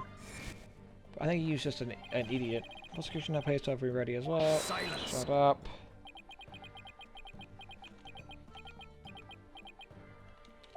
Yeah, we've already heard of this before, just shut up.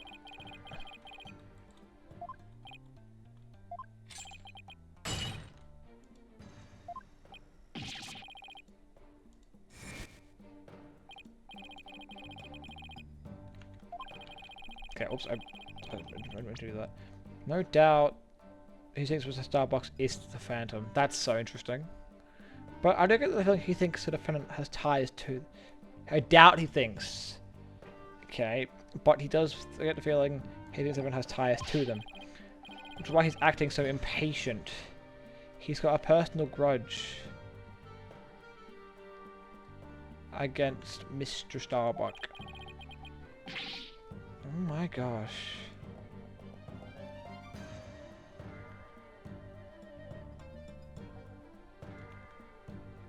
And that's not real justice.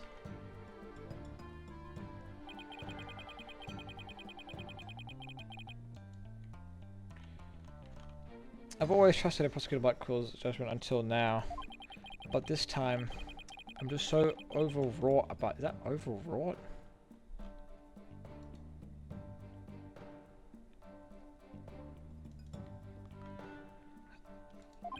If he's lost his ability to think rationally, I'm afraid it might lead to a false conviction.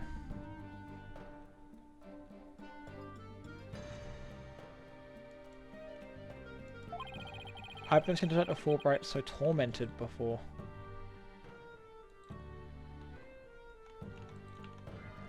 Yeah, real. This must be why he's so cooperative. Because he feels bad. Man, I love Fulbright. He's such a sweetheart. He's just a boy. He's just a boy. Yep, I'm here. I'm going to be rooting for your team this time. But don't tell him that. You have to promise me you won't. Now, all good, bro. I will keep that shit. Hush. Dr. Fulbright, I guess I was wrong about you. I sought to reform Protocol Blackwell and make him a valued member of society again. So I can't just sit by and watch him give in to his emotions and tear the defendant apart.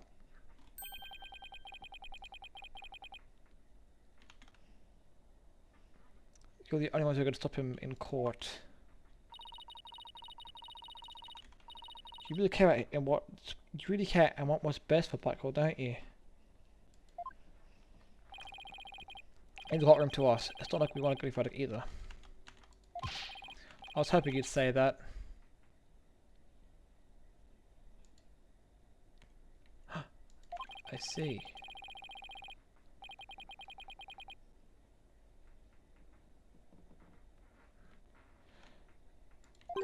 Eyewitness. I saw her hanging around the Space Center entrance. Really? Let's go find Mr. Right. Yeah, let's go.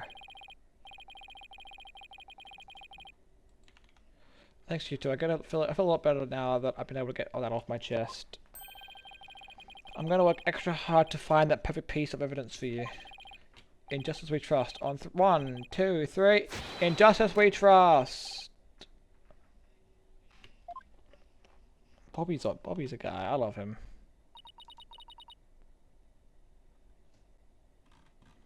He's just a sweetheart, bro.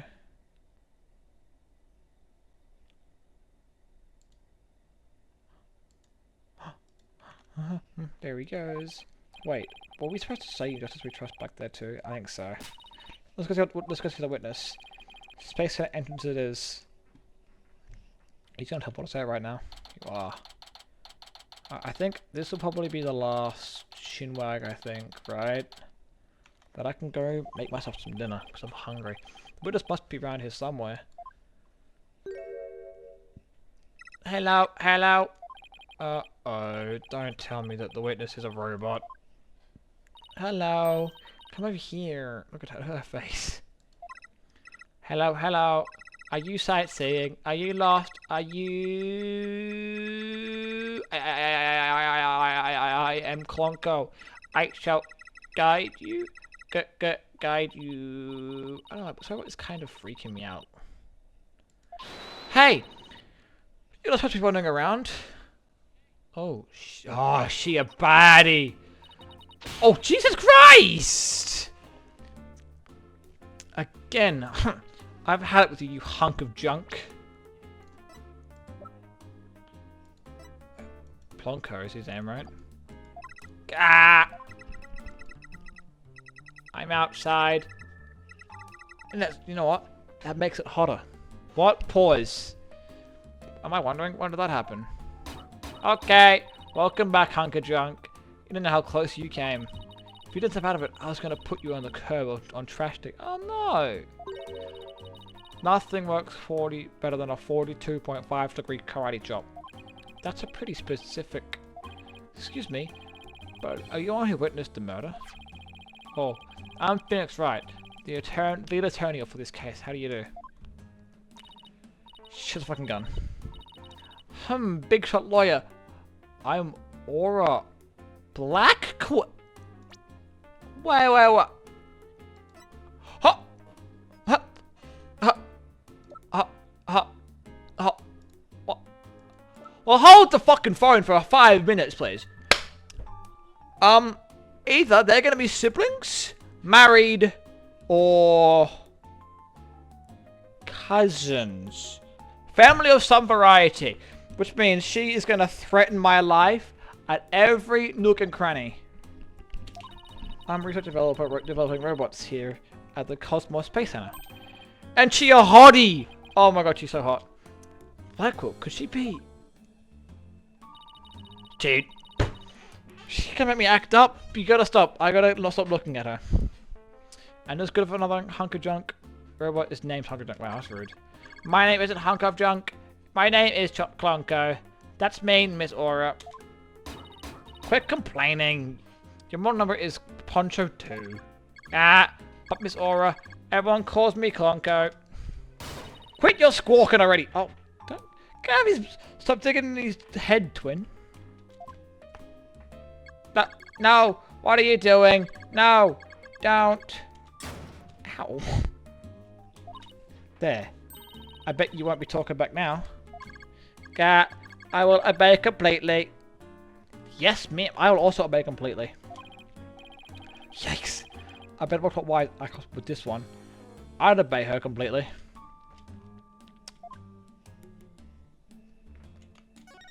Your last name. Are you guys a Simon by chance? You know, do you have a relative in the legal profession? You are correct. Simon Blackwell, who used to be a prosecutor, is... Shut up. Only speak when I order you to speak. Simon is my little brother. Okay, they're not dating or married, I should say. Simon is my little brother. You know him? Yes, we have met him in court a few times.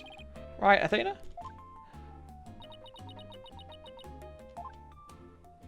What a dull creature. Has that switch been turned off? Nah, you're right. They could still be dating. Don't think so, cause that's odd. But you know what? Athena being shy. This is a new. I mean, I'd also be shy if she's in front of me. Oh yeah, I heard he was prosecuting again, despite being a prisoner. Why doesn't he just sit? Why doesn't he stick to solving disputes among inmates in prison? Right? Hey, what do you think, hunk of junk? Gah! Miss Aura, that hurts. I'm asking a question. Why don't you answer me, you hunk of junk? But Miss Aura, you told me to only speak when you order me to speak. I told you to never talk back to me. You're worth more as scrap. Wow, that's fucked up. Robot abuse. Hawk attacks. Blackwell family life must sure be interesting. Real? Well, too many other questions? Well, of course you do. You're a lawyer. It's not like I want time inside or anything. I just want to get this over with. The witness. So, you're the person who witnessed the incident. When she looks at me like that, my knees go awake a little bit. What? Oh, that's right. When I was on the 4th floor of the main building in the robotics lab. Explosion disabled the elevators, so I lowered my emergency ladder. Like the detective told me to. Such a pain. Why couldn't they have used ladders in the other rooms? No. That's your thing. You can have. That's yours. Pause. She's yours, man. That's all you, man. I've changed sides. You can have Athena. I will happily just get a. I will happily get abused by one, an older woman, two, by her. She's hot. Happily. She's almost double my age, but I'm okay with that. When she was my age, I was 3. But that's okay. Then as I passed by the 3rd floor boarding lounge one window on my way down, I saw the crime as it happened. And that's about it. So you saw the crime as it happened. That's about it. That's pretty significant. I see. Wait, what? You saw it being committed? This does not and repeat. Okay. So you saw it into the 3rd. So you saw it into the 3rd floor of the lounge. The very scene of the crime. That's right. There's a small window on the right hand side of the room. I looked through that from the outside. The room was pitch black, and I saw a shady figure holding a ladder in the left hand and a knife in their right. That must be the culprit. Do you see who that person was? Of course not. The power was out on that floor. And there was only that tiny window. I see. But you did witness the moment of the murder.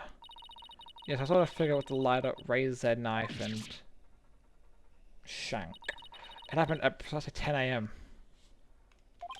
Did you witness anything else? Did the killer have any distinguishing features? I already told you, it was pitch black in there. Although, I did notice that the lighter the person had in their left hand was had a pretty ornament on it. It looked like a planet. It was blue, like a little Earth emblem on it. Like a little Earth emblem? Do we have anything that looks like that, maybe?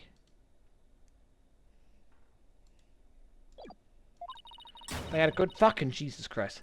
They had a good taste of knickknacks anyway. Knickknack, party like, give it like a bone. And Earth on the ladder, I better remember that.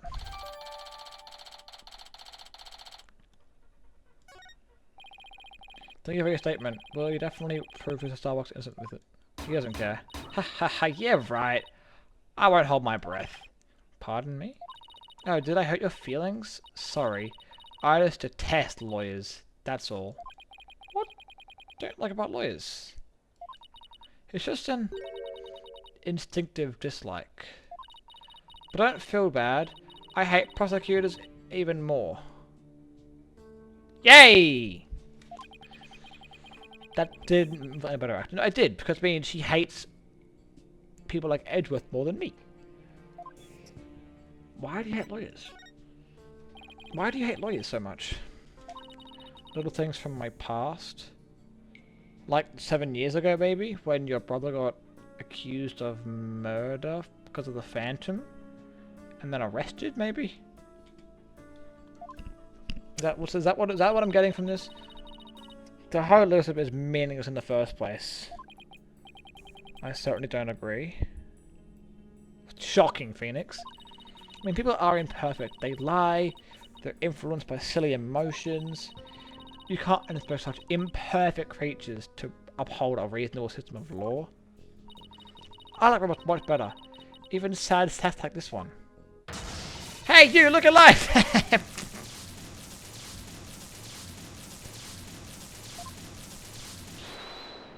Poor guy. Hey, look at him. Guy. Yes, yes. Here I go. I am the ultimate robot. Oh my god. Okay, yep. I'm just not going to bother trying to pronounce words. Jesus Christmas.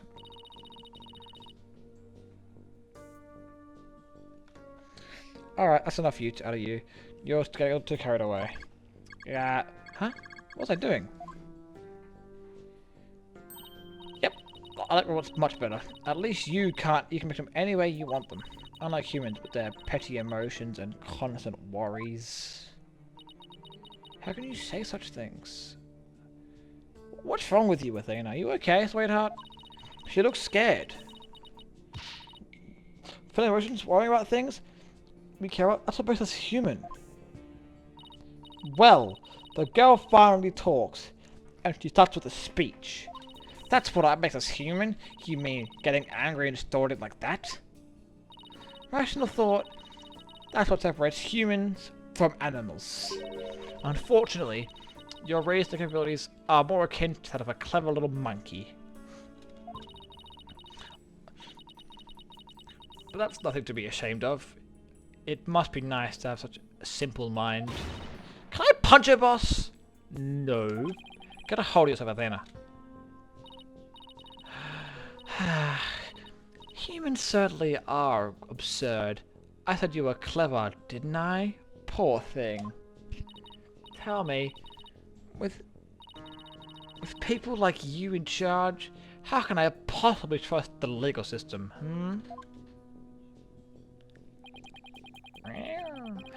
So you distrust not only lawyers and prosecutors, but the whole system?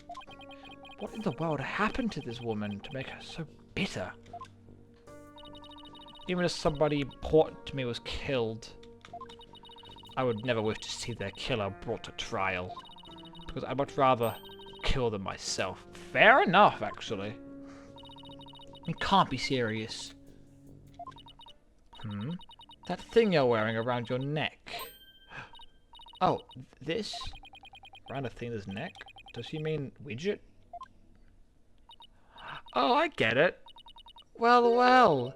Her Royal Highness has returned at last to her castle. What? Her Royal Highness? Is she talking about Athena? By the way, I heard the rumors. Our director's going to be the star witness in court tomorrow, right? Dr. Cosmos? Yes, that's right. You poor things. You'd better be careful.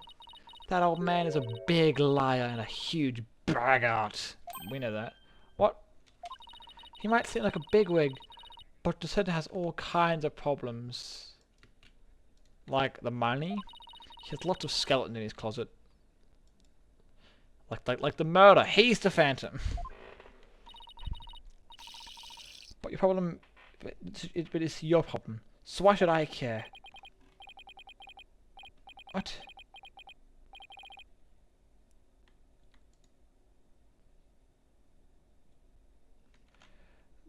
What? That's it? No friendly tips? No good luck, guys? Just splendid. That is, she could definitely be stirring a pot. I mean, look at her. I'll leave you to your woes. Come on, Hunker Drunk.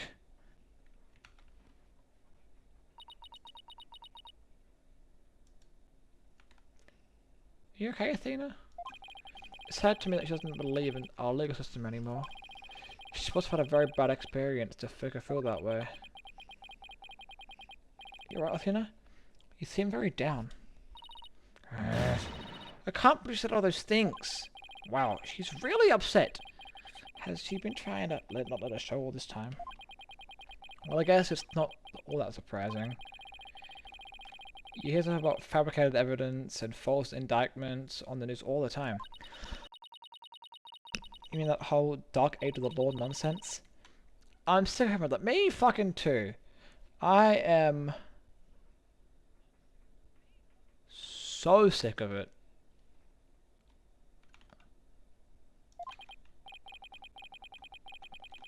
Oh, well, all we can do is believe in what we're doing. Yeah, you're right, boss. I agree. Look at how happy she is now. Maybe it's time where I can saw Mr. Starbucks. We can get a coffee as well. Good idea. We should tell them about the bullet and Miss Blackwell's statement. Alright then. Next up, Detention Center. Off we go.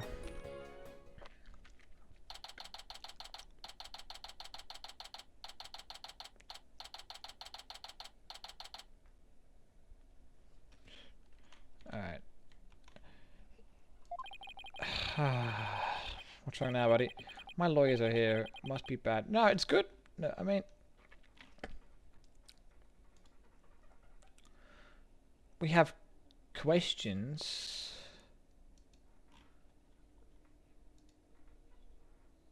Not really any issues. We have questions. we need to ask him? Exactly what I'm saying. We found a new witness. Our researcher saw the moment of the murder through the lounge window during her escape. Really? Is she gonna let me go? Unfortunately, it was dark and she couldn't identify the person. Yeah, I should have known. Probably should have known, yes.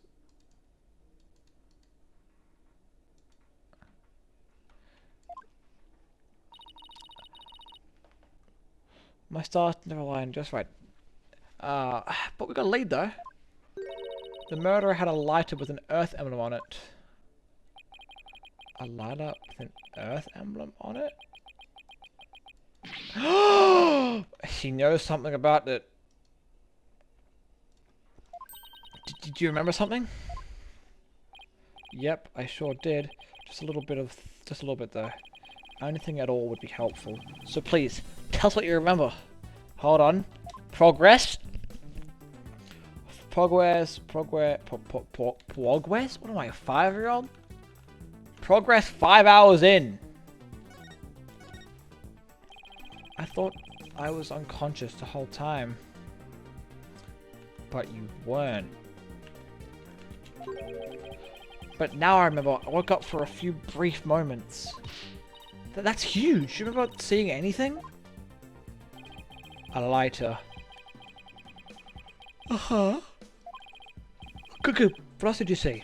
What was nearby? It was definitely the boarding lounge. So it must have been after Clay carried me there. In the light from the flame, I saw a dark shadow flickering.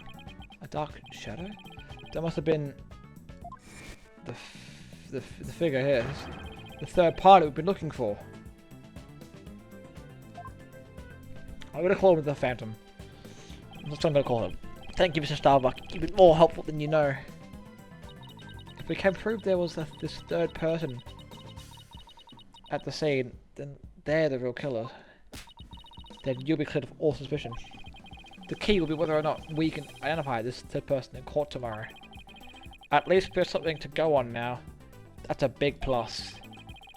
I should probably tidy the evidence a bit before someone mistakes me for a hoarder.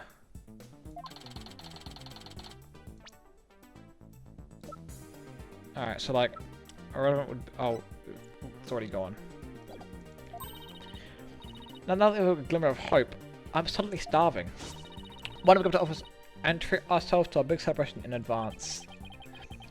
For someone who's highly empathetic, you can be surprisingly unsympathetic sometimes. Yeah, don't talk about having a fucking feast in front of a guy who's in prison temporarily. I want to see Ace Attorney Phoenix Wright wear this fucking beanie again. So you found your Friday tomorrow's trial, huh? Good for you, Daddy. Oh no. Oh no. Oh no. No. I didn't say that. I didn't say that. I didn't say that. Nope. Nope. Nope. Nope. That didn't happen. Nope. Nope. Nope. Nope. Nope. No. Well, it's moving on. Well, it's one step forward anyway. Hopefully, it'll give us a fighting chance in court. As long as we can find out who the third party is. Now, let's get something to eat. I'm starving. Haraheta. That my vote is for Eldoon's noodles. Oh, Apollo's back! Look, he's got his homie's vest thingy on. Why? What are you doing here? I didn't think this clinic was ready to release you yet.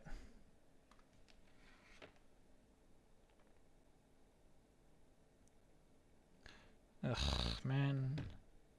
I hate my life.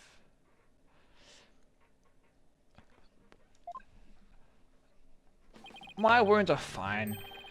I'm not lying around. You're fine, as they say. But you're supposed to be in bed. Leave the case to us. We'll take it from here. Thanks, but that's not an option. Not for me. Fair enough. It is his boy. Apollo. Your injuries.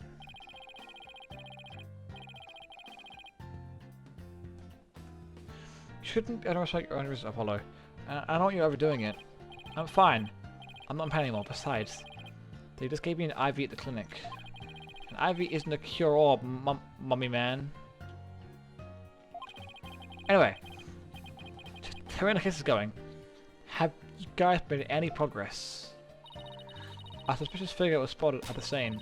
We think they must be the real killer. A suspicious figure? Huh. Right. I thought you'd be better than that. Oh, don't get me wrong. I'm happy. And I fully intend to see Clay's murderer apprehended. Yes. It seems like our boy Ace Attorney Phoenix Wright is getting the boot. And in comes Ace Attorney Uphold Justice for the trial. Absolutely nothing will get in the way of that.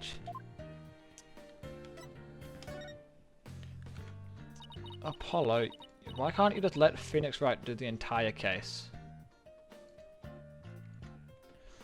Clay was your best friend, right, Apollo? That's right. Best friend since junior high. That's why I'm my best friend. Sounds like me and Junie. So what was Clay like? Yeah, I don't care if the game is called the Apollo Justice Trilogy. Alright? I don't care. I want it to be Apollo Justice Phoenix Wright again. Is Phoenix Wright's back? I don't want to call it. He's full of loud and full of compassion. Yeah, stuff. If the two of you did your voice traded together, you'd break a few windows. Haha, you know, I bet you're right. So happy. Oh, look at him, man. It seems like only yesterday. Clay's the guy who lived for his dreams. We used to talk about it a lot. He was going to be an astronaut, and me, a lawyer. What high aspirations the two of them had? Dude, I have the Phoenix Wright trilogy. I already played it, man. That's the thing. I've already played the Phoenix Wright Ace Attorney trilogy. It seems so, yes. His boy died, and he took his coat. Was like, "This is my boy. I'm taking it." We never talk. We would talk well tonight, and even then, we'd never get tired of it. Oh, that's cute. My best friend sucks, so I don't talk to him about anything. Apollo, about that jacket. I'm kidding. It's there. Not there, but it's one of the ones. Oh, it's Clay's. Yep, figured. I knew it. Yep. It's this purple jacket that was only issued to members of the Hat Project. He was finally able to get one of his own once he was fit for the Hat 2 mission. He always looked so proud wearing it.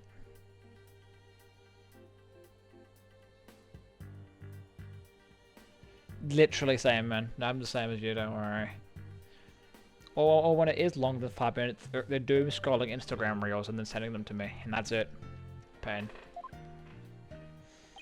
But just when his dream was finally coming to an end, coming true, I mean, I still can't believe it.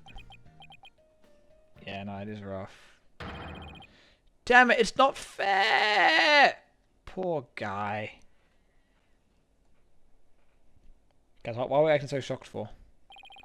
Apollo, I hope you don't try to carry the burden all alone. He definitely is trying to. I guess we're both unlucky. My own debut was a disaster. I guess you're right on some level. That trial a year and a half ago wasn't exactly smooth of starts. Yeah, we did falsify evidence. That was a rough time for me. But Clay refused to let me quit. You're fine, he'd say. Don't give up. It was right during his screening exams too. I couldn't have become a full-fledged lawyer without him. No, you're fine of his. Is why I'm still standing here today. You're fine, huh? You're fine and I'm fine. Well, your catchphrases, weren't they? Something like that. Sure brings back memories. When we were in junior high, Clay's mum passed away in an accident. But he wouldn't show his sadness to anyone. One night, I found him crying all alone in the school courtyard.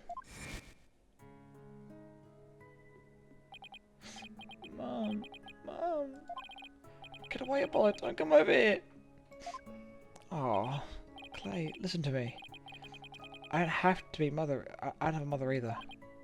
Huh? Oh, look at him. I always think everybody else has a mum. Why am I the only one? But, you know, when I start to feel that way, I yell at the top of my lungs. I holler, I'm fine. And then you know what? I start to feel like maybe I will be fine. Everything will be fine. Apollo Justice is fine. Okay, Clay. Now it's your turn. Okay. Clay Terran is fine. There you go. Now we're both fine. Haha. We're fine. We're fine! Exactly, you're fine. See? What are you laughing about? See? We're fine. This is cute. This is lovely. You laughed first. I'm fine. You're fine. We're both fine. Everyone is fine. And they cackled well into the night. How lovely. Ha ha ha ha ha. Thanks, Apollo. W Apollo.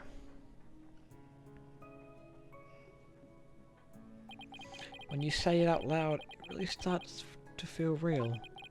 And as long as you don't give up, you can keep on fighting. That's what we believed. As long as you don't give up. Wasn't there someone else who had something similar? Yes! That must have been where they got it from or something. So I can keep up the fight. Clay called Mr. Starbuck his mentor and looked up to him. I wonder if I can be a good role model for my staff like Mr. Starbuck is. Sorry, Mr. Wright, but I'll be taking a leave of absence. Oh! Never mind! Apollo's not taking over the case. We're still our boy! No, everything's good then. Don't worry about it. We're still our Phoenix, right? What? Wait! What do you mean by a leave? In real. You're really serious. Can you at least give me a reason why? When I put Clay's jacket on, I swore to him that I would catch his killer myself. But that's our goal too. I agree with Athena. We should work together to find the truth. I think he wants to, like, maybe kill him with his own hand or some bullshit. The truth, huh? That's a noble cause. But what if the truth you seek and the truth I seek turn out to be different? I'm not sure I follow. What are you saying, Apollo?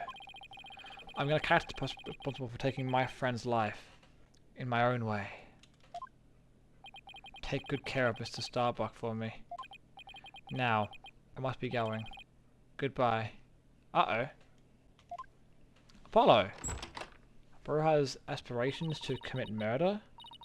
Did he say goodbye? That is what he did.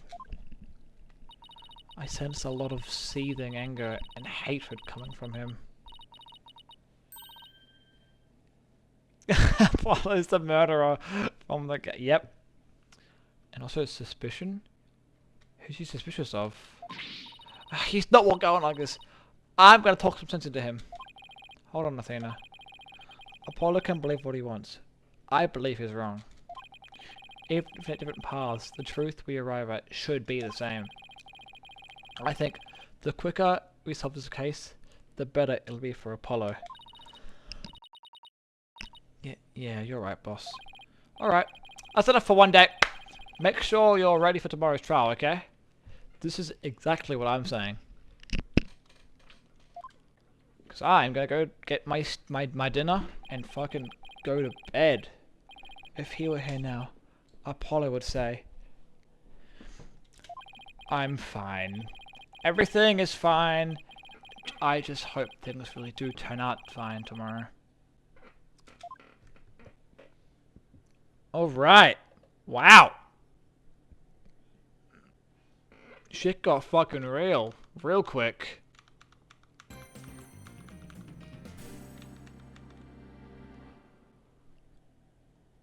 Okay.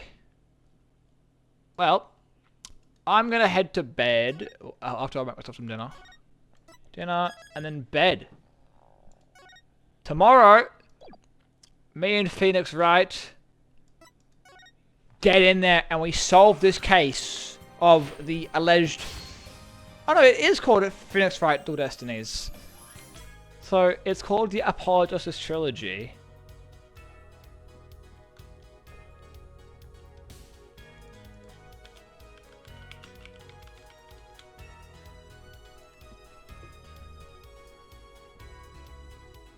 Pain. I'll wait until you're back. Hello. Okay. Anyway.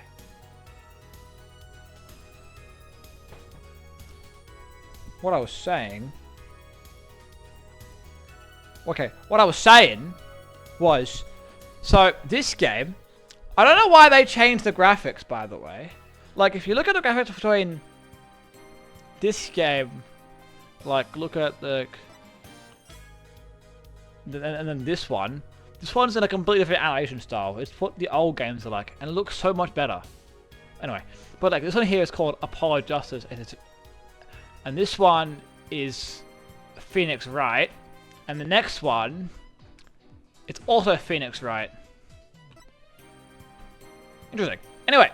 So tomorrow... I am gonna...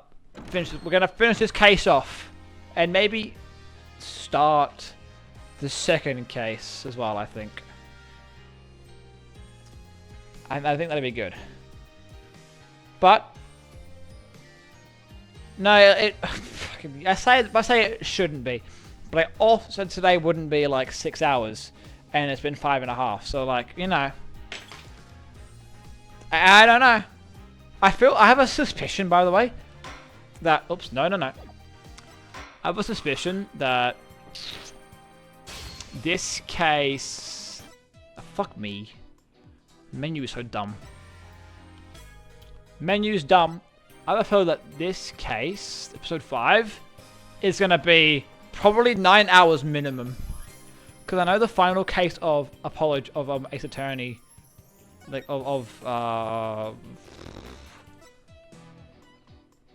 of this game, alright, of this game was, this one here, was about 10 hours. But we're in for a long stream tomorrow. It'll be probably 3 hours of just trial. And then the day after, or the day after that, will be 10 hours probably. But wait, I'm off to make dinner. Thanks for coming back. I'll talk to you tomorrow. Or River Dirt Cheese. Phenomenal indeed. Auf Wiedersehen. Bye.